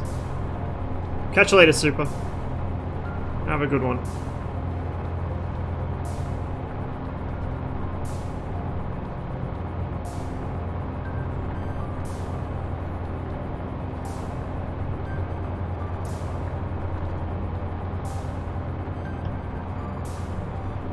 I think that's my old school. My other old school. I had a few of them.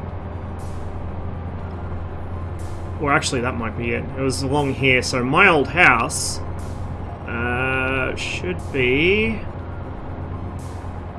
just nearby. Like I said, I found it before. I'm having trouble finding it now, but it's right around here somewhere. If I could get like a good fix on one of the buildings near it. But the auto-gen has not really done the area justice. Actually, no. I think that's the school there. That should be Hemdean House. So then that's Priest Hill. So it should be pretty much center of the screen somewhere. Anyway, I used to live here. It was a very nice place to live. I miss it. Right. Let's go up north.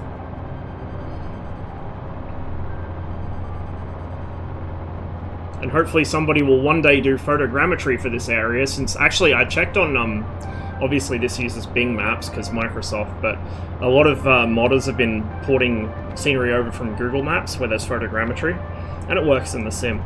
So hopefully somebody will one day make photogrammetry for Reading so I can actually find my old house. Because all of the buildings I need to get a fix on to figure out which one is my old house are very distinctive buildings, but the auto-gen has made them not so distinctive.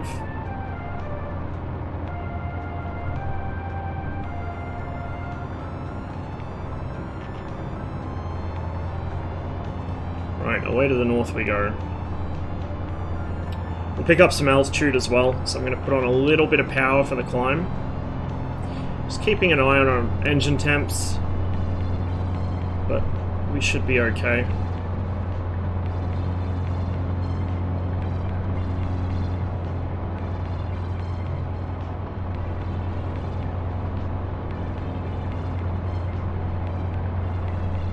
Of course, because we got these wonderful turbochargers, we're not going to really lose much power as we climb. nowhere near as much as a typical piston engine aircraft. I've found most of the houses I've lived in. Most of them, not all of them.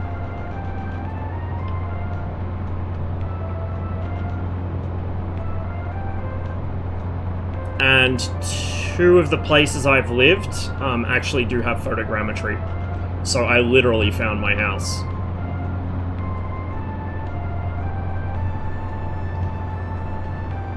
And then where I live now doesn't have it, but most of Canberra does. So I found my sister's place.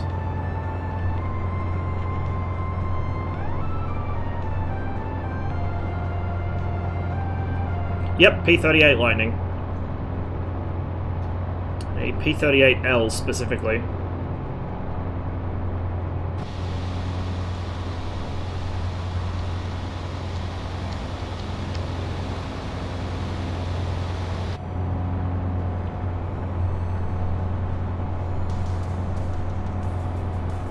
Might actually put even more power on.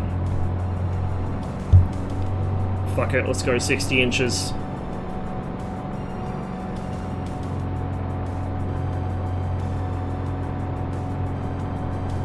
No, it's not a free mod. It's from Flying Iron. It's not that expensive. I think it's like $30-something Australian from memory. Similar to the Spitfire.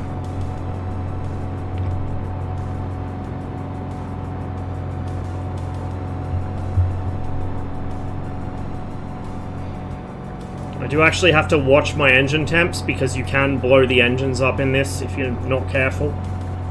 You'll usually know about it because as well as the gauges going all kinds of places they shouldn't be going, you'll notice some fairly thick black smoke coming out of the engines. So we'll leave her on these settings for a little while, we'll get some altitude, and then we'll dial the power back again.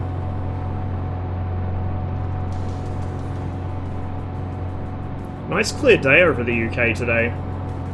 I was flying over, like I said, I flew up from Bristol to Manchester. Was it yesterday or the day before? Day before, I think. And it was quite heavily clouded over. But beautiful clear weather today.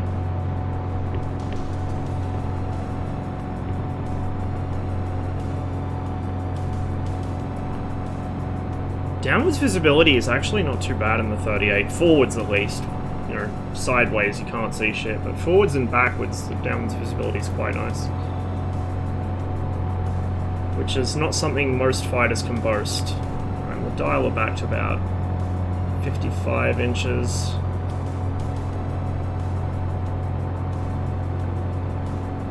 Actually, you know what? We'll bring it back to about 45.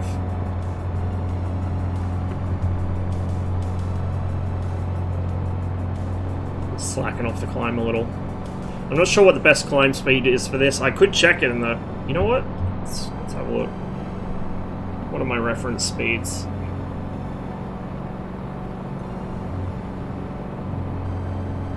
Best rate of climb is 160 miles an hour, so about the same as the Spitfire actually. So we'll pull her up and we'll aim to hold 160 miles an hour. Bring the revs back a little bit.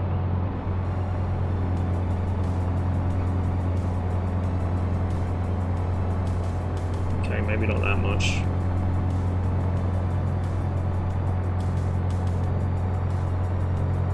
Okay, so about there. Just see the Isle of Wight there in the background?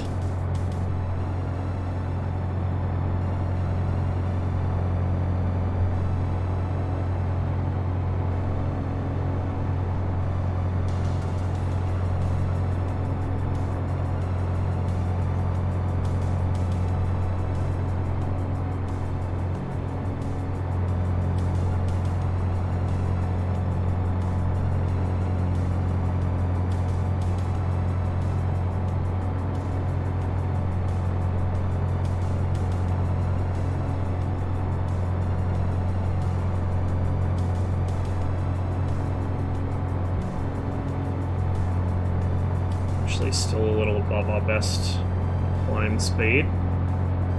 Quite a bit above it, actually. Bring the nose up and trim it.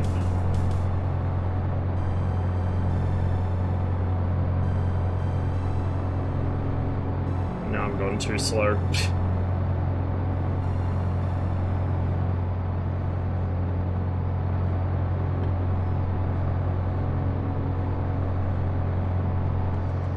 Yeah, it's way out the back there. That shape. That's the Isle of Wight.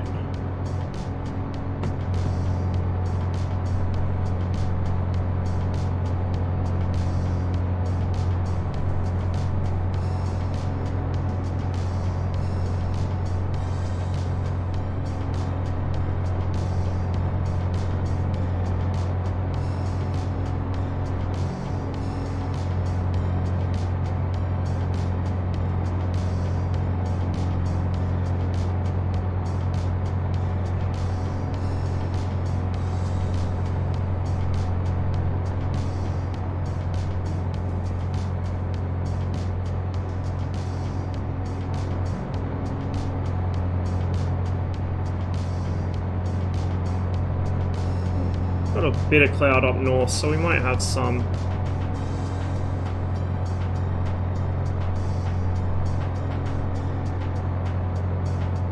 So I'm not climbing all that hard at the moment, but that's because I got the power dialed back a bit.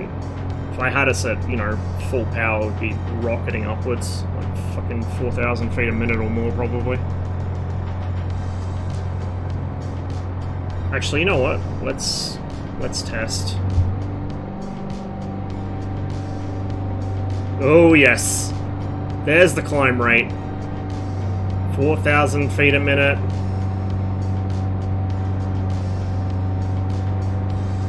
Bit over 4,000 feet a minute. I don't want to blow the engine up, so we'll dial it back down to 45 inches and about 2,800 RPM, I think should do us. Just try and hold about 150, 160 miles an hour. Probably actually better if I'm a little fast. Another old World War II aerodrome down there. So, British and Commonwealth airfields from World War II are typically arranged in a triangle wherever possible, with 3 runways.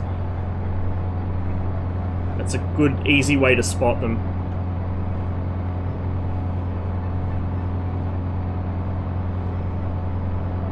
They're not all that way, but a lot of them are.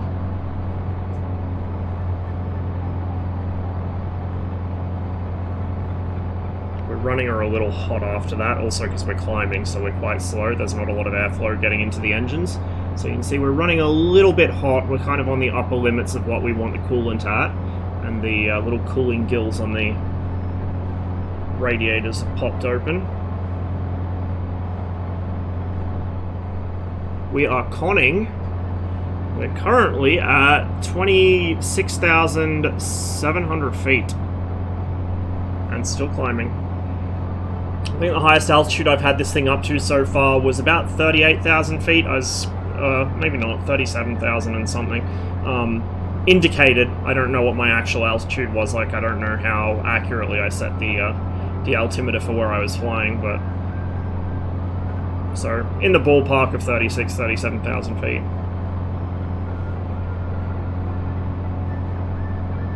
I haven't tried to climb, like, for any particular, you know, I haven't tried for an altitude record in the P-38. It's just comfortable to cruise up there, so that's usually where I go. Once we get a decent Mark II capable jet in this, either a 104, MiG-21, whatever, I'll see how high I can get it in this sim, and it should look fucking phenomenal from high altitude in this one. If I can get a jet up to like 80, 90, 100,000 feet in this, it should be really, whoa. I've seen videos of people like, you know, flying stuff with intentionally broken flight models, or, you know, flying some of the not intentionally broken, just, shall we say, not the best quality jet modules, and they were way up there, and it looked really, really impressive, so it should be nice to see on stream, I think. Actually, lost a little bit of power here. Not much, just a little, so we're gonna give her a bit more.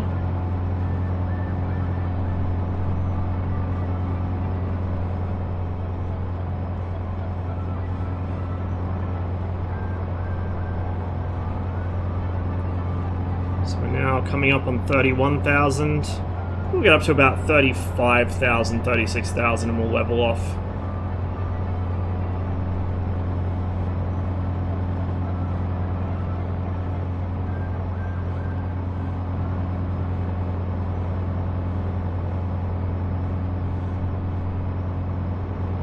Hopefully this cloud's not too thick, because I'm navigating visually at the moment, and I need to be able to see where the coast is.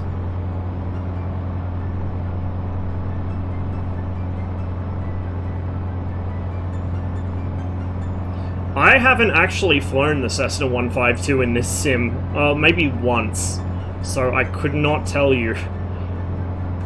I've mostly been flying the Warbirds I have, and the DC-6 every now and then, a few other things like that. I haven't flown the Cessna. I think they did make some adjustments to it. Oh, no, they did, because, yeah, in the patch notes, they had that, they'd adjusted, the trim rate, so it wasn't quite so sensitive, which I have noticed. Everything trims quite a bit slower.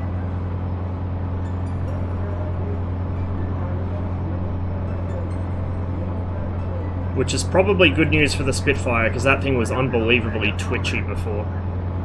Should be a little more sedate now.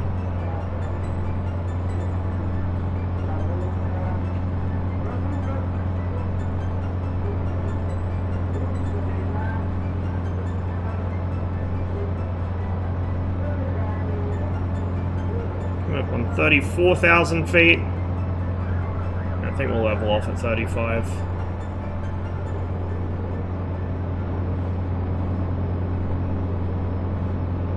And the engines are still within tolerances. They're a little warm, but once we level off, we should be good.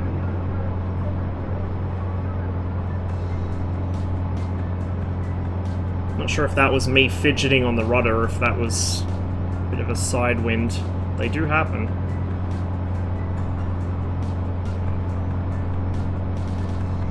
I have noticed clear air turbulence quite a few times. Oh, yep, nope, that's clear air turbulence. Pretty mild though. Okay, I've overshot my target altitude just a little bit. It's okay, we're in a high performance aircraft, we can solve that pretty quickly. I'll try and get it trimmed for more or less level flight. If I can get it trimmed hands off, I'll be happy, but as long as it's close enough, it doesn't really matter. The one thing I will say is, because they adjusted the trim rate, it makes my, the rotary encoders on the Virpil control panel, it makes it much harder to use them for pitch trim, because it's much less sensitive now.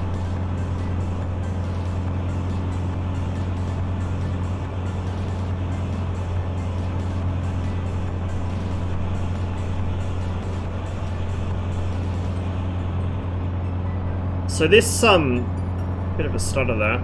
It's loading in scenery. This module does actually come with like a kind of additional autopilot if you just are too lazy to fly. It's brought up by the tablet, and then you've got a separate little tab for it here, autopilot. So you can set it level, heading, whatever. But we're not going to do that, we'll hand fly it.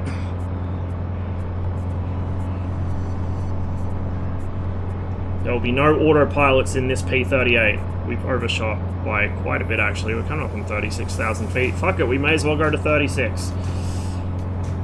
We'll try and get it trimmed out level there. It takes a while to get it hands off, but once you do actually trim it hands off, it stays there, pretty much. Unless it hits a pocket of turbulence. It's quite well behaved.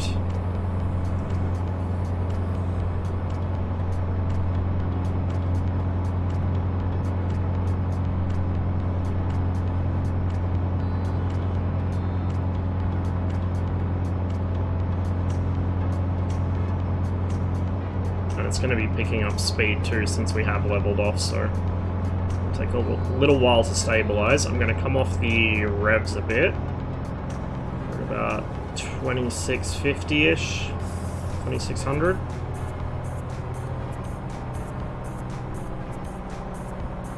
Actually, what is our ground speed currently?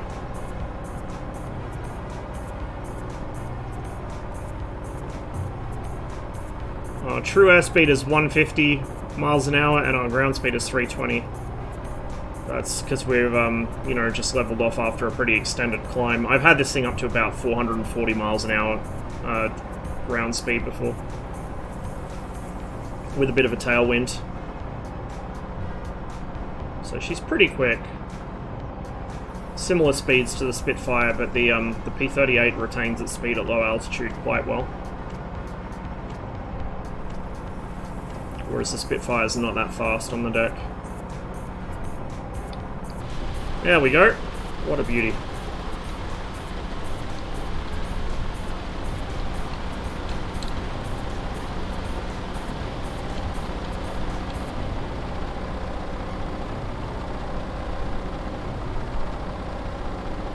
I just realized I probably should have switched the wing tanks on. Oh, okay, I know where we are.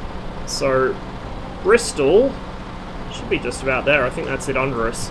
And then that, kind of to the right of my left wingtip, if that makes sense, is the southern coast of Wales. So Wales is that area completely enshrouded by clouds, which is kind of fitting. And then we're going to go up past it, and then we should pass Liverpool, and we'll be landing at Manchester. It's a nice little airstrip there I'd like to land at. But yeah, we're conning. I still think, like, I don't think they've made it so you can see other aircraft's contrails yet, like, you know, it's like the generic AI flights or other players in multiplayer. But I'm looking forwards to when that's a thing. I'm pretty sure it's not a thing currently, but I am looking forwards to it. Should make the skies a lot more lively. Okay, we're still more or less level. We've climbed a little bit. I'm going to go ahead and flip the tanks over to the wing tanks. A little bit of a side wind there. So I'm trying to remember.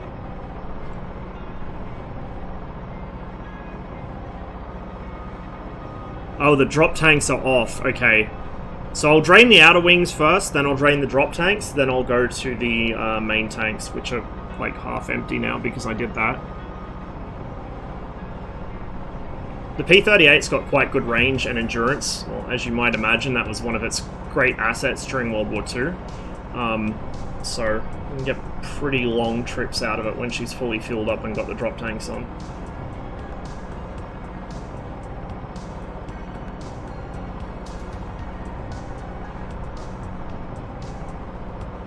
See the, I think that's Salisbury Plain over there. It's in that general area. The Brecon Beacons are in that general area also. But there's so much cloud, we aren't going to see shit of Wales today. It's completely hidden. And it looks like the cloud might be covering Manchester as well. Like, this looks like one continuous layer, so... Kind of annoying, because I was going to show you guys, I might still be able to do it, I was going to show you how you can literally see from one coast to the other from this altitude. Especially as you get a bit further up, but it looks like we won't be able to see because of the cloud.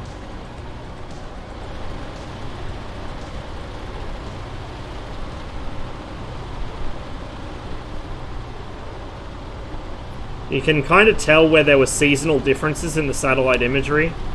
Like where they had one piece of imagery from one season and the rest is all from another. A lot of canola fields down there.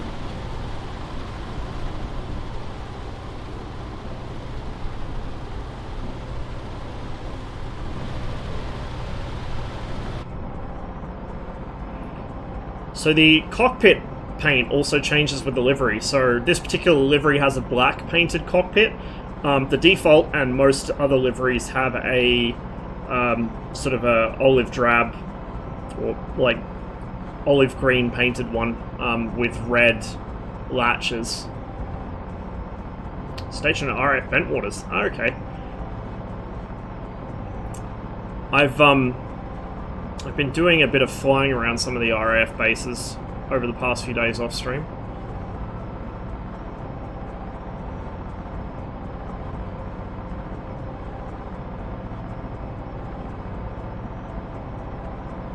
Some actual elevation changes down there. A lot of the sort of this area is flat until you head over towards the west, and then the further north you go, the more hilly it gets.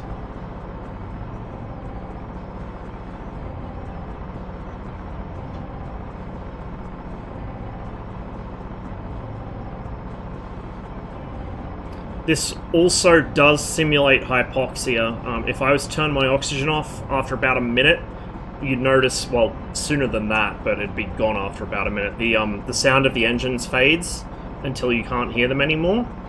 And then it takes quite a while for it to come back after you turn the oxygen back on. I haven't noticed any graying out, loss of color, tunnel vision, any of that. I don't know if it simulates that.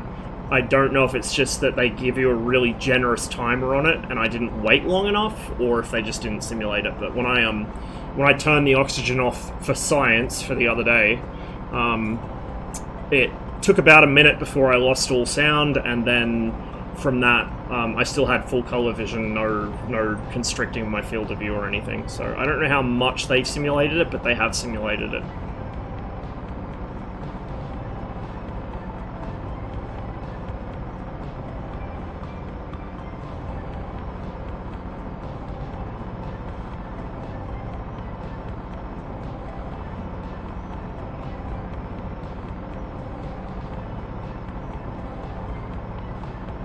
It's a shame that the clouds are all here. This one of the prettier parts of the UK on a clear day, but we do not have a clear day.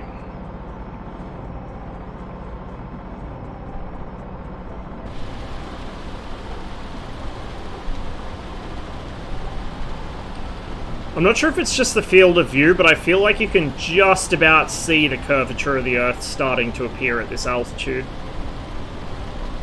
which is pretty impressive.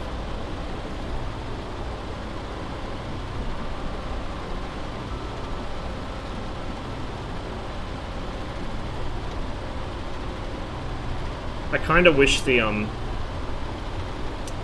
external camera views weren't so clunky. I mean, they're not awful, but they could be better. Having like an actual mouse view like DCS has would be quite nice.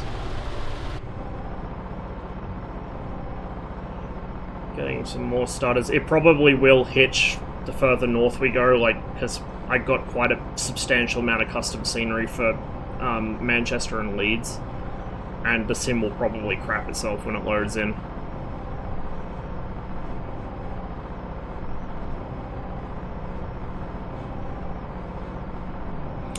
Interestingly enough, I haven't seen any airliners yet. When I was flying up pretty much this, well, not this same route, but I was in this same sort of air corridor.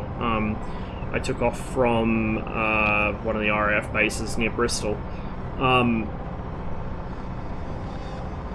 Yeah, I nearly ran into one, not that it simulates collision, but I nearly ran into one on my climb out, and then I passed another one as well. Actually passed above another one. It's funny when you're in a warbird and you look down and see an airliner below you.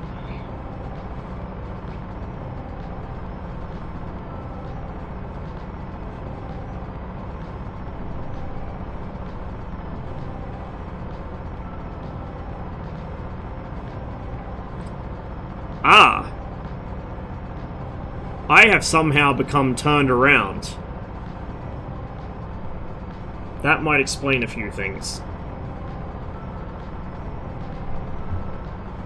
Alright, let's turn north. Before we end up in Ireland.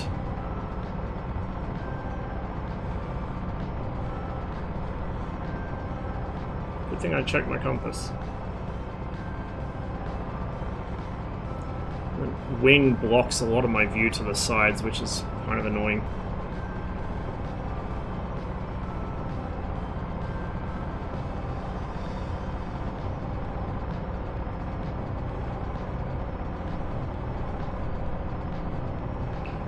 One thing I am really bad at, I'm bad at it in real life too, is I'm really bad at holding altitude through a turn, which is probably the reason I got away with making such steeply banked turns when I was flying in real life, is because I wasn't actually pulling too much load factor on the aircraft.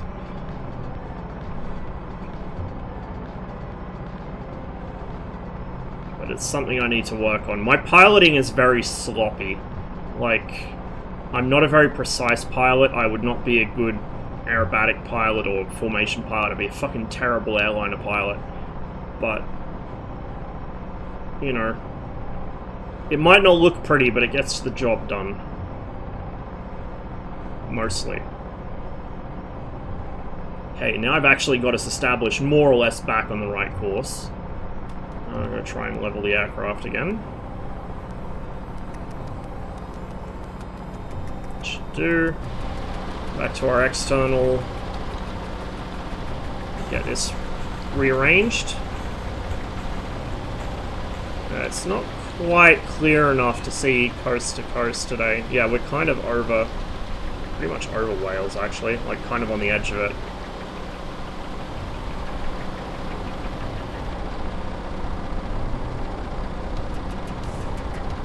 And we are indeed going to want to descend because, holy shit, the north is clouded over like crazy.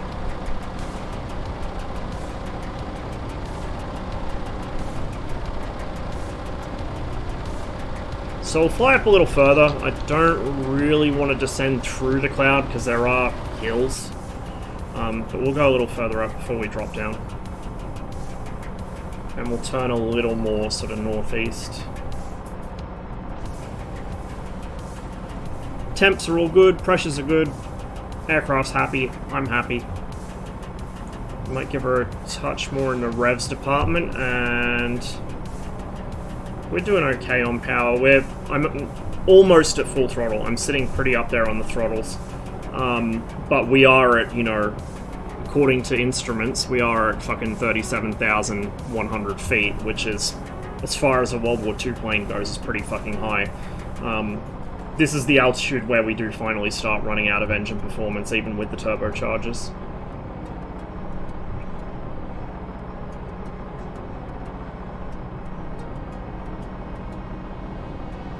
Can't quite see the North Sea today, but it's over there. If I kind of sit up in my seat, yeah, I can see over the wing a little better, but I can't quite see it.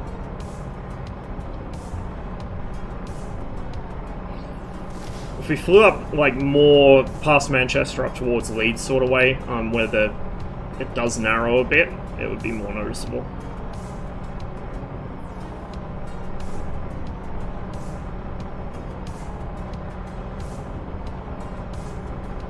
It's funny though, because, you know, in the UK it's considered a big trip to go like an hour's drive. You know, there are people who live 20 miles from their family members who see them once a year.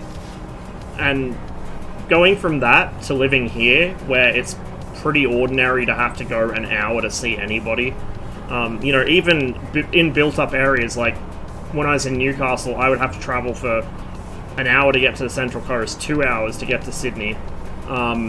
If you're in Sydney, depending on what kind of transportation you take, it could take anything between 1 and 4 hours to get somewhere, you know, within Greater Sydney still. And then if you live out in the country, fucking forget it. Like, between here and my parents' place is a 3-hour drive, I think? About 3 hours. Between me and my sister is about a half-hour drive, 20-minute, half-hour drive, maybe a bit more depending on traffic. And then if I get the bus, it's about an hour and change, hour and 10 or so. Yeah, exactly. It's pretty crazy. Like, you know, it's just, the whole country is so densely packed, and yet so many people don't really travel.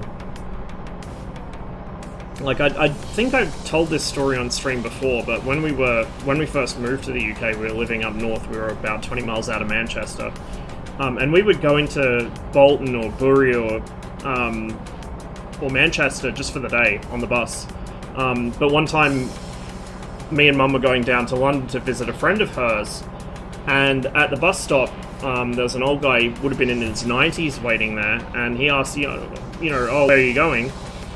And Mum said London, and he just about keeled over. He's like, what? I haven't been to London since 1942. Like, holy shit, it's not that far.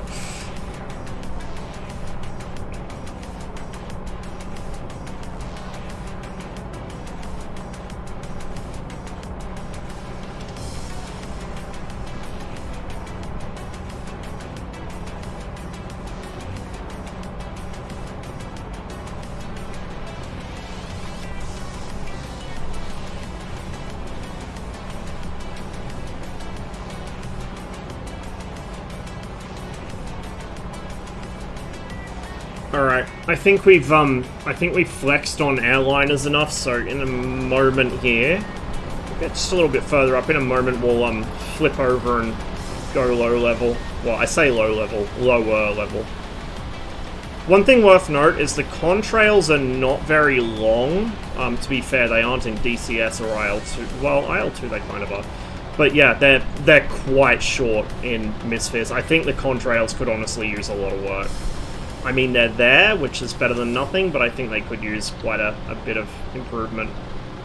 You know, make them longer, make them a bit denser, maybe. It looks like it's just a 2D sprite. Like, it looks kind of underwhelming, if I'm honest. Okay, so we're going to come off the power a bit. We're going to roll inverted. I gotta be careful because I do still have those drop tanks on, and we're gonna roll out the dive flaps. They're not air brakes, they're dive flaps, and their whole purpose is to help you recover from a high-speed dive if you get into compressibility, which we really don't want to do. So I'm gonna try and hold about this dive angle. Looks good.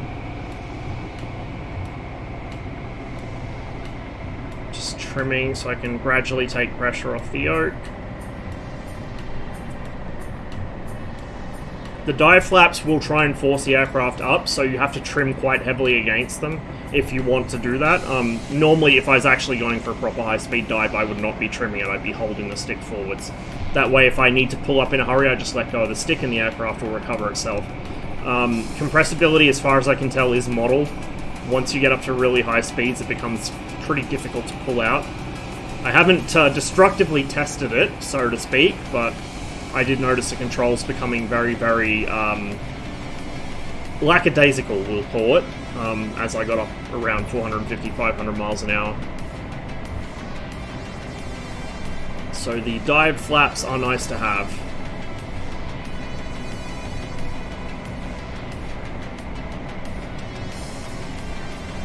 Tried the IL-2 P38? Yeah, I was actually flying it earlier today before the stream. I've actually, I think I've got 1 or 2 streams previously where I was flying it. So yeah, I have flown it. Not a lot, but I have flown it. I really like the P38. The main issue I have with it is just the visibility, particularly sideways, so I feel like if I'm flying a P38, I need somebody flying with me so we can cover each other. Because a P38 by itself doesn't have the best situational awareness. How does it compare to this? I mean, I'd have to fly both more extensively to really compare them. And you need a good point of reference, like, to fly the same sort of maneuvers exactly. Because there's little bits of variance between the sims that throws things out, like it feels different even though it might not be. But it feels broadly similar. I noticed the, if the sim unfreezes, I noticed when you roll the aircraft in this, the yoke doesn't turn that much. Like, for instance, this is full left stick. That's full left stick. In IL-2, full left stick would be the yoke over like this. I'm not sure which is more accurate. I have never sat in a P-38, so I couldn't tell you. but it is one difference I picked up. Okay, I can get rid of the dive flaps now, because I am plenty slow enough. Okay, they're in. I'm going to need to start back trimming here. Oh, this is pretty low cloud. This could be a little more than I bargained for. It's also going to make it extremely hard to navigate. Oh, yeah, no, this... Uh-oh! This could be problematic.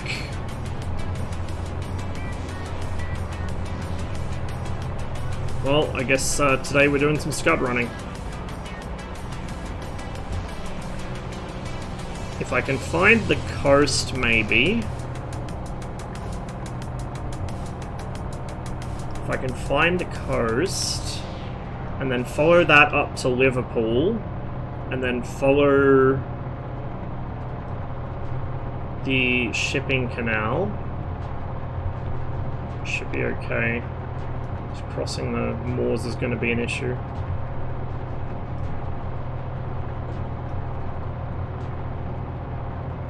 It's a shame, because the scenery around here is absolutely gorgeous, but you can't fucking see the scenery if there's a honking great storm in the way.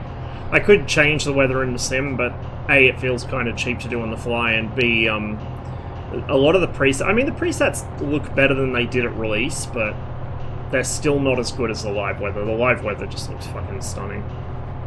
So I use the live weather as much as possible, even if it kind of, you know, even if I want to go sightseeing and the weather's going to hamper that, the weather in itself is a sort of sight to behold, so it works out in the end.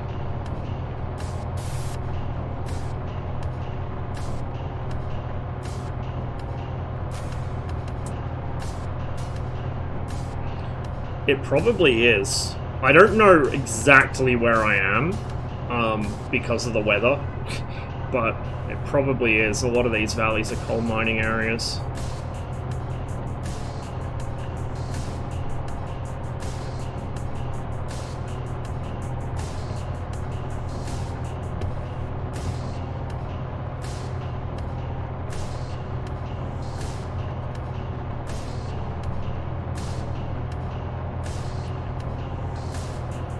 Slate as well, particularly I forget the name of it. I should know it. It's some typical unpronounceable Welsh name, but there's a it was an old slate mine, and there's coal mines around it. They're all in the same valley, up in Snowdonia. Went there when I was a kid. It's the one with the funky little double-ended steam locomotive. It's quite famous. I don't know if I can't pronounce Welsh, but it's spelt Festiniog. I remember now. Beautiful place. I really, really miss the UK, and I really want to get back over there, at least for a holiday soon, but the way it's going at the moment, I'm not sure I'd want to move back over there. You know, not until they experience what is known as regime change. Fucking Tories are running the place into the ground. Yeah, so I've heard and seen. It's a real shame. Real shame.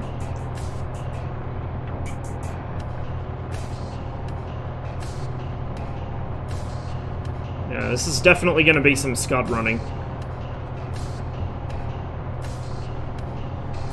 I know, right? Well... Unfortunately, the way politics works these days is you do polling before the election to figure out what issue scares people the most. It doesn't actually have to be important, it just has to scare people. And once you know how to scare people, you just promise to fix the thing they're scared of, whether you actually intend on doing it or not, and you get all the swing voters. You're never going to convince the entrenched voters from either party, you just aim to get the swing voters, who will usually vote on either one issue or just on the, you know, on whatever the hot button issue is at the time. And this is where we end up. I mean, Australia's not quite at the level the UK is, but we're aiming for it. We're getting there. It's the same thing. It's just... We voted in a criminally incompetent government, which already did enough damage in its first couple of years. We voted it back in. Because they scaremongered about taxes. That was it. That was what won them the election, was scaremongering about fucking taxes. rail vacation starting up north and rail trip down to Europe. Oh, that would be wonderful. Yeah, some of the railways, like, up around this area, actually, so, where we used to live up near Manchester, Haslingden, we would go down to, I think it was Rottenstall, just down the hill from us, had a beautiful old,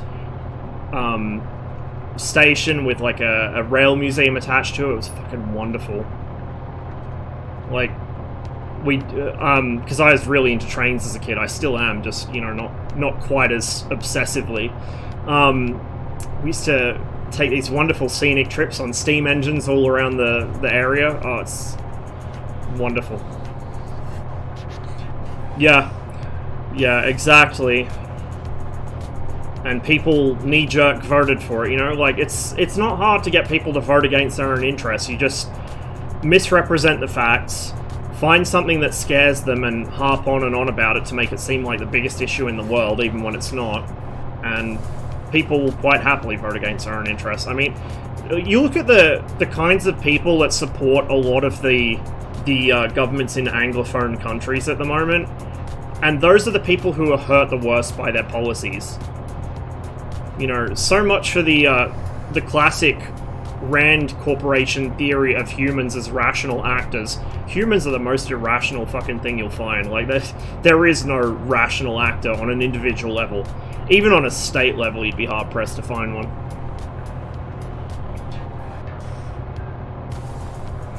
But, unfortunately, that's one of the flaws of the political system we have, is that it's very easy to abuse. And a lot of the freedoms that people value are very easily turned against them. Very easily turned against them.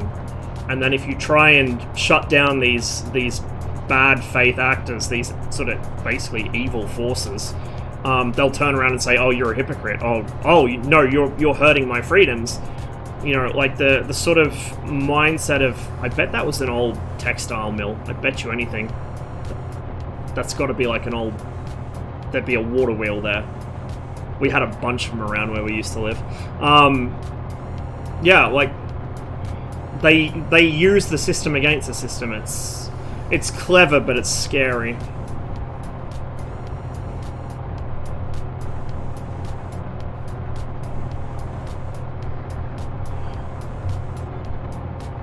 New Zealand, I think, is the odd one out at the moment. I mean, I'm sure they have issues of their own, but New Zealand seems to not be participating in the race to the bottom that the rest of us are.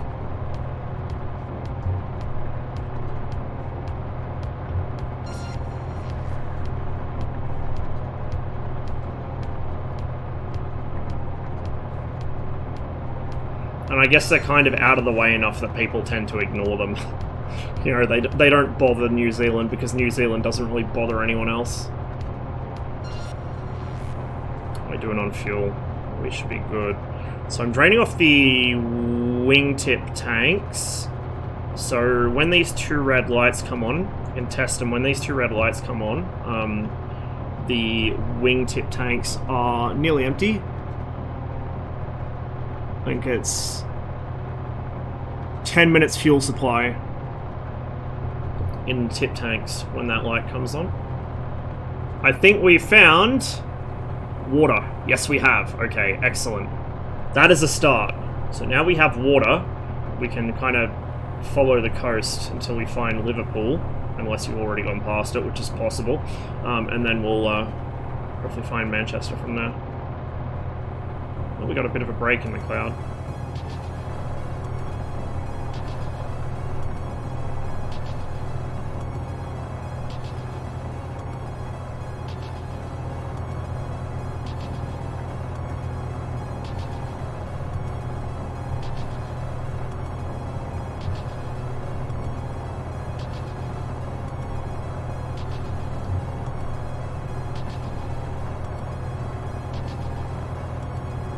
The other thing that's really depressing about the whole pandering to swing voters thing is that parties lose their character. Like, for instance, the Australian Labor Party it's fucking liable to call it a Labor Party anymore. It's depressing. Like, even its current leader, Albo, he was, like, seen as the great hero that would restore Labor to its roots, you know, because the sort of right-wing faction of Labor had been dominant for a while. And Albo has not really lived up to expectations, unfortunately. Because I guess the party is so concerned about trying to pander to swing voters that they've decided that the best way they can, you know, serve the country is by being a slightly less shitty version of the Liberal Party. I mean, they're still better than the fucking Liberal National Coalition, but not by much. Not by as much as they should be, put it that way. Holy shit, that's a lot of fucking wind turbines. Jesus. That is a fucking lot of them.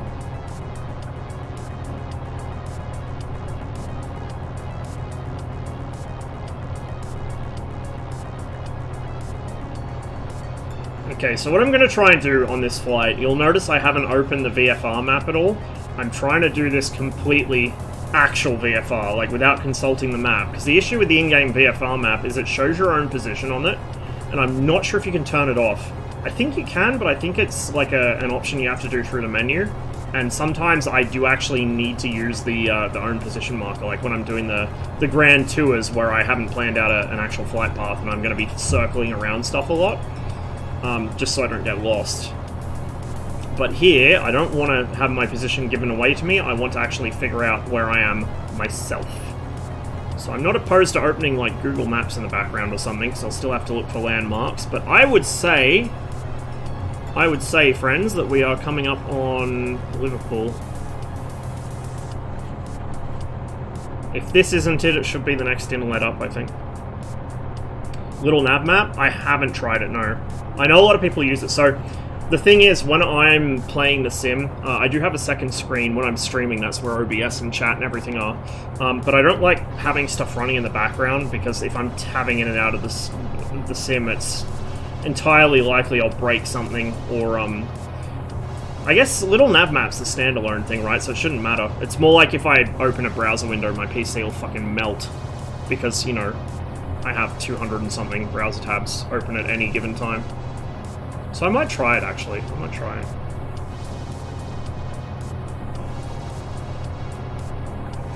I stopped flying in real life before I got up to nav, so I haven't done any actual proper nav yet. I've done, obviously I did land nav-wise in the Army Reserve, but land nav is, you know, a bit of a distant memory for me now, and it's a bit different to doing things in the air.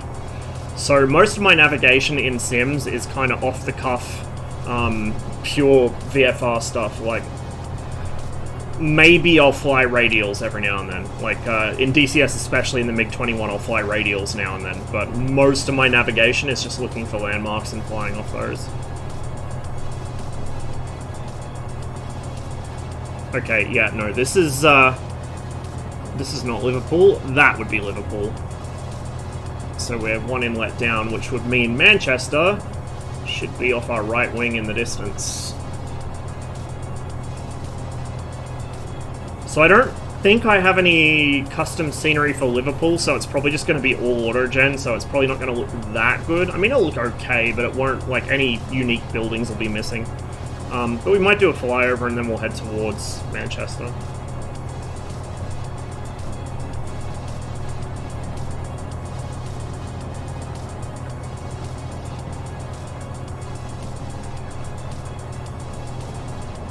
So part of the UK update they did was they did custom place a bunch of things like churches and cathedrals.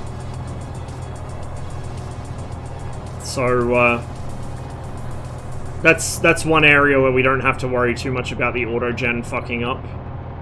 But for a lot of other buildings it tends to. It makes decent guesses, like I'm gonna be honest, it makes pretty decent guesses for what it is, but it's obvious sometimes when it fucks up.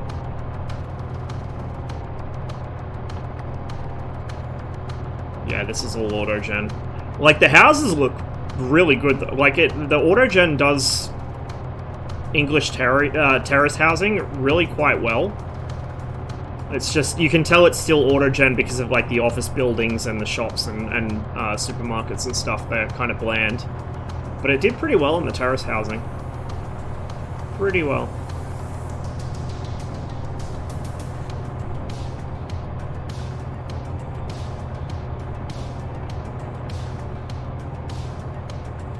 Bit of a stutter. I should have actually had that playing. I should have set that up on the playlist.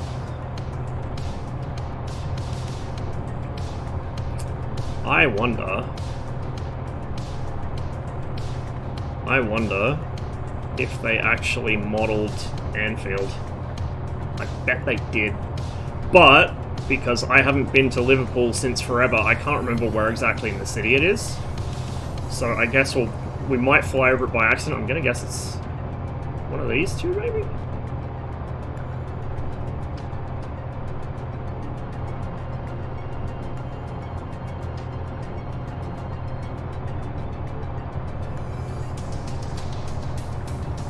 So we do have some unique buildings they placed down manually. Ah, yep, that'd be it there.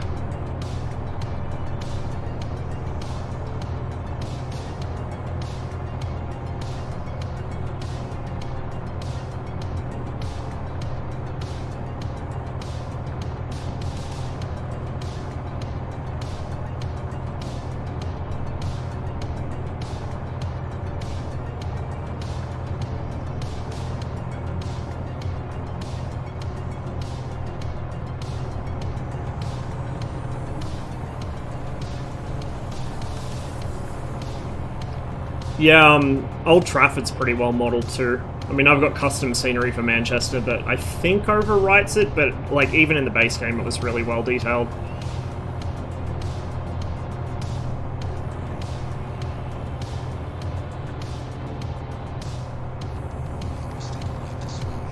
Fucking, oh man, those clouds.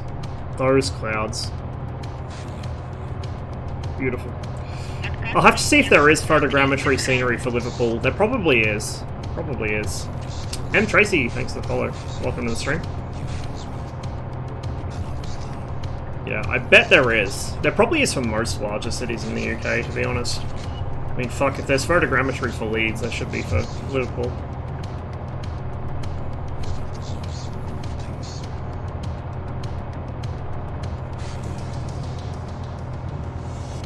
Incidentally, for those who are here for the flight over Pripyat, remember how I said the We Love VFR scenery pack was conflicting with it?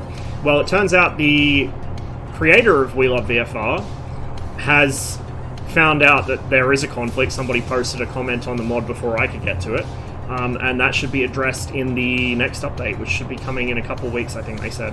So it's should be fixed soon. We might do another flight over the area to look at it once that's been addressed. But essentially, like, the way that mod works is it's kind of like autogen but on steroids, to use something the mod maker actually said.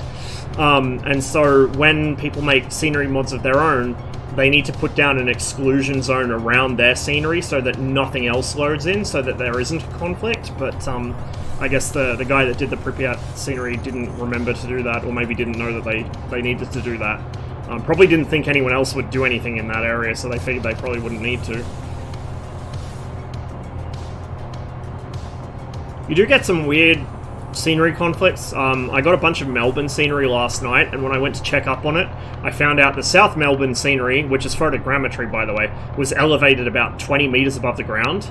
So it caused all kinds of issues. It was very interesting. I've had to disable it for now. I'll have to try and figure out what's causing it and fix it.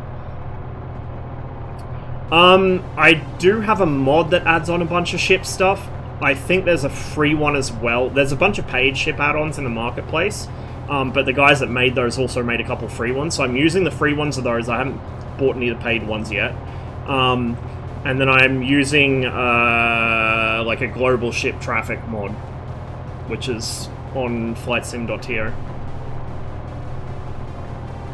Flightsim.to is a fucking wonderful place. I can't recommend that site enough. It's absolutely brilliant. Everything you could ever want or need for this sim is on flightsim.to.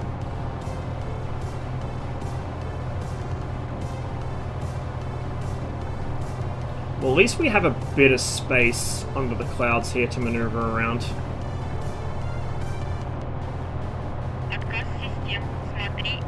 Kilo 3 Hero, thanks for the follow. Welcome to the stream.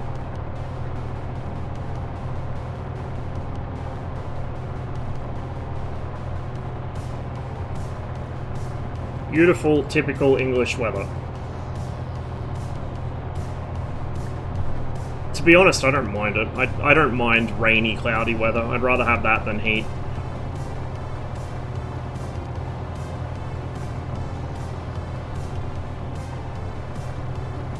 Oh.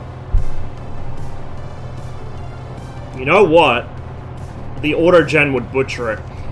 But if I had the capacity to actually make custom scenery for this, I mean, I have an ancient copy of 3ds Max, so technically I could if I relearned how to use it.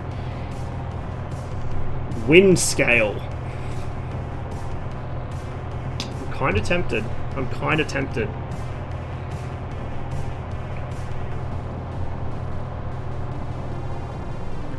Whoop! Uh-oh, uh-oh. Someone wasn't paying attention. Actually, I'm gonna go to drop tank. There we go. So we'll drain the drop tanks now.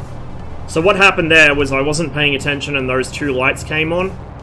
And that meant that I needed to switch tanks from the wingtip tanks. And I didn't do it in time. So you do get a grace period of like, you know, like 10-20 seconds before the engines starve completely. This is the Manchester shipping canal here. So Manchester should be that massive buildings just on the horizon.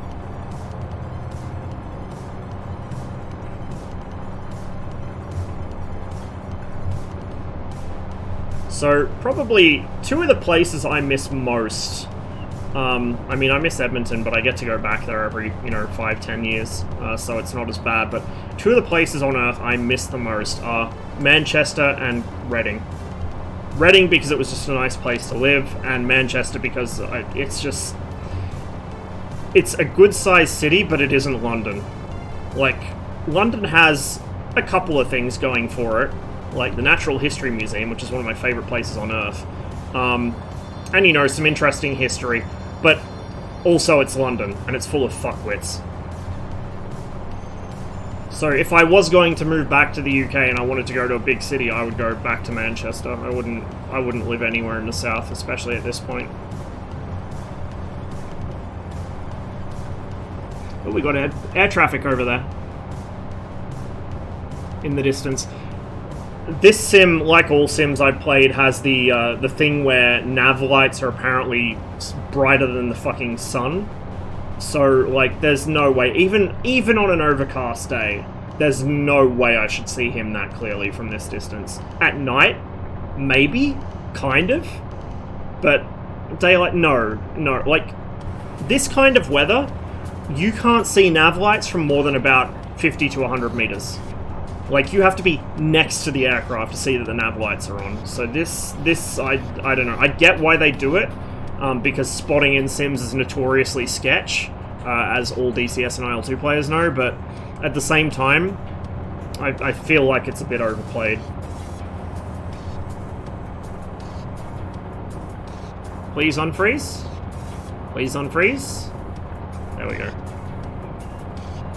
So we're just about hit the edge of the photogrammetry, and that is where we will be landing later, which I think was the first civil airport in the UK.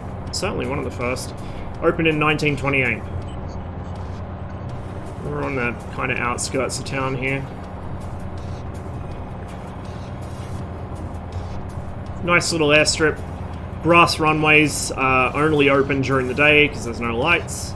I have landed the P-38 on there, so I don't know why it's freaking out about that other runway. It actually, the P-38 will easily do that. I guess it just looked short from the air.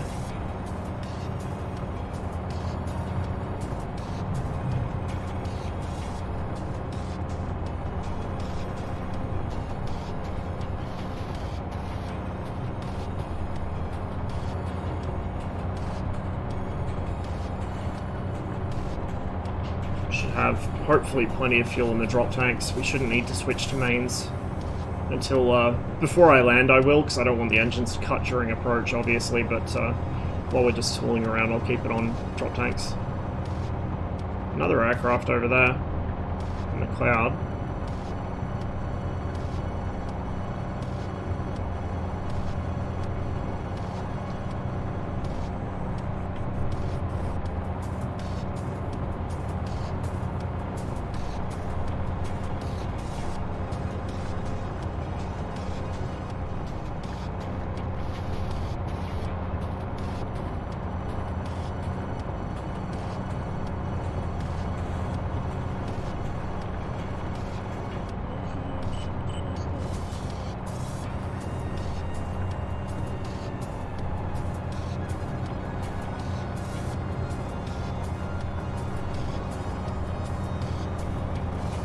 Salford over there.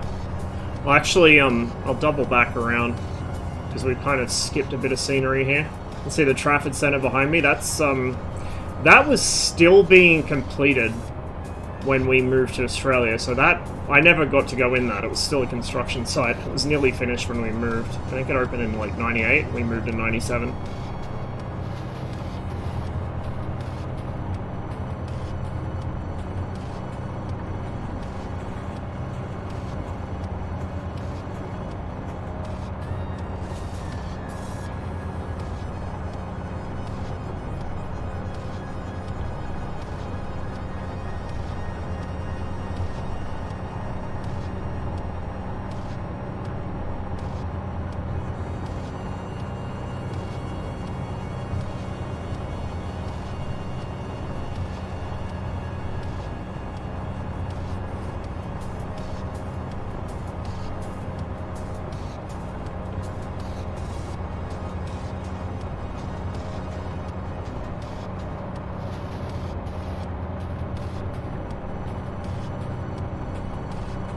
The quality of mod photogrammetry that people pull off Google it can vary.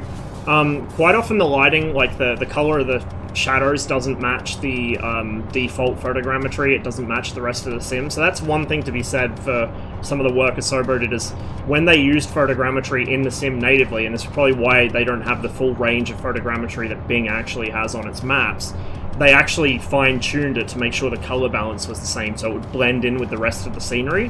Whereas some of the mod stuff, it's not as noticeable here. Like, this is pretty good. It's a little more bright and saturated, I guess, but it's not a big difference. But like, for instance, I've got some Berlin photogrammetry, which is, it's blindingly bright and it's blue tinted when you compare it to the scenery around it. If it was by itself, it would look fine, but because of the comparison, it's noticeable. But this is pretty good. Like I said, it's a bit bright maybe, but that's about it. Like, it's not blue shifted or anything. And a few frame rate woes here, probably the mixture of the photogrammetry and the clouds and streaming all at the same time. It was pretty smooth when I flew over it the other day. But I think MSFS is just one of those things where it's a perfect storm of performance hogging things when you stream it. Like, it's fine when you don't, but as soon as you introduce OBS as a variable to that, it shits itself. Hey Airbus, welcome to the stream. There we go. If we go around the other side, you can see the writing on the seats. Let's keep my speed up in these turns. Yeah, it does. It really does. It's so colourful too, like I was surprised by just how colourful it is.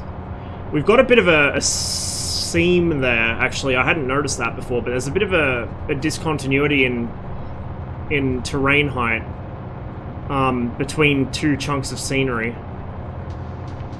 Oh, a little bit of a stutter. Little bit of a stutter. There we go.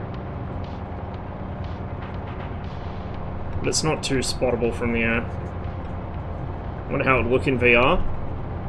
It would probably be stunning, although it'd probably be stuttering even more. Yeah, I don't think it likes me streaming.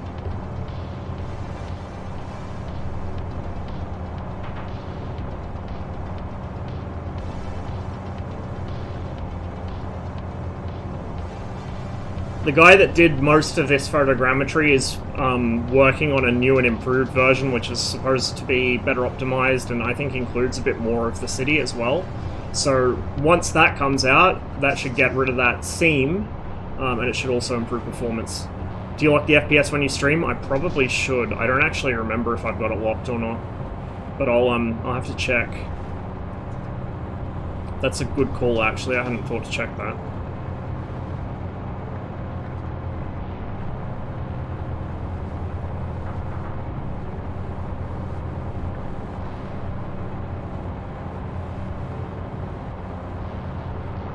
Although, it should be locked on OBS's end, and if it was... if it was the sim causing OBS problems, it would only show up in the stream, but this is the sim having problems, I think, so not sure. But I will check, maybe once I land. Because it is struggling here. It's really struggling here. And it was absolutely fine the other day.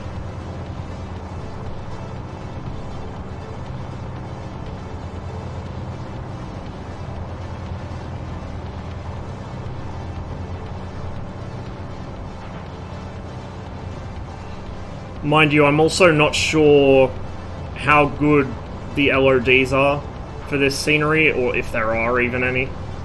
Because I know some of the free photogrammetry mods don't have LODs at all. Like, they just forgot to do them, or they didn't know how, or whatever. So that's something that would heavily affect performance if it doesn't have any.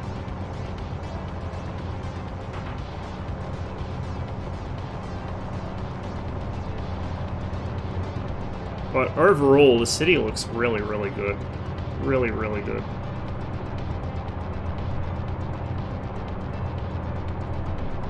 New terrain sliders killing my FPS, looks great. Yeah, so I'd manually set it through the config file before they expanded the slider. And I found that I could turn it up to 600 off stream and it would run okay. But on stream, it had to be reduced down to 300 or 400, which is, I think I've got it on 400 at the moment. Strange ways down there.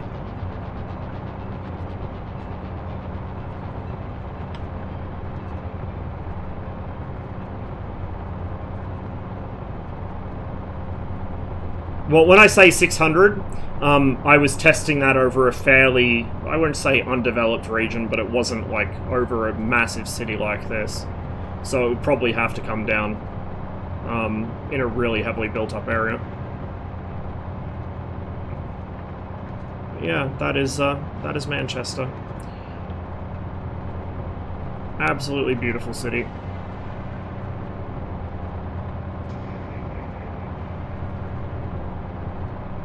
So I think we'll do one more sort of orbit. We'll come over to the center of town, and then we'll go and land. And I will double check my settings. And then I was going to continue the flight on somewhere else, hence carrying the drop tanks. Oh, I've still got this up. I forgot that was even there. Well, I was going to fly further considering I put the drop tanks on the aircraft. I usually fly it clean, but in this case I think probably I need to jump off and get something to eat and get a few other things done. Oh shit. Something just happened my PC did not like at all. So it might be good timing actually. Something just fucking launched itself in the background. Sorry about the stuttering, guys. It is what it is. Resource-intensive sim plus resource-intensive OBS. On the plus side, the stuttering is actually the sim this time, as opposed to last time I had issues with streaming this sim, where it wasn't the sim was fine, it was OBS.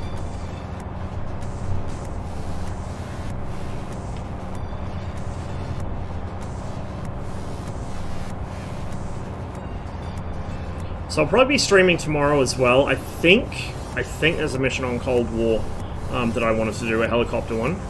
So I'll be doing that, and then I might play a bit more DCS afterwards, but it probably won't be a super long stream. We'll put that on mains. Put that one on mains as well.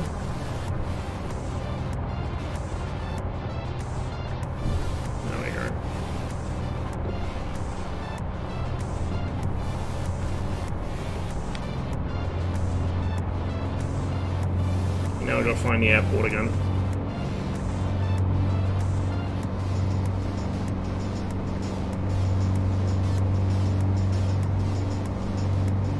It's just near a bridge. Of course, there's no lights at the airfield, so it's a little harder to spot than they usually are. You don't get the giant "Here I Am" lights. But it should be around here somewhere.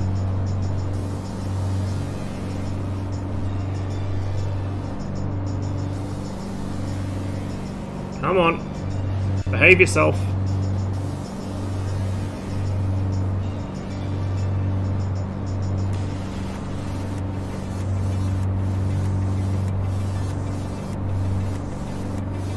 How much fuel do you have left? Heaps.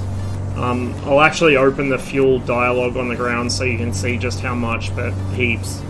The P-38's got quite a bit of range, and especially if you don't flog the engines like I tend to, you can get quite a bit of endurance out of it. I'm not sure how accurate the fuel consumption is. It hasn't given me any reasons to doubt it yet. Unlike the Corsair, where I'm pretty certain it's not sucking as much fuel as it should by, like, a significant amount. Like, with the Corsair, it's pretty ridiculous. I was able to, I was flying with Rush Aerosim Gaming when he was doing a flight from Perth to Forest in the middle of Australia. And I didn't even burn off my drop tanks. Like, I was still on the drop tanks. So I'll have to try the same flight in the P-38 and see how it goes, but the Corsair definitely was not burning fuel as fast as it should have been. There's definitely something amiss there. I see the airport. There it is. So we'll do a bit of a pass to figure out where the wind's coming from.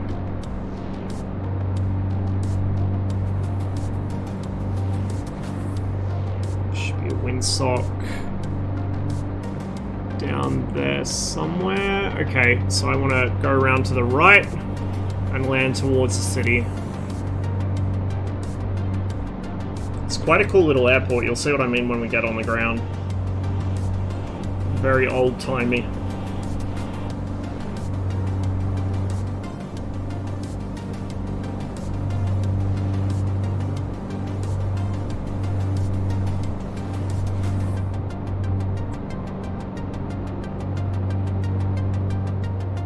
So I just flipped over to the mains. I've still got fuel in the drop tanks, but I flipped over to the mains because I don't want to risk the drop tank starting to run out when I'm on final.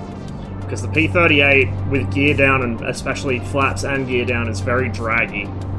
So if I was to lose an engine on final, that would be it. I'd be dead.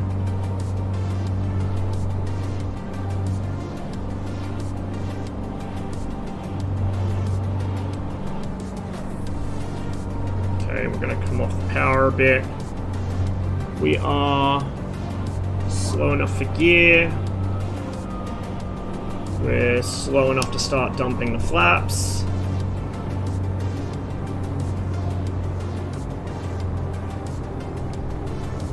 We got our choice of runways here. I need more power just to get me over the line. Take the left runway, I think. It's difficult to see over the nose. I'm going to really sit up in your seat, kind of look around the gun sight. Okay, we should be clear of those trees, I think. A very slight crosswind, not much.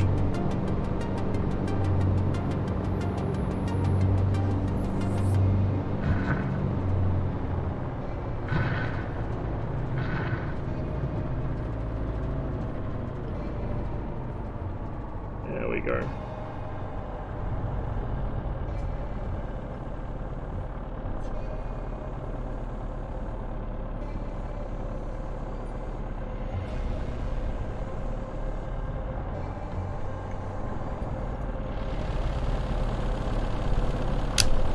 Flaps in.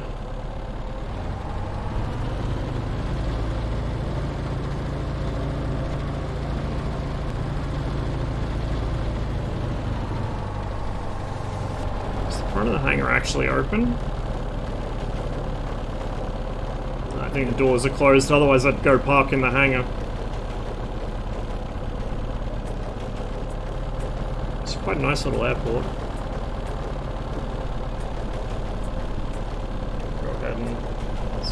And we can get rid of the oxygen, we don't need it.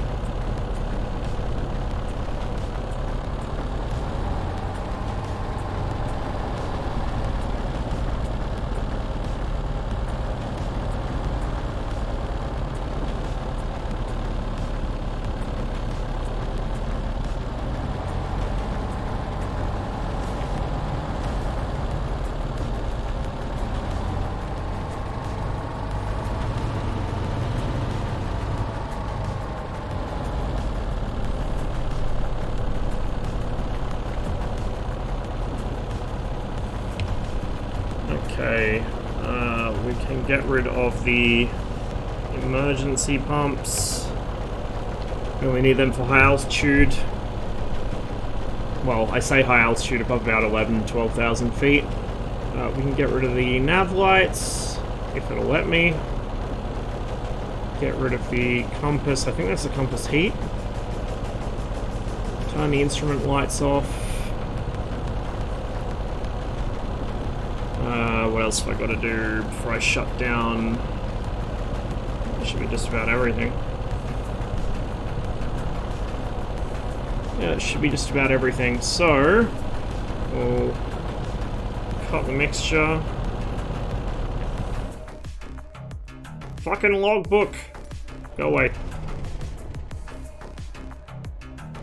And then battery can go off.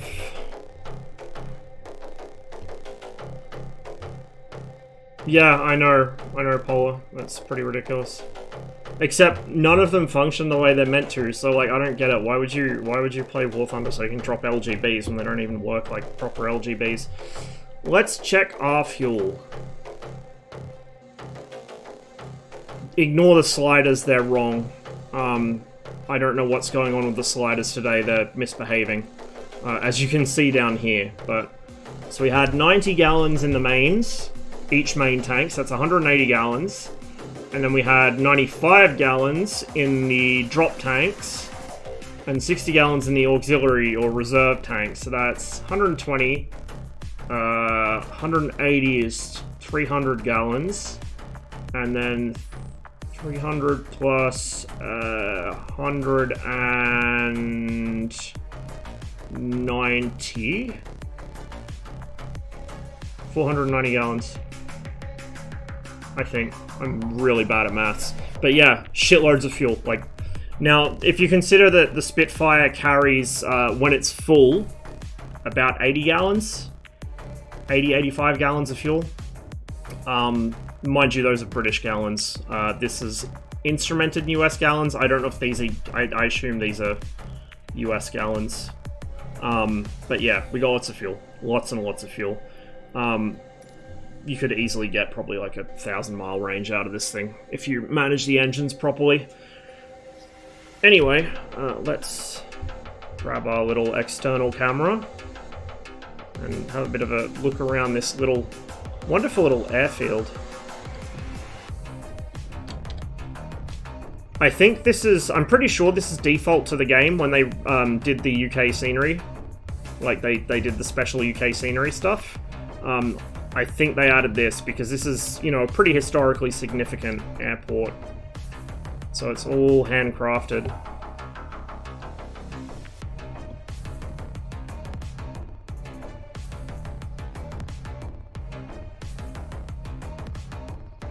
I like the control tower in the old Nissan hut. Then you got, I assume that's meant to be like a terminal or something that's half finished.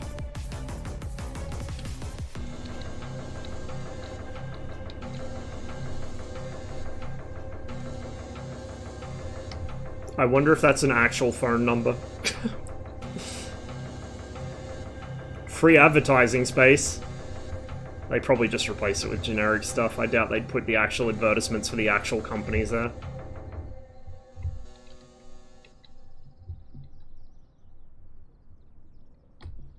Although maybe they did. Maybe they did.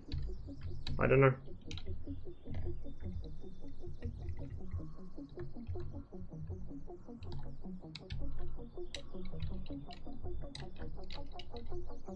Manchester. It's the city airport. Kind of on the west end of town, just past Salford.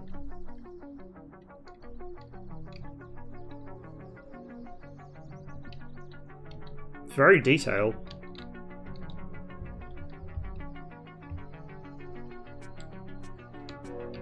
It's an old, original World War II hangar.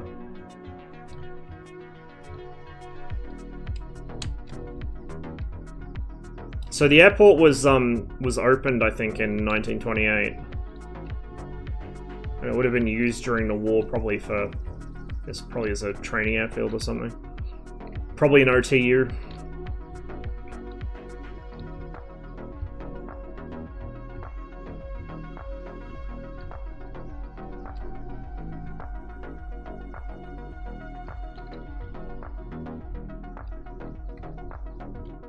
Another big boy hangar there.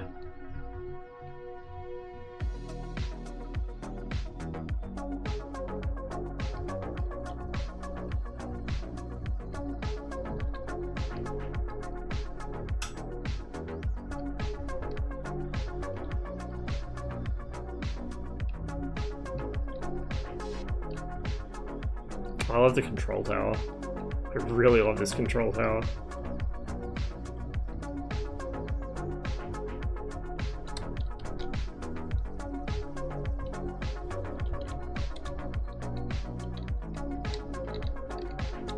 I doubt they modeled too much of the interior of it, but...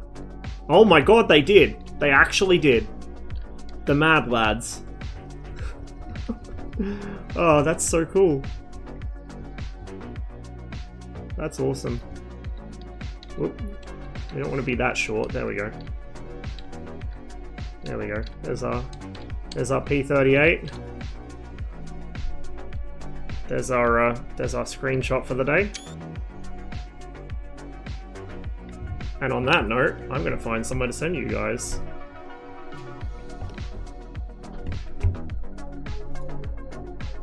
What I'm going to do first is get my HOTAS off the fucking desk so I can finally use my keyboard like a normal human being for the first time in like 3 days, because I've just been playing various flight sims for the last couple days.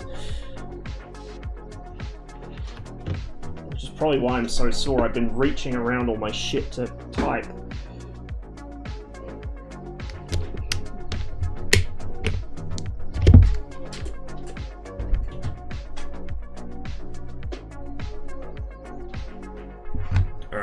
Let's see who is on.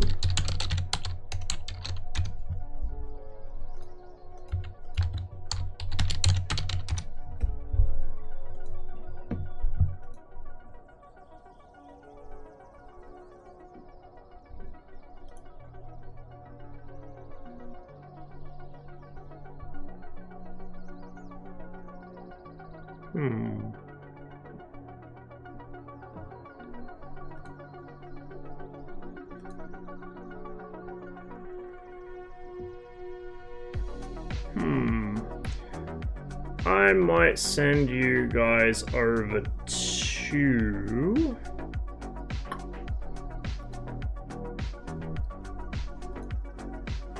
Might send you over to Robbo today, I think.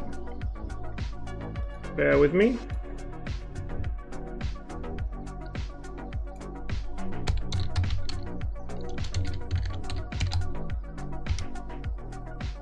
There we go. Thank you all very much for watching. Hope you guys have a wonderful rest of your day. I will probably see you back here tomorrow for some DCS. In the meantime, enjoy Robo, stay safe, and I'll catch you on the next one.